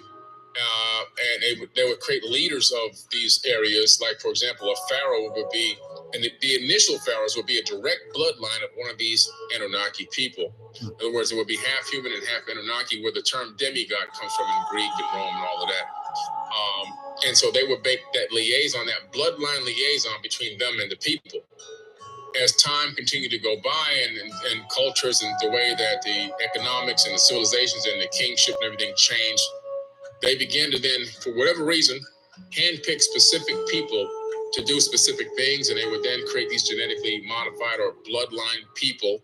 Yeshua was one of them, who I believe he was half human and half Anunnaki. That's just my personal opinion. I have not read that anywhere, but that's based on what I've researched and what I know from studying ancient cultures. I believe that he was not one. He himself said he's not of this world. I believe that he was a chosen one for whatever the full mission was. And I think the real mission was to bring a certain level of Christ consciousness, which existed before Jesus Christ, that terminology ever came to be.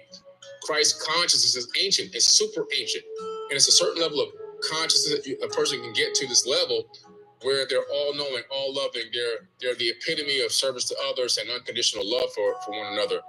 A real true ascended being. And Jesus never said he was going to return. He said that Christ would return. And he's talking about the consciousness coming back to this planet and raising everyone up to a high level and bringing back a new golden age. It's a level of consciousness where you have this crystallized consciousness where everything that you think of is about, how can I become a problem solver? I'm not a victim. How can I help someone? How can I love this person better?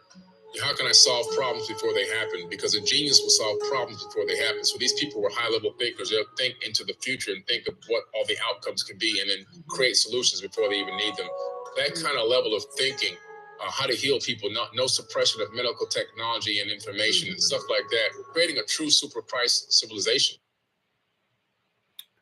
Yeah. Oh man. So the brother Guz breaking it down based on these tablets, this language that was lost and then rediscovered and is likely just over 2 minutes. I'm going to show you how I created this ebook using a feature called as long as the United States government doesn't get over there and start blowing shit up, like destroying all this information, likely, hopefully in the future they can keep finding hidden libraries, buried libraries, whatever the case, and eventually this information will get out into the public. But it's just an amazing thing. And another videos he talks about how they had a station on Mars. They actually had the moon, the Mars, and then there was a planet, which this is something that we probably all know. The asteroid belt used to be a planet. Well, he calls the planet Tiamat, and that planet, when it was destroyed, part of it kind of bruised Mars, and that's why the one side of Mars looks like something kind of scraped up against it. It's got these huge long scrapes across one face of Mars. He said that comes from that Tiamat explosion. And then he also says that the Earth and the moon came out of that explosion as well, which is interesting because I've seen all different types of theories of how the moon came out of the Earth. And or the other theory is that the moon is some artificial, like a Death Star in Star Wars type of thing that was brought here and set into place. That it's a hollow moon, and all of these different things. So there's all these different theories, but according to him, from what he read inside these actual texts, this is what he comes up with: is that this planet Tiamat was, for whatever reason, it exploded, and then part of it bruised Mars, and the other part became the moon and the Earth, and or it crashed into what Earth used to be, and then as it reformed, some of that material kind of got reformed into what the planet Earth became, and then the moon came out of that as well. So it's interesting because you take science and religion, which is really not, I guess we call it religion, but it's really just stories of ancient beings, to be quite honest. We just have turned it into religion, but it really is, like, from this perspective, science, and you're just talking about these beings that did exist and that likely do exist. There's one video where he talks about them transferring consciousness from one body to another, and like we know Neuralink is up and running. They got Neuralink up and running in a human being right now, and Neuralink is the Elon Musk device. Terminator T1000. Yeah, where they're connecting, and I think the person is either paraplegic or something like that. That's where they want to start, where they're connecting people who are in really bad shape, to be quite honest, and they need this technology in order to be able to move things. And they're going to start small with, like, just being able to move or operate computers and things of that nature. Eventually it'll be artificial limbs and other things that will give them the ability to walk and run. And he said, I saw an interview where he said, if you're unable to see or hear, even if you never were able to see or hear, that they'll be able to repair that condition, excuse me, and you will actually get sight back. You will get vision back. You will get hearing back. So you're going to be able to recover things that you may have never had, based on, this is what Elon Musk is saying. And so, but first they're going to start with the paraplegic people who really need it, and then eventually it'll go into people who are just doing it because they want to kind of enhance their reality. I assume that it would have a massive military function, because if you can download information instantly and have the capability, basically like the Matrix, be able to do things instantly, know things instantly, and at the same time you basically got the internet inside your head. There's really no, damn it, I'm in the Matrix. It's gotta be my voice. It's gotta be my voice at this point. Okay, all right, let me go back and come back in. God damn it. And then we're down. If you get that Bridgecast device I told you, you can change your voice, turn into Darth Vader. I'm your father, Twitter. You'll never be the same as me, Elon. You're not a real African. We down to 3 people. Man, this space down to 3 fucking people, man. Look, I just saw somebody come in and get kicked back out. We down to 3 people. Oh my god. Yeah, we doing something. So if you plan to stay up, that way, because I don't want you to be limited because they got this space freaking jammed up. I'll go ahead and end it, and then yeah, I'm just over here chilling, brother, with you. You know what I mean? Every Saturday, 8 o'clock now. You know what I mean? Yeah, I know what you're saying, but because I mean, just having people being able to come in and talk. It's already 3:30 in the morning. I would say just start another one, but you know, everybody over in I don't even think it's really a janky space thing. I think it's just everybody over in Tariq shit. Oh yeah. Okay. Oh yeah, 1,000 people over there. Yep. You know what I'm saying? That's where the family at. Shout out to them. Shout out to Tariq. Got a lot of people hating on the bro, but it is what it is.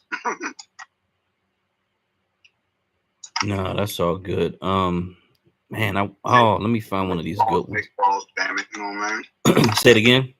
I said Knicks Walls, damn it, you know what I'm saying? The Knicks. Oh, the Knicks, gotcha. We on fire 1 minute and taking the L the next play. Hey man, leave the space open, man. You know if you want to stay up or whatever, no man.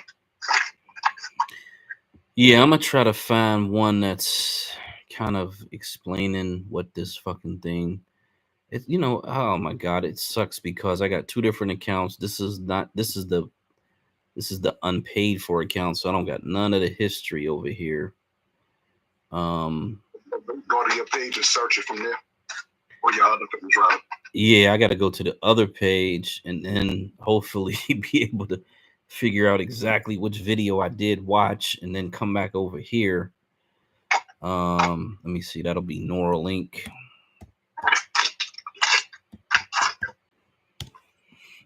Yeah, because now that they got it up inside of a whole human being, you definitely have moved to a whole different conversation. They had it in all the animals. The monkey. There's a video where the monkey is operating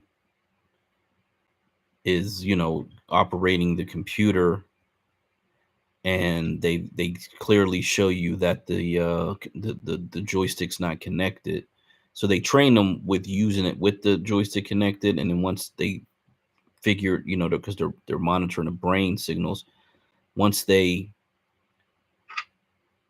see the brain is operating and all of that, and the monkey thinks that it actually is working with his hand, but they disconnect it, but he's still playing with the joystick because he thinks he's still operating with the joystick, but it's not connected that way. So the only way it could be is that he's doing it with his brain. You see what I'm saying? Right. They just got the monkey thinking he's doing it with the joystick. Right. Which is really, really wild. That's a really wild situation. But and so it's like one of those things where in my mind it's just like, man, that would be so super cool. There's a part where you're like, it'd be super cool, but at the same damn time, viruses and people hacking you and all types of crazy shit, you know what I'm saying, could come out of that. I don't know why anybody would want to be vulnerable to that type of shit, being hacked and all kind of crazy shit like that. But well, hey, none, but look, God jokers lined up, ready to get shot, pretty much implanted or whatever. They jokers lined up for the China virus, you know what I'm saying? Keep it real, you know what I'm saying? You lined up for it, it is what it is, shit, you know what I mean? But hey, if you didn't line up for it, it is what it is too, shit. You know what I mean? Because you already know Nagas don't give a damn. But regular people just lined up for that shit, bro. You know what I'm saying? And unless you had to get that shit for your work purposes, that's like the only argument. I mean, even then, that's the argument. You know what I mean? Real right. Well, here's the thing. Imagine again, if you got all this. So let's say you get 2016 vision. You get like your hearing is increased to whatever level, and then you have all this intelligence, and not only that, but you can access AI. So you can get the answer to anything in seconds, and you could run faster, likely, maybe it does that too. Maybe it increases your strength. But ultimately it definitely is going to increase your access to information. And so I think that people will voluntarily want to get this shit implanted into them. And then you'll have a whole different part of the society, because not everybody's going to be able to afford it. It's probably going to be very expensive. Oh yeah. And then it's going to require maintenance and a whole bunch of other shit. You know what I'm saying? And yeah, so it's going to give you an advantage, and I think that's why people will get it, because not only one, it'll be the cool thing until, you know, as long as there ain't no problem, people ain't dying and shit like that. It'll be the cool thing to do, but it'll also be the thing where you have this advantage over everybody else. If for the people who don't have it, you got this advantage over them. And then what do they do with, like, let's say someone's so wealthy they can get it for their kid in the 6th grade, and now 6th graders are running around with this fucking access, this advantage, and they could just coast through, you know, high school, college, get a degree by the time they're fucking 12 years old. You know what I mean? Like this like the potential of changing the rules or changing the haves from the have-nots, because that's really what it'll be. It'll be the haves and the have-nots. Is really unfair and astronomical. The damage that it could do to just what we know as society, I think, is a little out there. Word. All right. So with that being said, right, you know, we already understand from like a holistic understanding that people like Dr. Sebi, rest in peace, done beat the government at their own game multiple times. You know what I mean? So this man was incarcerated federally for doing things, and we ain't even got to say allegedly for the space anymore. It's already been factually proven. You know, cured diabetes, eyesight issues, AIDS. You feel what I'm saying? It's been done through medicine and holistic living approaches and spirituality.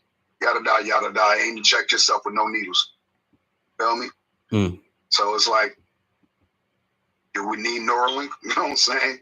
Unless it's like, you know, I mean, and not to say we need it or not. I'm not saying that, because any type of obviously technology and industrialization will obviously benefit you. You know, just think about something as simple as a hand truck, where you could just stack a bunch of boxes on a flat piece of metal with some wheels on it and just roll it. Damn, you just saved yourself so much time. You feel what I'm saying? Car, airplane, you know, all this stuff helped out.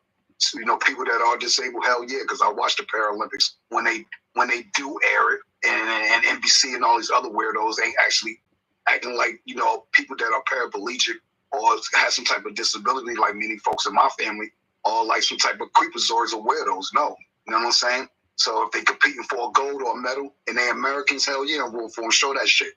Go, nigga, go. You know what I'm saying? I nigga, if you got to do what you got to do, I'm supporting that shit. You feel what I'm saying? But I don't think that right there type of information or technology should fall into the wrong hands. So with that being said, too, you got folks over here, you know, the others, they stealing information from the government, from Apple, from Tesla, all these other people, and you know, it's fraud, you know, federal charges, all this other stuff. These people don't left the country, bro. You know what I'm saying? Well, I'm talking about like Apple CarPlay technology and Tesla automation driving technology. You know what I mean? Information that's supposed to be vital and private to our infrastructure, but it's gone now. So it's like, I don't know, Elon. You know what I mean? And plus, you know, if you let the white folks get it, you don't like black people, Elon. So it's like, you know, the white folks gonna come up with a new gun and shit with this new Neuralink shit. There you go. Like a EMP. You know, you done paid $250,000 for a fucking Neuralink. Had the surgery, all that shit, go through recovery. Somebody hit you with an EMP. You know, poof. Yeah, what the fuck, man? Well, okay. You know what? I'm pretty sure they got that worked out. Just to keep it simple. You know what a Faraday cage is, right? Yeah, definitely. More or less, they'll just wrap that around the Neuralink, whatever it may be. You know what I'm saying? Probably wrap your whole fucking brain around a Faraday cage, at this point, which is nothing but your cranium, you know what I'm saying? It's a Faraday cage, you know what I'm saying, to keep interference out from where you don't need it, you know what I mean? So maybe they'll do that.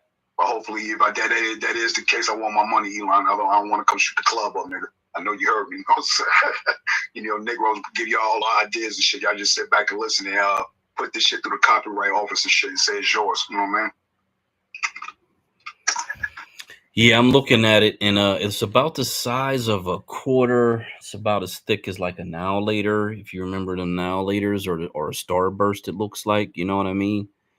So it's about a half-inch thick, about it's round like a quarter, and I guess all the stuff's inside. Then it's got these tentacles, I'll call them, that are coming out that they attach those. What's that? Dr. Octopus. Yeah, but they're more like they're not really wires, but that's where they connected to the different parts of your brain. So it could basically pick up the signals and then transmit so that you're gonna be able to move your muscles or do whatever it's supposed to do. Like part of me is like, okay, you did this shit on animals, right? And you got whatever you got out of that. You did it on monkeys, which are supposedly close to humans, but humans are totally different. And then what happens when you gotta either take it out, replace it with an upgrade? Like, how do you get the upgrade version of this shit 10 years down the road? And how long is this shit going to be before it's obsolete? You see what I'm saying? Like, there's got to be that. To me, those are the drawbacks to me, because if you got to get an upgrade every 5 years and you go through surgery every 5 years, like, you know what I'm saying? At some point, that seems like it gets to be a little bit too much. I could see, like, because I'm looking at the people. Not really. Check it out. You ready? Let me know when you're ready. Yeah. You know we do the sci-fi shit, my dude. You know what I mean? The Matrix, bro. All you would have to do is plug in an extension inside of somewhere like in the back of your neck or whatever. Oh, God. Like a USB port. And just plug in whatever upload or software upgrade that it would need. Because hardware, remember, never is really old. Your computer is not old. It's the software that is old. You have computers that are 40, 50 years old, 100 years old, whatever it is, you know what I mean? That are still around. They still work. The problem was when the new AI came out, your old device didn't work with that anymore, because we need a new infrastructure of hardware to make it work. This is why, like, industries like the music industry, like certain equipment, like the buy, selling, and trading, the market value or the resale value will forever remain high. You feel what I'm saying? Because of the hardware. Same thing. I don't got my truck no more, but that GMC, third generation GMC Yukon, is the market value and the resale value is so high right now. And I'm talking about ones that got 200,000 miles on it, 5,000 and up, bro. You feel what I'm saying? So that's old hardware, 20 years old at this point. You know what I mean? But we're always got to be changed on it. The oil, you see what I'm saying? Put gas in it. You know what I mean? Every once in a while, get a filter. Change your transmission fluid every 100,000 miles, and it's a brand new vehicle all over again. So it's like, I think industrially, we so far advanced that we don't even fucking know it, bro. Because the shit that I'll be like, yo. A lot of times black people would be quick to say, and this was some of the arguments that was inside of that other group over on Facebook. We didn't do what we were supposed to have done. Or, it ain't my fault if that person effed up. You know what I'm saying? Like, it's 2024. Like, don't we understand that, like, those are white supremacist talking points? We never had an opportunity to do anything in this country for over 500 years and shit. You know what I mean? Yeah, so what? You could go to work. They just keeping tabs on you now at this point. This ain't nothing but slavery by another name, right? Convict lease. Going to work. You know what I'm saying? So, if it was about $10 an hour or whatever the minimum wage is, because that's where we go off in this country, enough so you can live, pay your bills, and that's supposed to be considered a livable wage in America, but it's not. Unlike any other country, we go by minimum wage. So therefore, me in America will always keep you in the loop by having to make money to pay your bills, all this other stuff. Other thing is too, it was something else I was gonna say, but go ahead though. Okay, I'm gonna play this Tim Cass video because he's hitting on the points that I want to talk about. Seem like all these other like hoity-toity technology spots are like, they're all on board with it. Oh yay, all that bullshit. But no, I want to hear like the fucked up shit about this shit. Not, you know what I mean? The dangers. So Tim Cass look like he's tapping into that part of the energy. So let's see what he's talking about here with this whole situation. Get it back to the beginning here, because this is a part of that AI. He actually starts talking about telepathy, and that was another one. And that, man, I must have watched that on Twitter.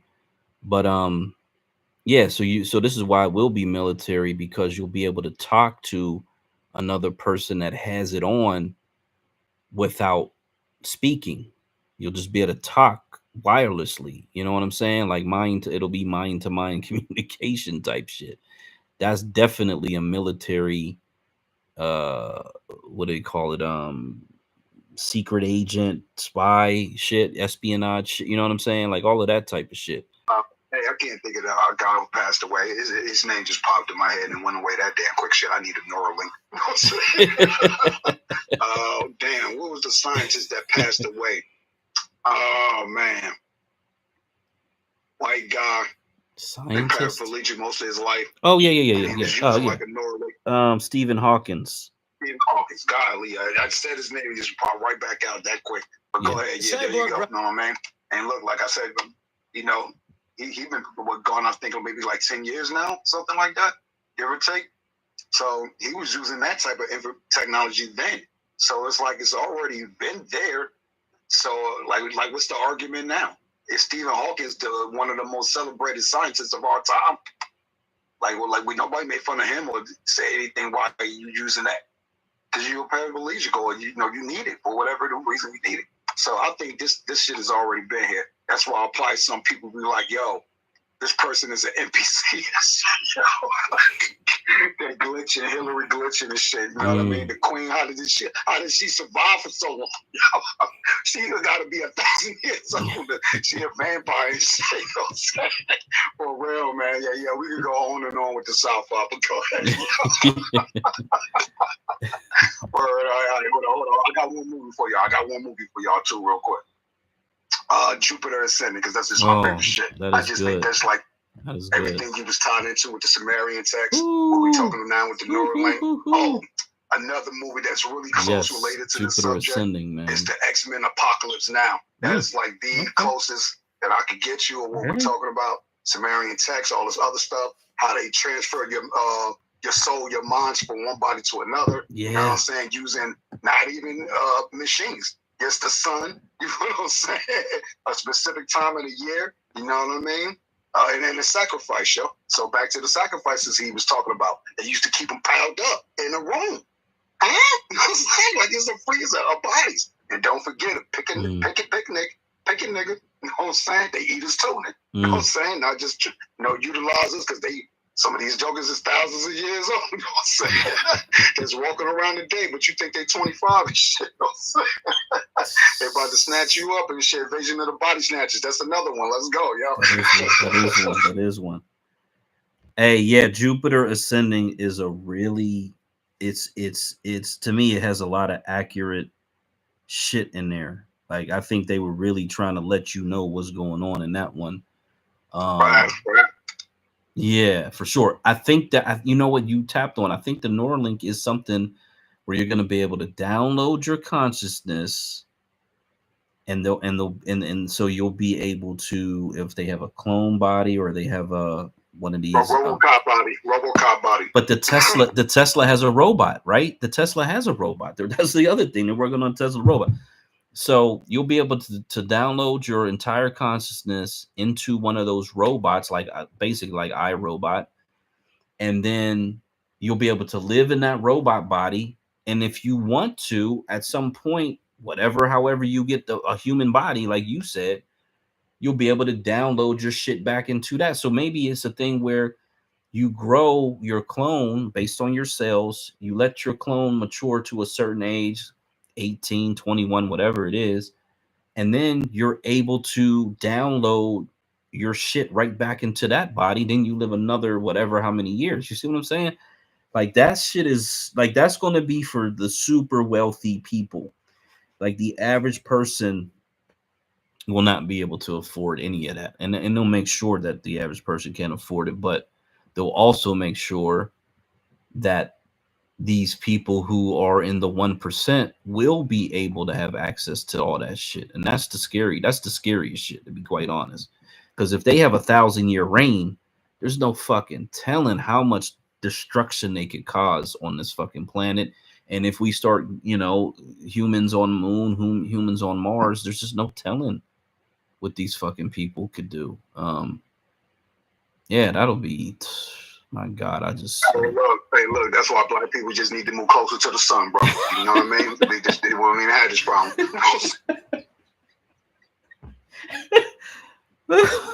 Oh God. Okay, let me play this Tim Cass video. The cyborg revolution has begun. I know it's fair to say that since the dawn of cell phones, the cyborg revolution probably already began. We became attached to these digital devices, which networked us all together. But now Elon Musk says his Neuralink startup has implanted a chip in its first human brain. That's right. A human being has been chipped with Neuralink. They are now wired in. He says that the first technology will be telepathy, allowing people to communicate very quickly. I have questions about this, and of course, there are a lot of implications. I don't know that we can stop what's coming. I mean that sincerely, and it is quite worrisome, like dominoes falling over, especially now with the AI race. No one is willing to back down. It's an arms race. We build nuclear weapons. We know what they're capable of. Everybody else wants to have them too. All of a sudden now everybody's got their finger on the trigger. The planet could be destroyed. The same thing with AI. We know what AI is capable of. We know how dangerous it will be. Yet everybody sits there saying, if I don't do it, someone else will. And so they decide, I would rather have the keys to this machine than someone else. And that's true. In fact, if Google stops, Microsoft or whoever else, they're going to make their own. If the US bans AI and says, we can't do this, China will make it, Russia will make it, and they will use this powerful weapon against us. So, welcome to the dawn of a new era. One in which I think humanity may end up something like the Borg from Star Trek, networked in and broken-brained people. But let's talk about this. Let's read the story first. CNN reports, Elon Musk's controversial startup Neuralink has implanted a chip in a human brain for the first time, the billionaire said in a post on his X platform late Monday. Musk's announcement could mark an important milestone for Neuralink's efforts to usher potentially life-transforming technology out of the lab and into the real world. But he offered few details, and it's unclear from Musk's post how significant of a scientific advancement the implantation represents. The company had received approval to study the safety and functionality of its chip implant and surgical tools. Initial results show promising neuron spike detection. The world's richest man and Neuralink founder said on X, the social media platform he owns. Neuralink's first product would be called telepathy, he said in another post, adding that its initial users will be people who have lost the use of their limbs. Imagine if Stephen Hawking could communicate faster than a speed typist or auctioneer. That is the goal, he wrote. Whoa. All right. I got to be honest with you, my friends. To all the people out there who are paralyzed in some way, they probably shed a tear at this news. They are probably begging Elon Musk, help me. I don't blame him. It's kind of amazing. I mean, this is what Neuralink technology is currently working on. And it is very rudimentary at this stage, but it could be amazing. And I don't want to start off just by being absolutely negative on this technology. I think it's fair to say Elon Musk is going to perform one of the greatest feats in medical technology with the implementation of Neuralink and all the scientists that are working on it and engineers. There exists a man. I mean, I'll put it this way. I've seen so many videos. I watch action sports. Dude try to pull off, a front flip on a dirt bike. X Games, big air stuff, crashes, partially paralyzed from the waist down. He has some movement in his limbs, but he can't walk anymore. Elon Musk steps up and says, I have this device we've been working on. We can surgically implant it, reconnecting the nerves, and you can learn to walk again. You can have your life back. There are prominent athletes that I've been a fan of my whole life who have suffered nerve damage or paralysis, and I wonder what they could do if given this technology. Where we start? Communication. Everybody's familiar with Stephen Hawking and how he would communicate. He had the robot, and it would say, hello, I am Professor Stephen Hawking. And it's funny because even though technology improved to the point where it didn't need to sound like that, Hawking apparently said, no, we'll keep it that way. The issue is that most people don't realize he would actually have to plan out over a long period of time what he was going to say and have pre-prepared responses for generic questions. So when you watch a video and you see him talking to people, they would ask a question and you would wait a long time. Imagine with Neuralink, Stephen Hawking could actually communicate in real time, despite the disability he suffered. Now, I do have questions about this, though, because could you imagine, how do you filter this? What is the mechanism by which you can control your brain perfectly to prevent intrusive thoughts or just your thoughts in general from leaking out? You see, we all think things sometimes like, that dude's a piece of ish. That dude's a effing prick. You know what I mean? But you don't say it because of, appropriate behavior in the workplace or something like that. Could you imagine? You got some guy and he's suffering some injury and you're like, we're going to give you a Neuralink so you can talk. And he's like, oh, thank God. And then he's sitting in the room and he thinks, hello, thank you for meeting me. And the computer says it. And then someone farts and he's like, wow, these people smell terrible. Who farted? What is going on? No, wait, I can't believe I just said that out loud. Stop saying things. La, la, la, la, la. I can't stop thinking. Yeah. Because that's the joke in sci-fi. Oh no, I thought that out loud. Wait, everyone can hear me. Oh no, start thinking about something different. I imagine that kind of might be where things go. I don't know. Neuralink has been working toward using implants to connect the human brain to a computer for half a decade. But the company faced scrutiny after a monkey died in 2022 during an attempt to get the animal to play Pong. In December of 2022, employees told Reuters the company was rushing to market, resulting in careless animal deaths and a federal investigation. I don't believe it for a second. I really don't. In May last year, Neuralink received FDA clearance for human clinical trials. And a few months later, the startup began recruiting patients with quadriplegia caused by cervical spinal cord injury or amyotrophic lateral sclerosis, ALS. The trial is part of what Neuralink is calling its PRIME study, short for Precise Robotically Implanted Brain-Computer Interface. Okay, that's PRIBC, sure, which aims to study the safety of its implant and surgical robot and test the functionality of its device, the company said in a September blog post about recruiting trial participants. Trial patients will have a chip surgically placed in the part of the brain that controls the intention to move. The chip, installed by a robot, will then record and send signals to an app, with the initial goal being to grant people the ability to control a computer cursor or keyboard using their thoughts alone. Right, we are not yet at the point where they would connect the nerves so you can walk again. That's what we all hope for. For the time being, if you're paralyzed, you can get a chip in your brain giving you digital control. It's kind of wild. These people, powerful elites, they want to upload their brains to immortal bodies. I suppose that means they don't believe in the soul or that the soul can be implanted. Perhaps. I don't know that I agree with that. I don't know that I believe the soul can ever be properly moved. And it's because I believe the soul and what makes you you exists outside of the confines of your body. So the way I imagine it is that there is this extraplanar existence. And this is a really light explanation, but just to give you the general idea. And whatever makes you you is connected to this body, but you can't take it out because imagine there is a long stem coming out of your brain. It's one way to explain it. Now, in reality, I view this connection as multidimensional, in which case it wouldn't actually be a stem, but, a ball of light or energy pulsing within you.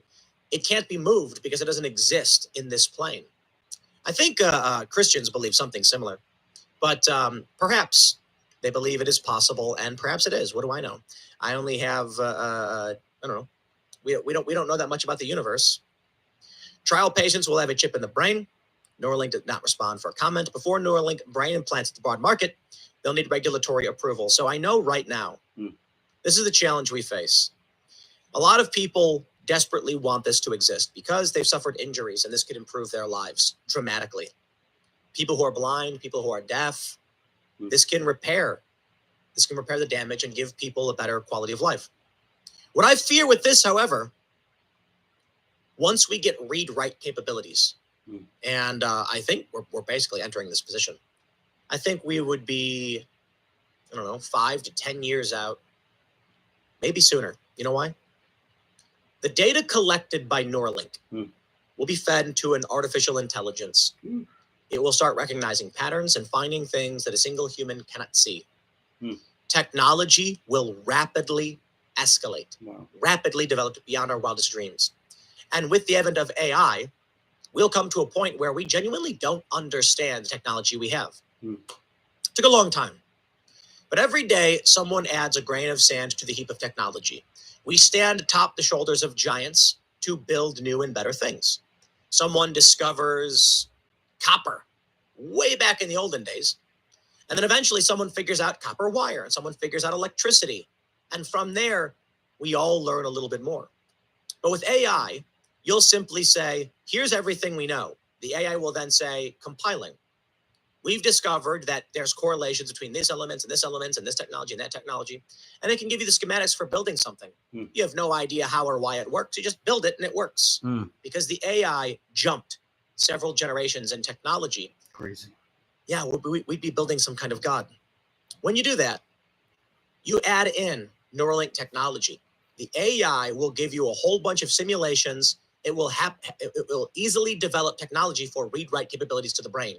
Once it has enough data on the brain and enough data on Neuralink, it can start to map out the appropriate ways to go about doing things. Of course, there will be trial and error, but it will be substantially faster than we can even realize. And then the reality is, I think most people plug in an instant, no matter what they think, no matter what they say. Wow.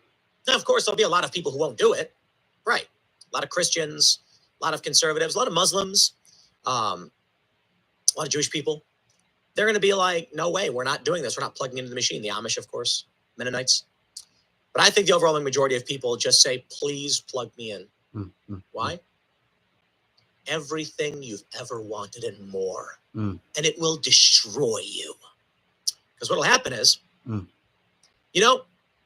I haven't had a slice of pizza in a while. I've eaten the cheese of the type of pizza, but I try to avoid eating the factory bread, garbage, and too much bread. I'm trying to increase the amount of protein I take in, right? But boy, do I love me a mean slice of pizza.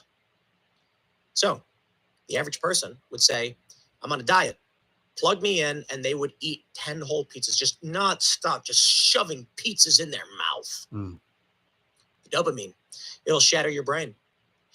If we discover this, I mean, people are going to rot their brains from the inside out. And it's not just about pizza. I mean, obviously there's chocolate cake and there's white cheesecake, chocolate lava bombs. Woo! I saw one of those when I was in Miami. It's like cheesecake crusted in white chocolate with chocolate in the middle. And I'm like, man, dessert's good. But, those of us of willpower and exercise and, want to exercise and improve ourselves, we, sparingly. I've been trying to eat a lot more protein, a lot more raw meats, safe raw meats, cured meats, not too much salt, steak, medium rare, chicken, fish, because I don't get enough protein. So I'm also having protein powder and protein shakes to supplement. I'm not the kind of person that would probably want to plug into the Neuralink and eat a bunch of pizza, to be completely honest. But it's like in the Matrix when the guy's eating the steak. It's like, I know it's not real, but I don't care. Tastes good. I think the reality is porn. Yep. I think the reality is overwhelmingly people are going to go in for, it's a little extreme. I think that would be a component of it. But I think the overwhelming majority of people plug in for relationships. And I got to tell you, they want to talk about how guys are obsessed with sex and all this. I got a bigger bet for you. I would be willing to bet more than porn, men would simulate love for themselves. Of course, there's the trope. The guys are going to want to watch weird, creepy stuff. And some women would too, but mostly guys. Yeah, I'd be willing to bet more than that, seriously, that men will... There's going to be sex involved, but I'm willing to bet waifus. And not literally like anime women, but a lot of guys would do that. But I think most guys would plug into the Neuralink, and then they'd go right for, man, they'd make a love interest, their ideal woman. She would be, depending on the guy. I don't think trad guys would do it. They're like, I don't want to be, some would. Some guys are going to fantasize about a 1950s wife, but I think most are going to be liberal guys, and they're going to have these perfect, busty, beautiful women who are smart and capable and say, I love you. And they're going to say, I can plug into this reality. Why would I want to be in the real world when I get everything? And they'll rot. They'll be plugged in the machine.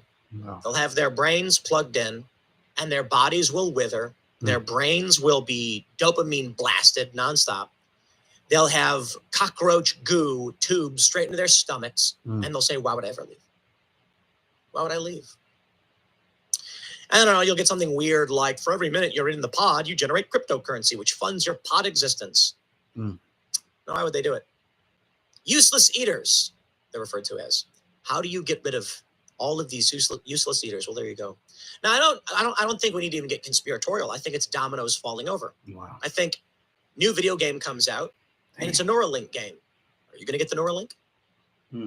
I think with AI technology, we go beyond implantation, and we go into wireless technologies. Implantation seems to be, I don't know. It's hard to say. I think you may still need some wiring tech, but it could be that we come to a point in the future where a baby is born, and the doctor says, so we need to do the implant within the first 2 hours. Wow. And then the kid grows up with the Neuralink implant. And I believe it will be wireless after that. Wow. So basically, you'll get a chip connected to your body. Wow. That is charged through bioelectricity. Wow. Naturally. It doesn't need that much energy. It can receive electricity through the wireless node attached. And maybe you don't even need one. But imagine this. A small chip is implanted in the base of your brain when you're a baby. And there's upgrade periods, but they're long. And it's because this chip, it's very basic. All it has to be able to do is integrate with your central nervous system. And then there will be a small little device you just attach. In the movies, it's always in the temple, maybe. I think it'd be in the base of the neck. And you just take it and you connect it, and it starts sending signals and electricity to the chip in your brain, which then starts to read write to your brain. And now you're in the Matrix. And you lay back and close your eyes, and now you're in your dream world. We're already almost there. With ChatGPT, with AI and all this stuff, it's getting pretty crazy. You can already get an AI companion in, I think, Skyrim, they've done it, where you can speak, and using ChatGPT, it will respond like a person. That's crazy. And then think about what you can do. You can get an app, and you can call on the app, and you can say, hey, what's going on? And you're calling into your video game where the character is, and the character will talk to you like a real person. I think this is, we got a dark future ahead of us, man. And it's all this AI, and Neuralink is a key component.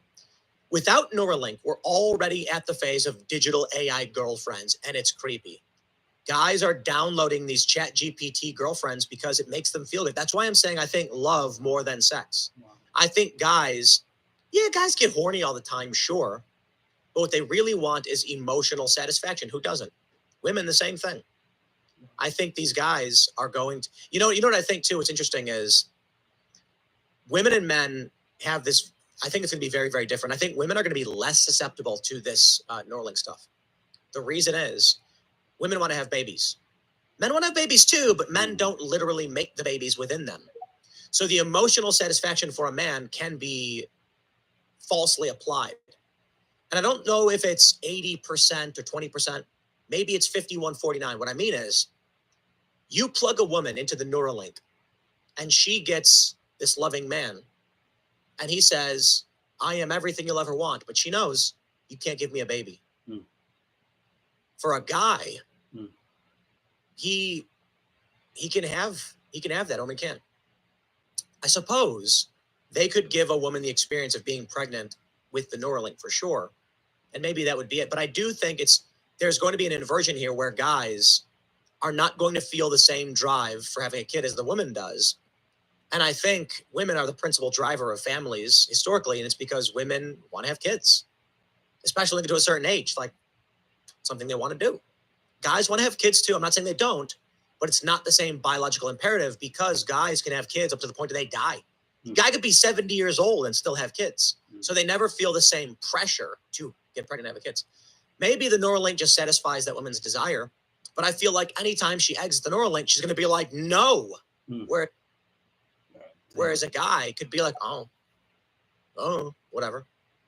Guy could be thinking, yeah, I'm 35, I'll have a kid whenever. I'm 40, I'll have a kid whenever. And they do that now. So it's going to get wild, man. I think guys will be the most susceptible to this, especially with the way things are going now in dating apps. It's going to be wild, man. Man, it's kind of depressing. But I have to think, future generations won't care at all. You take a look at everything we do today. I mean, how about this gay marriage? Go back to the founding fathers and say, hey, good job, founding fathers. You will create a country that expands civil rights to the point where two men can get married and then have babies through surrogacy. And they're going to say, what? Yeah, we scientifically implant genetic material from a man into a woman. She gives birth to the baby and the two men will raise that kid. And the founding fathers are going to they'd lose their minds. They could not ever imagine. Right now we have this debate over surrogacy, but it is socially acceptable and publicly available. So we will come to a point where everyone's plugged into the Neuralink. They live in fake realities. They barely ever talk to each other. Why would you? And then sometimes they pop out and there's some argument. You shouldn't be Neuralink. Neuralink is banned. Get out of here. I like Neuralink. I'm sorry, dude. You know how prominent popular video games are? MMORPGs. I guarantee you, all these young men, hikikomori, they call them in Japan. Young men, incels, I guess they call them here. They're going to plug themselves into the digital world and they're going to make themselves not gods, because that's not a fun game to play. They're going to make themselves, I don't know, somewhat important, like an actor, but not gods. Some people would play in God mode.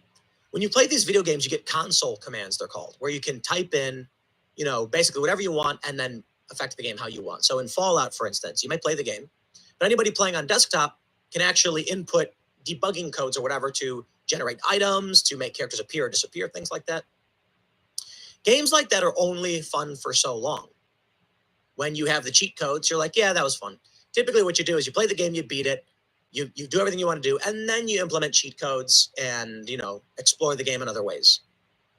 Most people would probably just plug themselves into some kind of reality where they could be successful and feel good and have love and challenges, and then isolate themselves from the world. I wonder. I really do. You, dear viewer, maybe one day you'll be lying on your deathbed, surrounded by your loved ones, your family. And you'll think to yourself, I led a good life. And your sons and your daughters will be there. Your loved one, your spouse will be there and will say, thank you for everything you've done. You've truly given us a good life. And you'll smile and you'll close your eyes for the last time, only to open them in your pod with a tube in your throat, pumping cockroach into your belly. And you, my friend, were the incel the whole time, plugging yourself into the AI to give yourself a life where you felt loved. And it was all gone and all fake. And when you wake up from that game plugged into your pod and you immediately remember everything that you really are, and the whole life you lived starts to fade from your mind, you'll say, that was fun. I guess I'll go again. Plug yourself right back in. It's a crazy world that we live in. And I think that's where we're headed. Maybe we're already in it. I'll leave it there.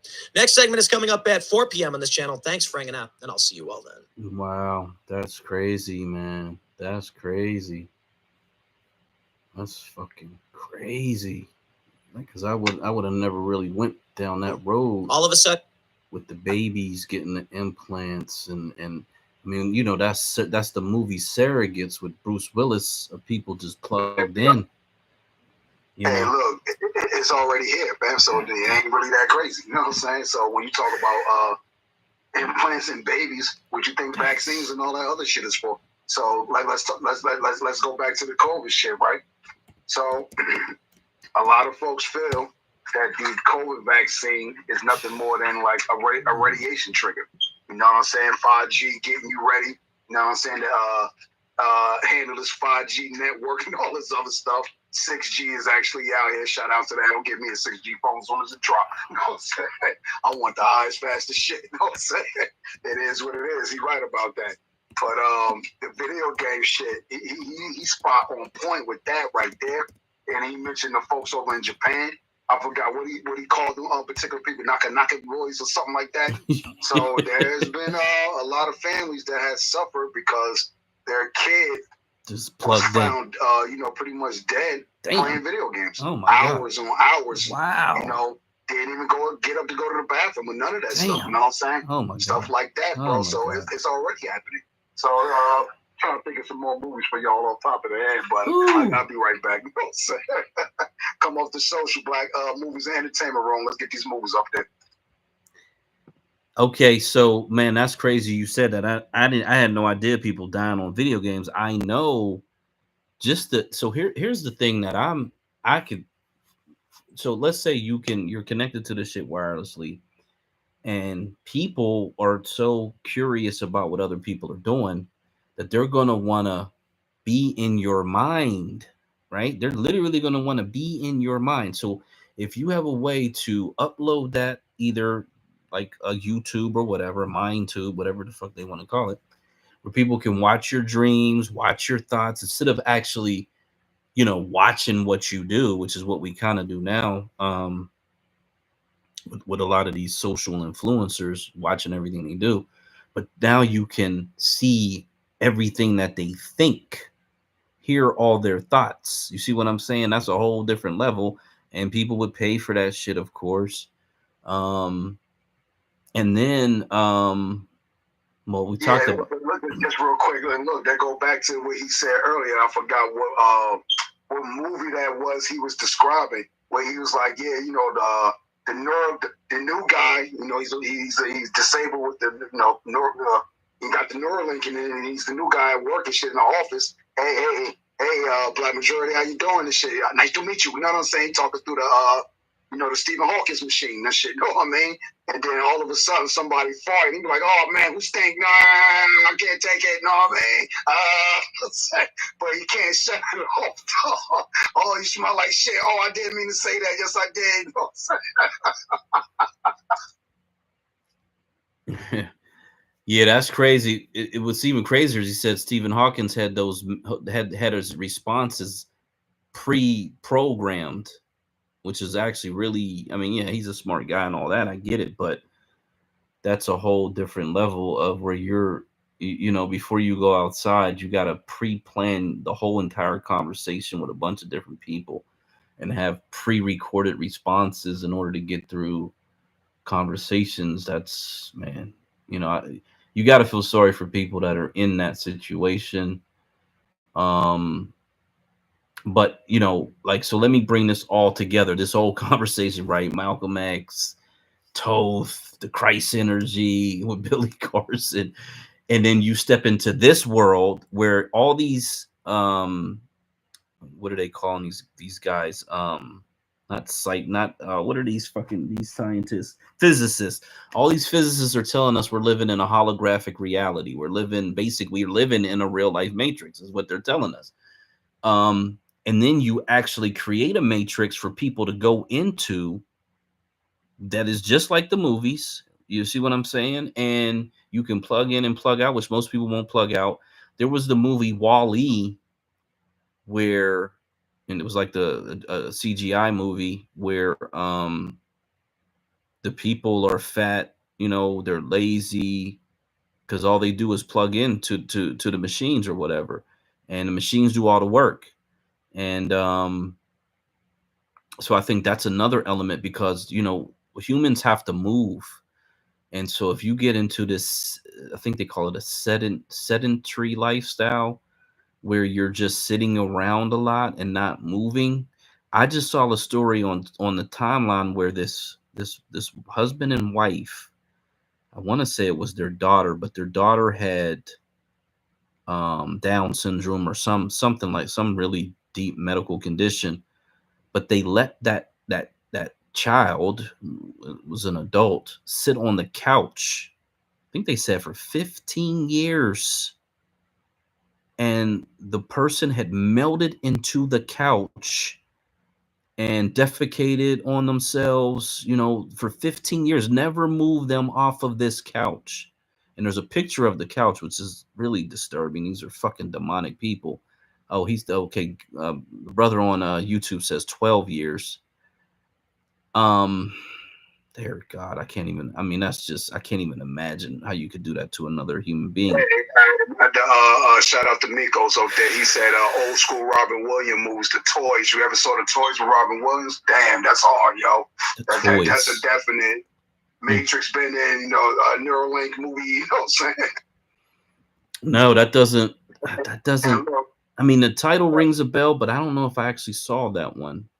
Yeah. Just look it up real quick on Google 2 seconds. Robin Williams toys, yo, and it'll pop right in your head, yo. And look, that's fire. You know what I mean? Shout out to you, Migos. But yeah, John, I think that was 12 years. That one person, I think I read that years ago. Never changed it. But to speak what y'all both speaking on, it's that's why you need a home health aid for people that are disabled. A lot of our folks ain't working. Think about becoming a home health aid. I don't think it takes nothing more than but like maybe a year or two worth of school, and you can start making some money, man. Taking care of people or whatever. You know what I mean? Shout out to my uncle. He became recently disabled. You know what I mean? 100%. You just got him up in this hospital. He just really want to come home, but he ain't got nowhere to go. So it's like, what the F? You know what I mean? I got another cuz. He been disabled like. For like about, say, 3/4 of his life. It just happened gradually where he couldn't walk anymore and he couldn't stand up on his own anymore. Damn. To the point he needed a walker and all this other stuff. Damn. And I only met one other person. Damn. And I didn't even know that person like that, but I saw what that person was going through. And I said, damn, that's my cousin. I actually stepped to that person and said, hey, I'm not trying to be funny, blah, blah, blah. My cousin, you know what I'm saying? I noticed the way you fell down. You fell straight down like you were bending down to do like a knee squat or something, you know what I mean? Wow. And you had to pull yourself up, you know what I mean? And just got the question in this person. So they said the same thing. It just gradually happened over time. Nobody knows what it is. There's no proper diagnosis name. Nothing. It's nothing. You know what I'm saying? So it's like, imagine what they could accomplish, because that's what my cousin be saying. Like, yo, imagine what I could have did if I didn't have this stupid ass fucking disability. Excuse my French, but that's just what it is. You know what I'm saying? Real talking. Look. I got my weird ass disabilities. I've been blind in my right eye my whole life.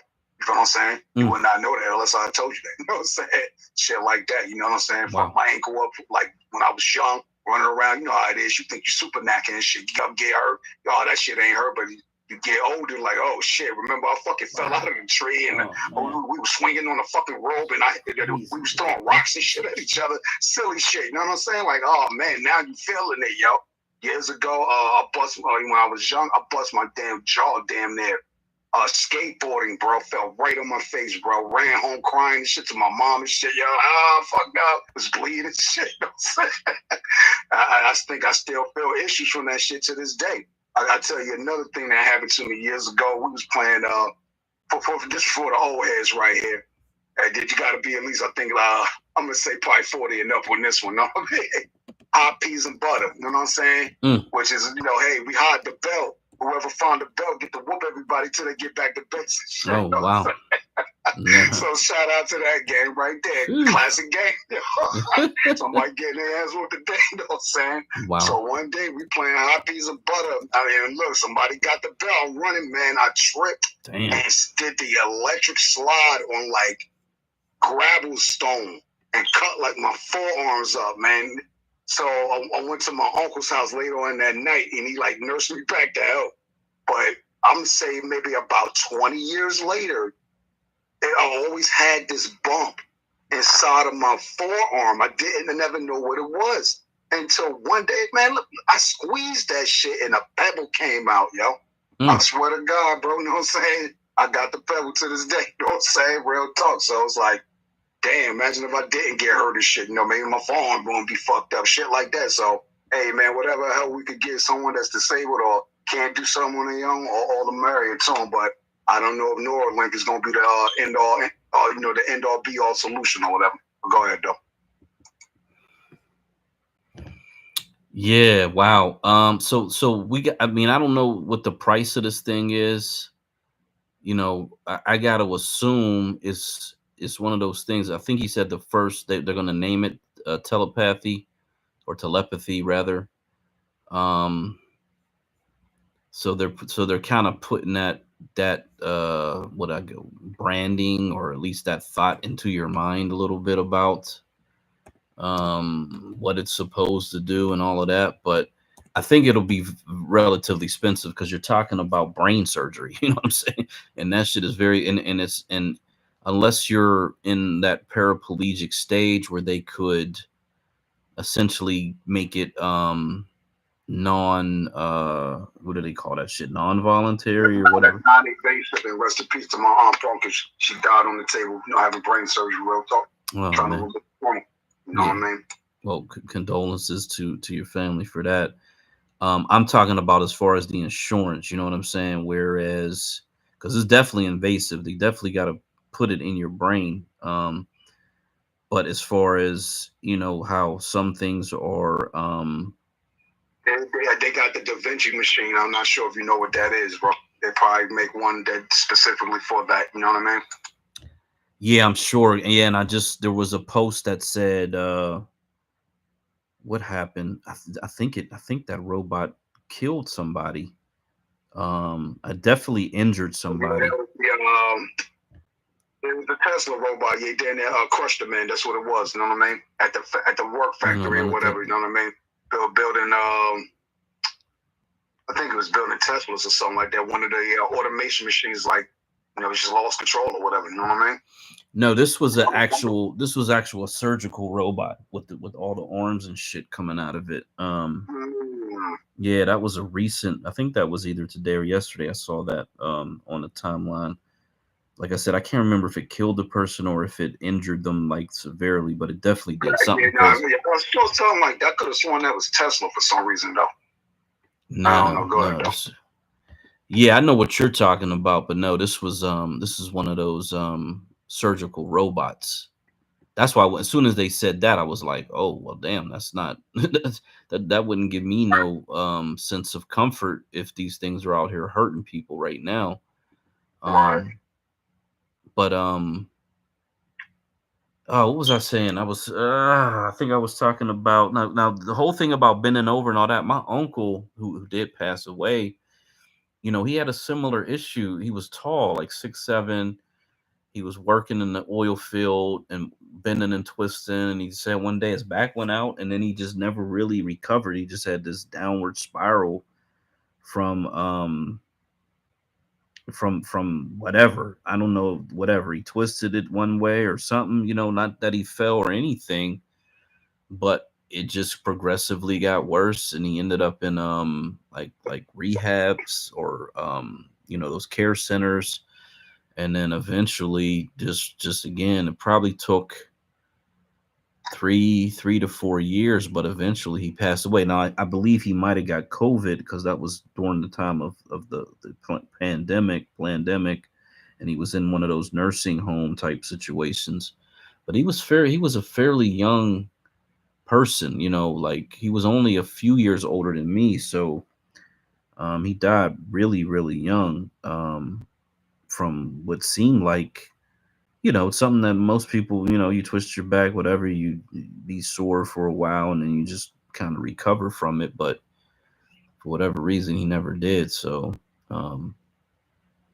yeah, that's really, really sad. I'm trying to find the Billy Carson where he talks about transferring their bodies, their consciousness from body to body. I'm pretty sure this is it. Thoth Enki, the Halls of Amenity. I'm pretty sure that's where they would do this whole transfer thing of spirit into these different bodies. And so like the guy was kind of talking about that in that clip, Tim Cast, that these elites, that's what they want to do. Well, here's the thing.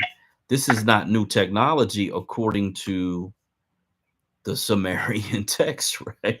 Like this is what's so crazy is that these aliens that came down here, high technology, this is what they would do. They would transfer their consciousness from this body to this body. And that's how they were able to live for tens of thousands of years. So again, this is to me, I get the fact that he's saying you're basically going to be an addict to the Matrix. You become like a Matrix fiend. I get that. That makes perfect sense because that was the movie Surrogates, right? Bruce Willis. That was essentially what the movie was. But I don't think that's as, I mean, that's a whole different, that's like, in my opinion, re-enslavement for the population, essentially. But it's going to be voluntary, to be quite honest, up until a point where they almost might make it mandatory. Like he said, if you want the new game, but it could be what, if you want to do commerce, because this is where you get into the hand and the head of the sign of the mark of the beast. So it could be a thing where you got to plug into this matrix in order to shop and buy shit, to buy food, to travel, whatever. Like you can't function in society without at least plugging into this shit every once in a while, right? That's where it could be a system, because everything's about systems. And they force you to do it in order to exist in the system. And Right. people who go off grid, like the Mennonites, like the Amish people, like that, cultures like native indigenous tribes, they'll just be so fucking off grid that if electricity or whatever civilization collapses, they are lucky enough to survive, they'll be able to survive in their natural state. But all this other shit will essentially would fall apart. You know what I'm saying? And that's probably how I would imagine civilizations have fallen in the past, especially ones that may have had some level of technology. They just fucking whatever collapsed and fell. And then the natives who weren't connected to any of that were able to repopulate the earth. And it may be set up that way intentionally for God's purposes or whatever, creator's purposes. But I think it's more dangerous for these elite people to be able to jump from body to body and live 1,000 years than it is for, you know, some 14-year-old kid to fucking plug himself into a machine and then just stay there for fucking 50 years. That's sad. It's depressing. It's unnatural and inhumane, but I don't think that's as scary as giving somebody like what's the fucking George Soros? They mention his name a lot. What's the guy Klaus from the World Economic Forum? People like that, or you know what may have been a Hitler type, that ability in the modern world. I think that's much scarier, the way I would see it. Let me play this quick little clip and see if he does talk about how they would switch their bodies around, because I'm pretty sure this is what it is, the halls of Amenti. I can actually read a little bit before I play it just so I know what it is. Hey, just real quick, before you play that, have you ever seen X-Men Apocalypse before, though? Yeah, it was in a theater, and the evil guy, I know he was like an Egyptian type of figure. He's the Apocalypse, right? He's the Egyptian looking guy. And when you said that, so I looked it up and I was like, okay, yeah, I did see that, because that's when they changed all the characters, like the actors. But I don't like, what was there a theme about it other than the fact that he was this Egyptian guy? Basically, to make a long story short, not even to get into too much of all the details of it, just in the beginning of it, and I hate to be spoiler if you're a business alert owner, y'all 101, then close your ears. So in the beginning of the movie, remember, Video explainer videos are the best way to capture attention. Texas saying, hey, we about to do this blood sacrifice. We got a new young body here. You know what I'm saying? A able strapping buck. You feel what I'm saying? 6'2", cotton diesel. You know what I'm saying? Let's go. He the new warrior. You know what I mean? And he's going to continue to grow. So, and obviously, dude that was transferring his state to the younger state, he had to have been 1,000 years old. You feel what I'm saying? Okay. He was another like another form of a being. You feel what I'm saying? Like a creature. You feel what I'm saying? So this is why the white folks quick to call us monkeys, but y'all got the ape trait though. It ain't us. We don't got tails. This is why you see the jokes and shit like, oh, this white joker head, that's a celebrity. They a reptile. They got a tail and shit. You know what I'm saying? Like, oh shit. You know what I'm saying? Hey man, we just move closer to the sun. We move at this, bro. Word up. Maybe we need to go back to Africa. Like the China knack over there, you know, they are cousins and shit. Oh hell no. Man, look. Hell no. Yeah, so I know what you're talking about now. So the theme of shit, even in Ghostbusters, and you know, there's a lot of Hollywood movies where they use that whole idea of putting some ancient whatever being into the body of a younger person. I don't wholly remember that. I think I remember the beginning. Was that the beginning where they're in the desert kind of? Yeah, and they're having a ceremony. It actually, if you can look it up right there on YouTube, it's like a 2-minute clip. Yeah. You know, the X-Men Apocalypse movie introduction or whatever it is. You know, first scene or whatever you want to put it in. It's like 2 to 3 minutes or whatever. You just want to look at it real quick because I think it's a good context for the conversation. You know what I mean? Especially, you know, since you know and understand the information. Share the room out, y'all. Share the room out. But go ahead, though. Yeah. Okay. Cool. I'm gonna just visually watch it. I'm gonna play this, and then we can do that. So it's the intro Egypt scene, is what it looks like here. Yeah. Okay. And look, like I said, you know, basically what old boy was describing in the Sumerian text, that's like spot on. So it's like, you know, Black folks have not had any information over the course of God knows how long or how shit actually works. These people have, like, you know, withheld this information for forever and a day. So it's like, you know, man, the last 500 years, we just been rocked to sleep, bro. You know what I'm saying? We just waking up out of our, matter of fact, Weeder game is just waking up out of our slumber. There you go.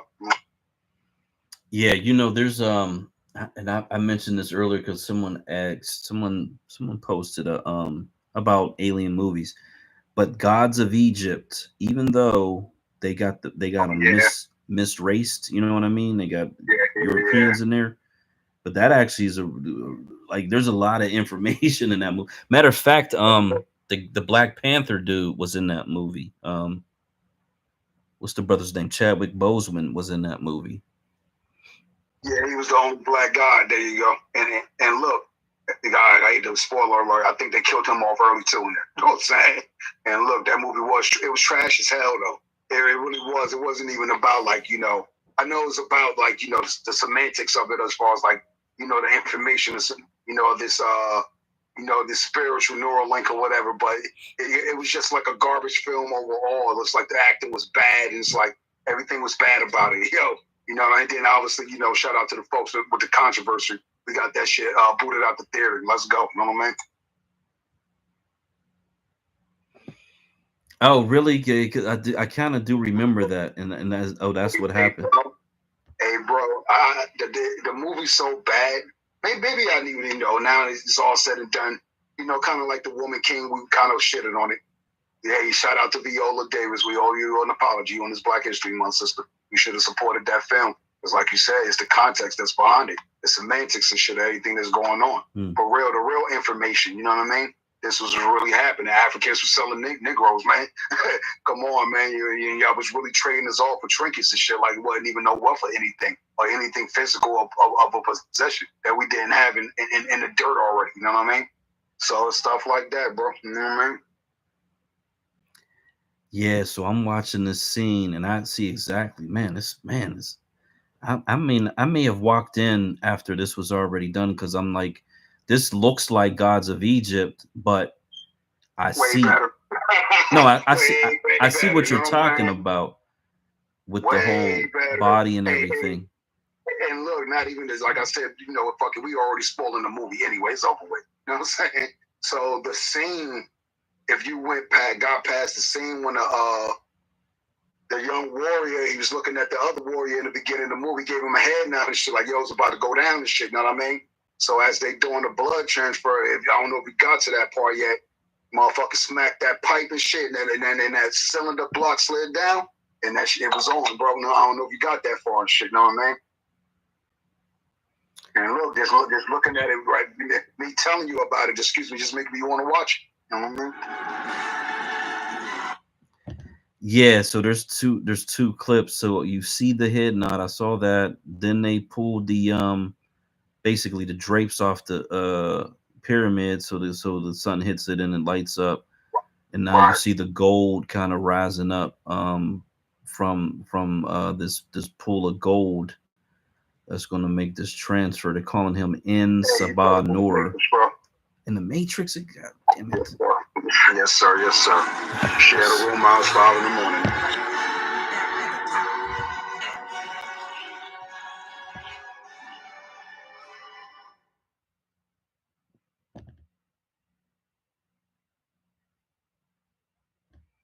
You know what's crazy is it's very likely, and Billy Carson talks about this, that these sci-fi writers already are reading this information and they're kind of taking it from here and putting it into the movies. You know, like Andor. Now that's one theory, but I rock with the type of theory that says this is like universal information. This information comes from the universe and it's going to show up in one way, shape, or form or another. Okay, yeah, so they're trying to stop the shit from going through. That's interesting. Yeah, the block drop. I got you. They burning motherfuckers up and shit. Yeah, I do believe that's a dope action scene though. You feel what I'm saying? That's a really good action scene shit, like, you know, biblical stuff, you know, whatever, you know what I mean? Spiritual, whatever it is, you know. Commit. Egyptian shit, you know what I mean? Kemet shit rather, you know what I'm saying? Yeah, definitely commit. And you know when did you see Black Adam? Yeah, I gotta go back and look at it. Yeah, I feel you the same thing.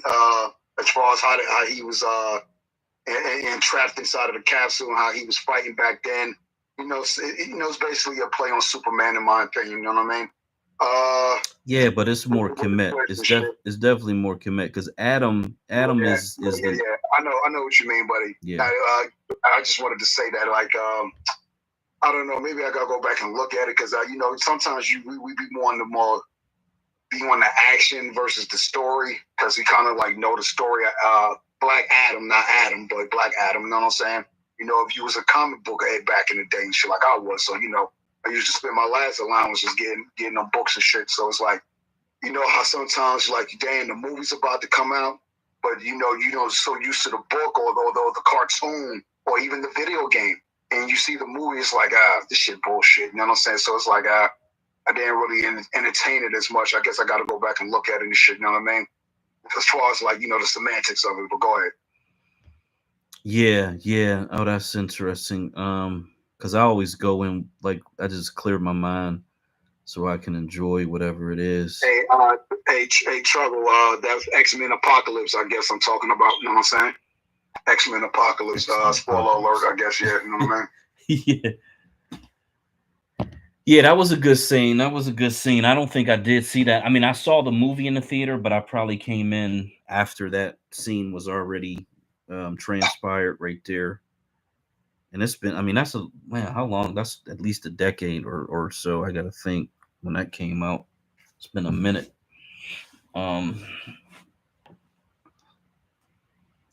Matter of fact, I guess Logan would have been in that one, huh? The old Logan, yeah. Yeah, Migos. Black Adam was dope, but whatever. No, I like Black Adam. I like Black Adam. I mean, because I'm a rock fan first of all, and then they had Dr. Fate. Dr. Fate did that that little. There's a GIF of a character doing the little ching ching with the hands symbols, but he's throwing up the Ankh, and you know what I'm saying. And so they had him do that exact same thing in the movie, and I thought that was actually really cool. But yeah, I liked it. I actually really enjoyed it. For what it's worth. And Superman does his little thing at the end, his little I guess his little featurette or whatever. And that was like a mid credit scene, I believe. But I think they're blowing that whole thing up, so it's going to be whole different characters or whatever shit. You know how they do with these movies and these characters. Sometimes I think you lose like that movie, that X-Men Apocalypse. You kind of lost the audience because you changed so many of the characters, and there was no continuation. So I think that's probably why they didn't do as good as they would have. I think it's one thing if you change one key character, but when you do that big of a change, you almost either got to do a prequel or start a whole new thing, and so that's a hard way to go when you're trying to change that many actors in a script or whatever like that. But let me play this thing because this is where he does talk about how they actually would transfer consciousness from body to body. And again, for what it's worth, this was written in stone, and this is real information as far as anybody on the planet Earth knows. Like, this is not fiction. This is legitimate reality. So here we go. What's up? What's up? Billy Carson here, aka Forbidden Knowledge. And I'm going to talk today about the halls of a mentee. Okay, the halls of a mentee. Incredible topic in the Emerald Tablets. All right, incredible topic. Now, according to Thoth, these halls of a mentee is a rejuvenation chamber system where they would go to rejuvenate their bodies. I talked a little bit about it last week, but Thoth said 100 times 10 if I ascended into the path that led me to the halls of a mentee, right? And he leaves each body in there for 100 years. He's done 100 times 10. So 100 times 10 and plus 100 years in between each body that he's jumping into. And these are his own bodies, not anyone else's bodies. He's not a body snatcher. But what's incredible is he transfers his consciousness from one body to the next. While one body is sitting in there for 100 years, he's running around in a different body. Then he comes back and he transfers into another body. And he rotates these bodies out.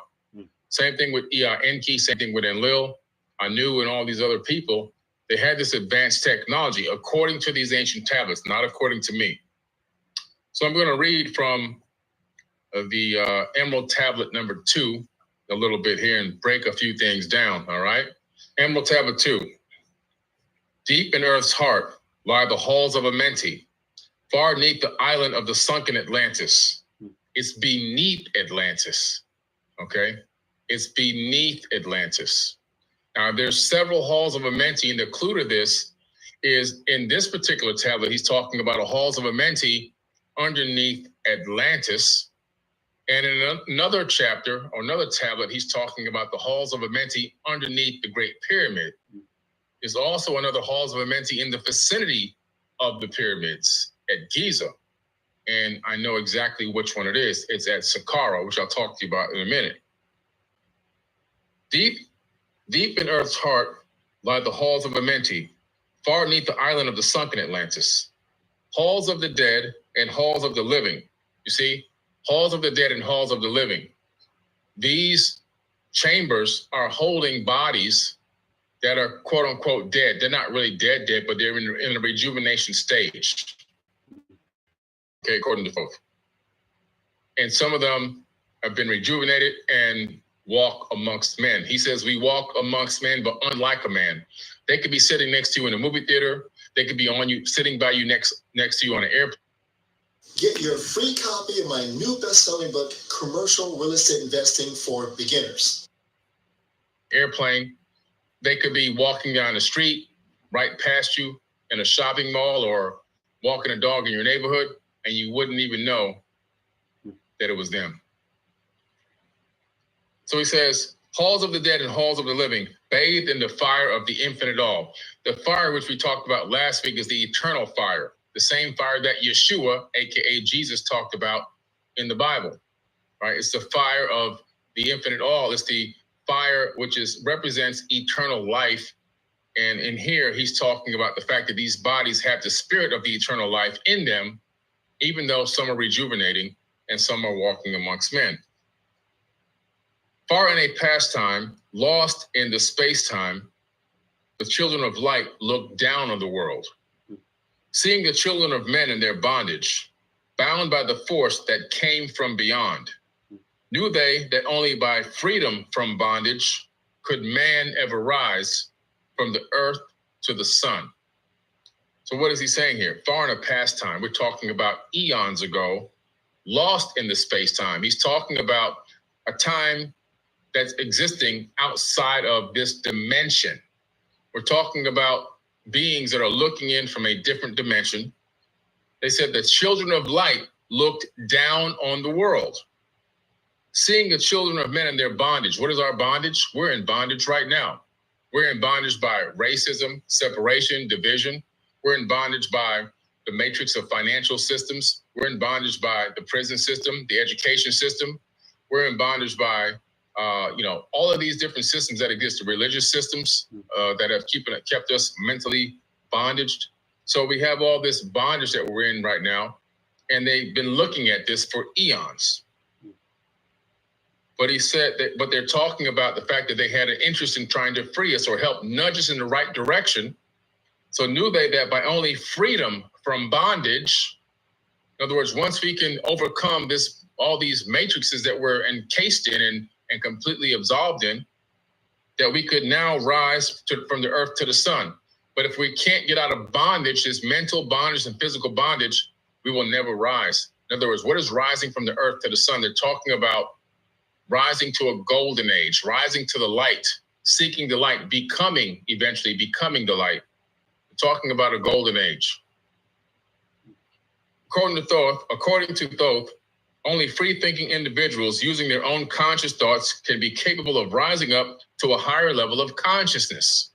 He says, down they descended and created bodies. He's talking about these beings of light. He says, down they descended and created bodies. They didn't steal bodies. They created bodies, taking the semblance of men as their own. In other words, looking like us, talking like us, but not quite us. Like I said, they could be sitting next to you in a movie theater. They could sit next to you on an airplane. They could be in line with you at the grocery store, walking a dog down your neighborhood, driving down the street. They could even be on social media, but you'll never know. The masters of everything said, after forming, we are they who are formed from the space dust, partaking of life from the infinite all, living in the world as children of men, like and yet unlike children of men. Let me read that to you again.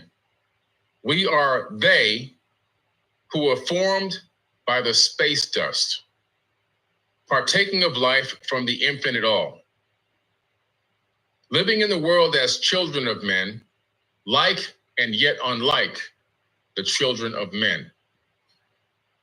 When they say we are they who are formed from space dust, we're talking about anything that exists in the third dimension is formed from space dust, including you and me. Because without space dust, no human being can exist. Space dust from exploding stars that have exploded millions of years ago.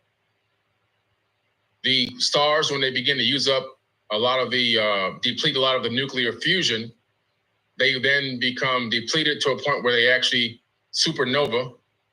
And when they go supernova, because the amount of force the gravitational force pushing down on the core, because there's less nuclear reaction going on, there's less force pushing away from the core.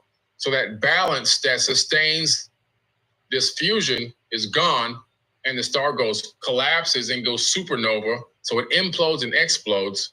And the fusion of those heavier elements go out into space. And then those elements, they'll recoalesce in accretion disks, which you still call them creation disks because accretion disks create. And a lot of those heavier elements are in each and every one of our bodies, allowing us to become a corporeal entity that can house a spirit. So all of us are space dust. So they know this, and they're saying, yeah, we use the space dust to create these corporeal bodies.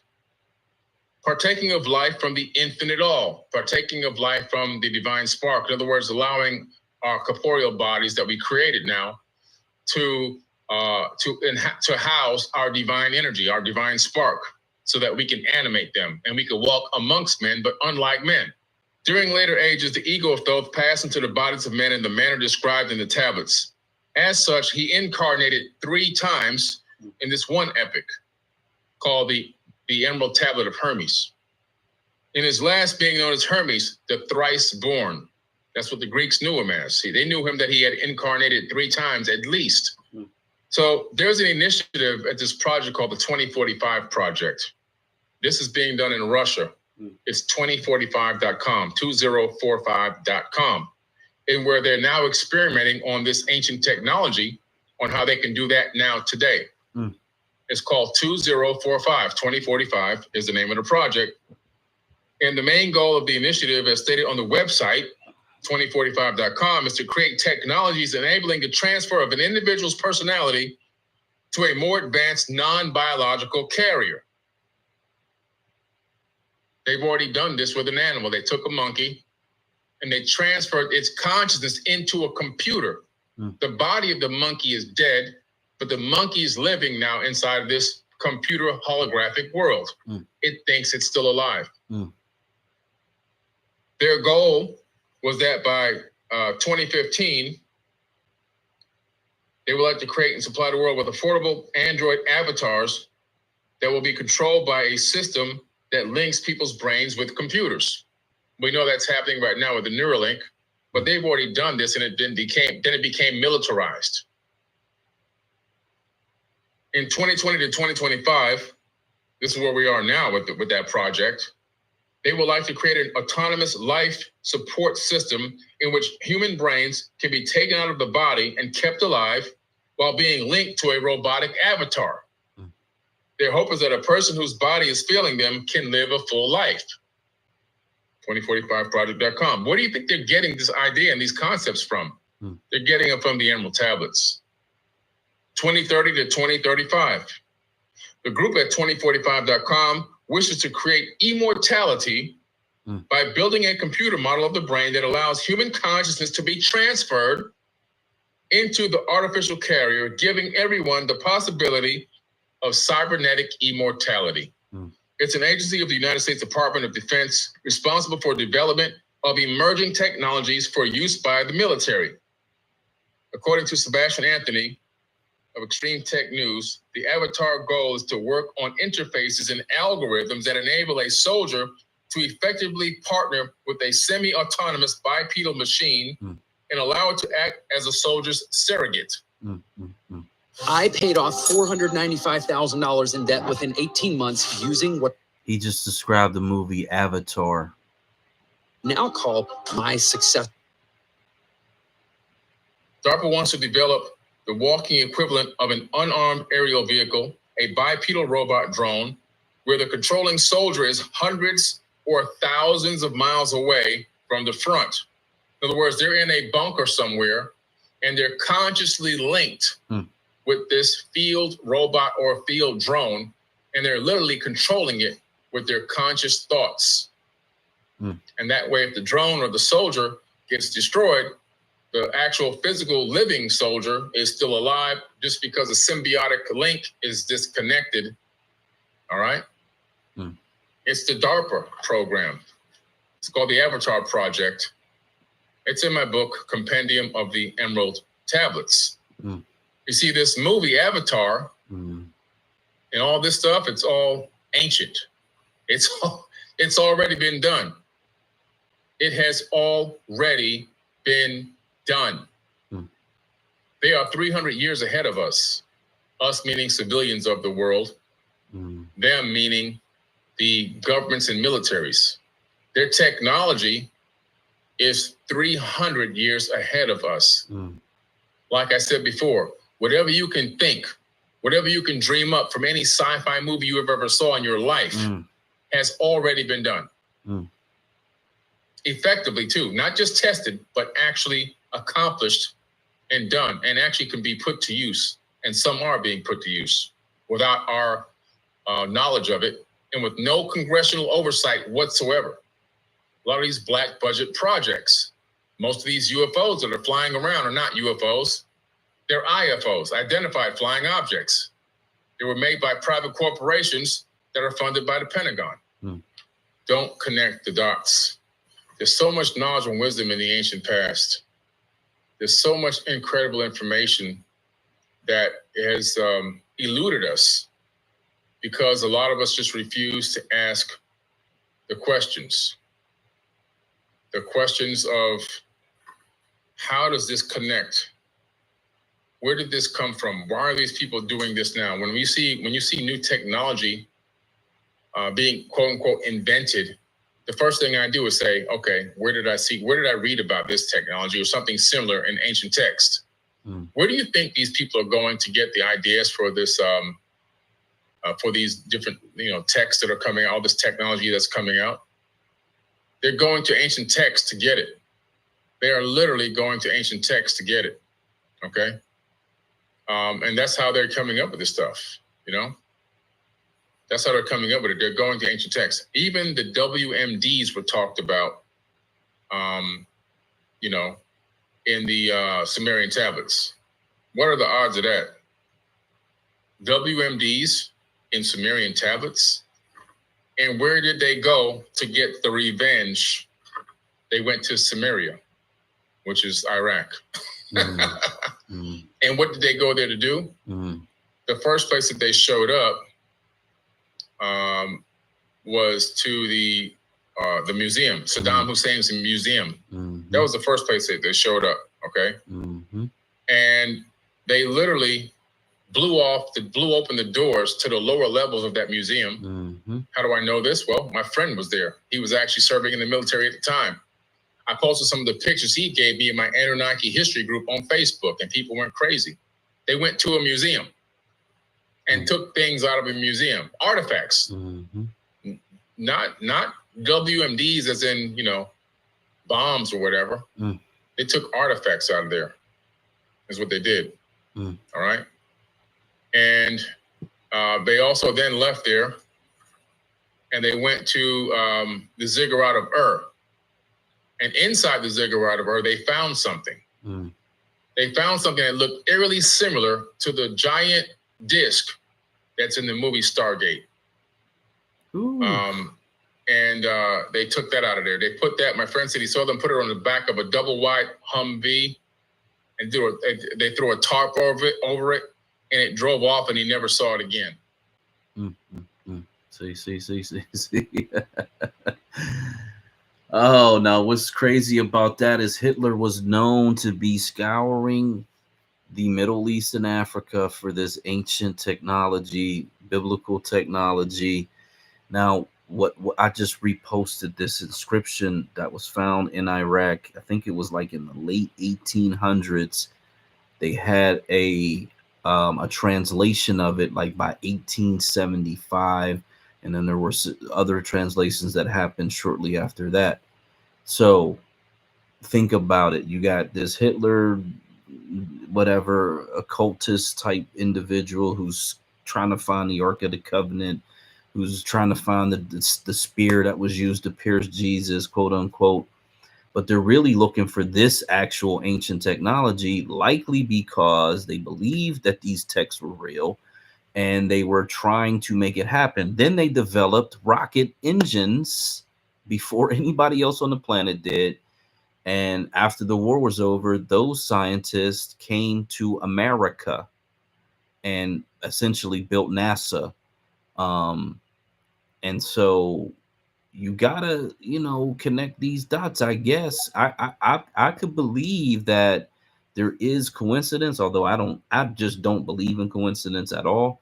I do believe that the universe is sending information to different people, but it is a little too coincidental that Hollywood seems to get all of this stuff, almost identical from these tablets that have been around, at least translated for several hundred years at this point.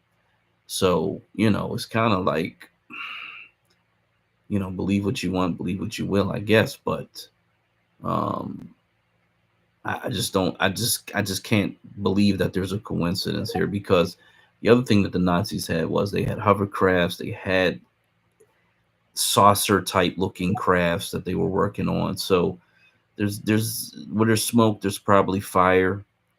And it's likely that this is where the shit comes from. And we're already at the point where they're talking about putting human consciousness into computers with these AI, because basically AI is a scaled down human brain. That's literally what it is. And so, they got to connect a lot more computers to get to what a human brain would actually be. But at some point they're going to do that, and then what? And then what happens? Then what happens to us? And so let me bring because that's what I was going to do before Malcolm X. We got into that, and I want to throw these Billy Carson conversations in here, because I think they're vitally important to understand that if you take the technology out of it and you simply look at what Black America is facing, minus all the technology, it's very, very disturbing. We're headed in the wrong direction. There seems to be no solution in sight. I mean, we have a solution, but no one seems to be willing to work on it or make it happen. And there's no help coming. I think we all understand there's nobody coming to help us. This massive wave of immigration is going to come down, raining upon us. But when you add technology on top of that,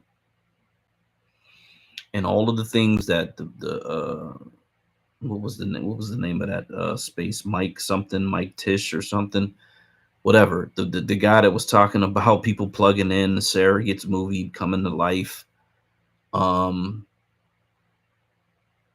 these elites transferring their consciousness into new fucking bodies or whatever they're going to be doing.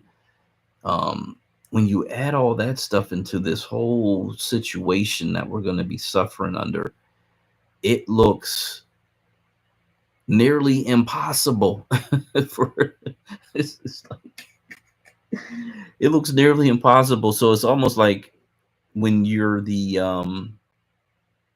happy alcoholic at the bar and the world's passing you by, but you're just happy and you don't care.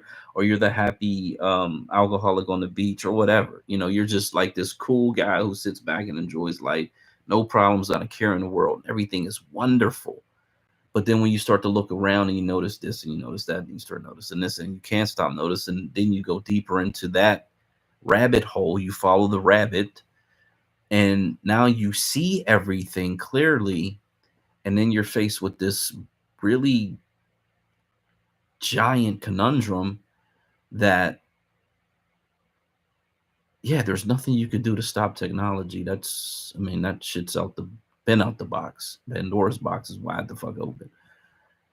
And then if you can't stop technology, but if you had some laws and authority, maybe you could slow it down, or at least create like a Noah's Ark, because I use that a lot, a protective environment from a lot of the shit that's coming down the pipe.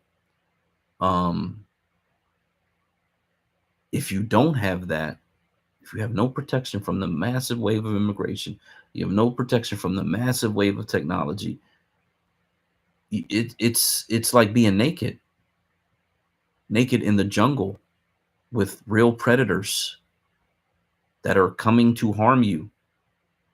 And most of us don't see it like that or think of it in that way, because it's not like right up in our face yet. It's not something that we deal with on a day-to-day basis necessarily, but this shit is coming, and it's coming quick. It's gonna come so fast. Like in certain parts of the country, obviously Chicago, New York, and others, they're dealing with it. It's right up in their face. They can't avoid it. For those of us who don't live in those areas, we may be spared. You know, where I live at, it's not an international city.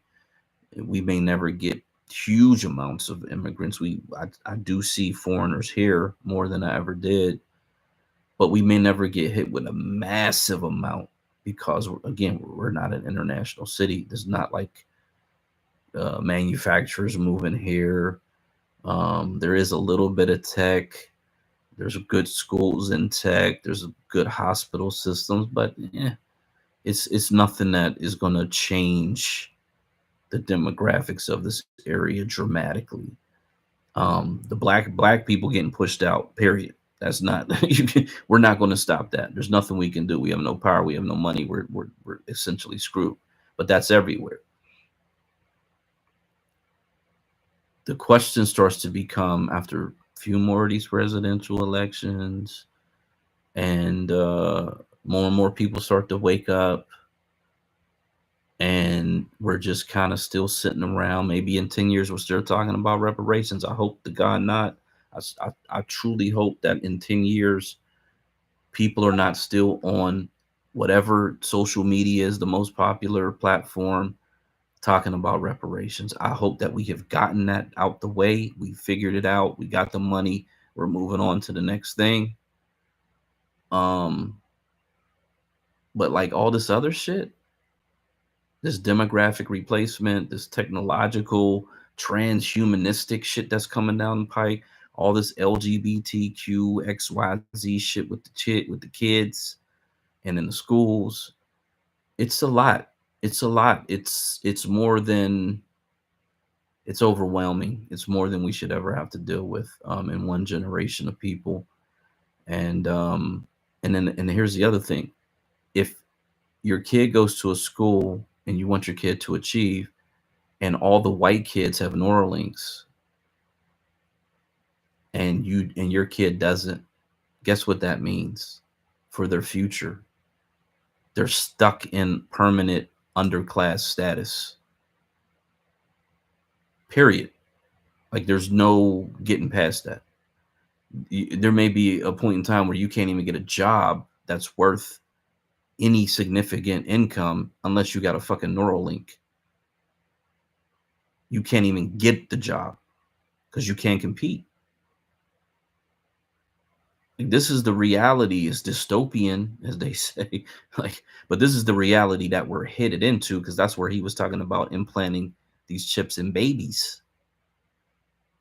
Probably when it would be the cheapest to do, and there would not be significant pain or memories of the pain that people would suffer under, that type of situation. But then you think about all this LGBTQ transhuman shit anyway. It's like you pop a chip on a baby, the baby can be whatever the fuck it wants to be at that point, in terms of genders, or who knows, maybe even races. Why? Because you figured if you can go into the Matrix, you can be whatever the fuck you want to be. You could be a flying green dragon if you want to be. So, you're talking about going into like places that the human mind, in my opinion, wasn't really built to go into, and spiritually how dark and diminished that's going to be for humanity. These demons that really don't even really have a spirit, in my opinion, don't have a soul, in my opinion. The dark shit that they already think about and imagine, and you go on some of these websites, all this dark violent shit that they think about, if they could actually bring that into reality in an artificial world, I mean, it's just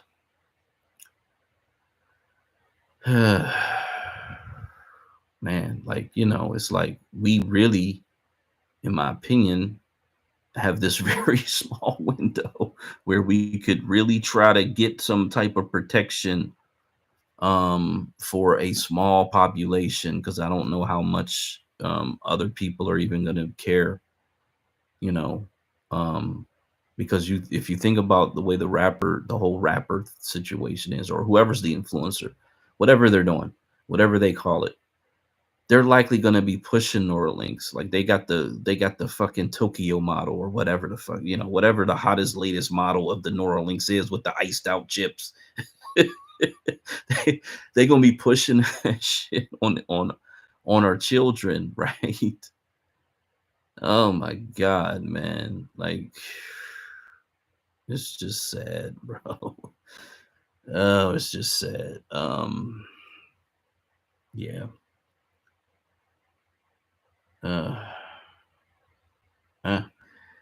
So yeah, that's all I got. What is it, 5 a.m. and I gotta get a few hours of Z's here to try to, you know, get so I'm driving this big ass truck down the road and all of that. But yeah, you know, shout out, rest in peace to the brother, Minister Malcolm, Honorable Malcolm X, and all of the founders of the OAAU. Unfortunately, it was one of those organizations that didn't get off the ground fully. The Freedom Now Party, that also was a really valiant attempt to establish a Black American political party, that also didn't get a chance to get off the ground. And we did hear from the chairman, Fred Hampton Sr., so rest in peace to that Black man as well, earlier in the space. But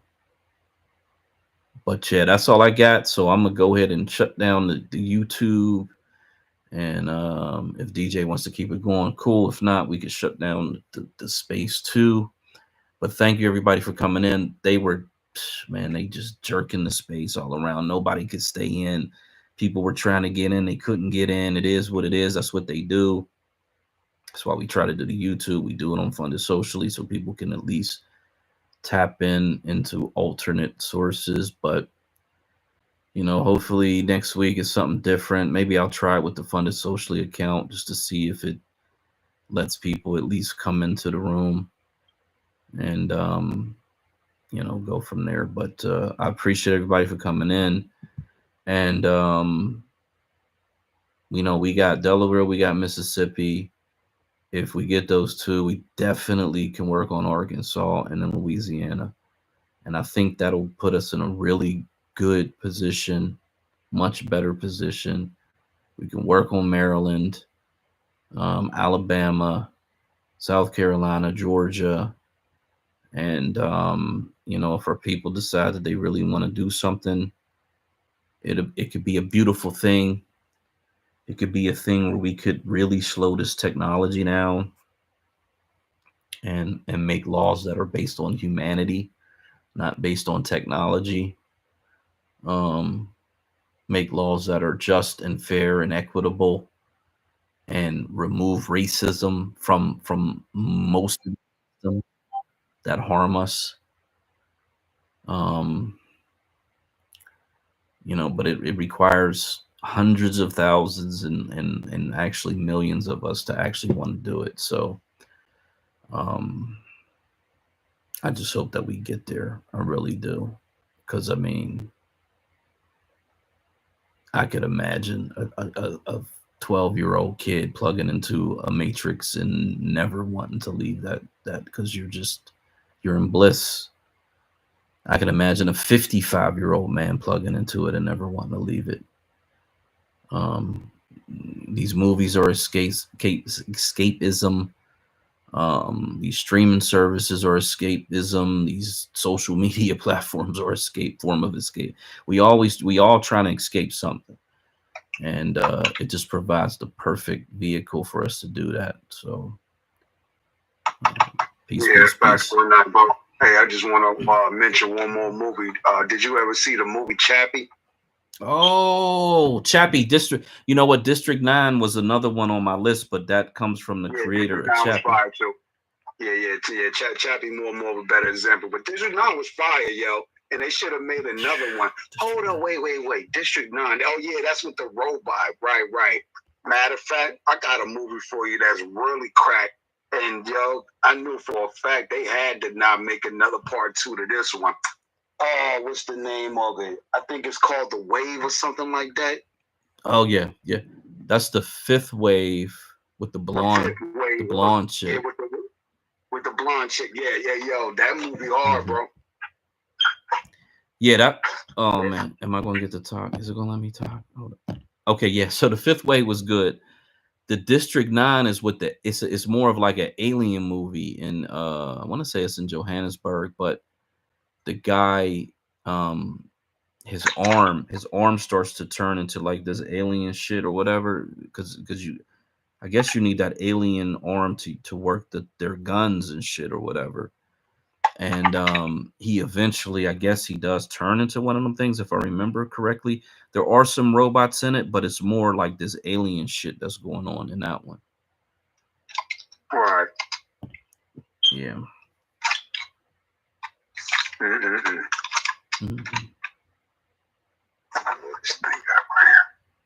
if you want to keep the space open for a minute, I'm probably conk out probably in a minute, but I'll play like a video or two. You just want to hear it real quick, but I'm about to go to sleep myself. But if not, just go ahead and end this joint, bro. It's over.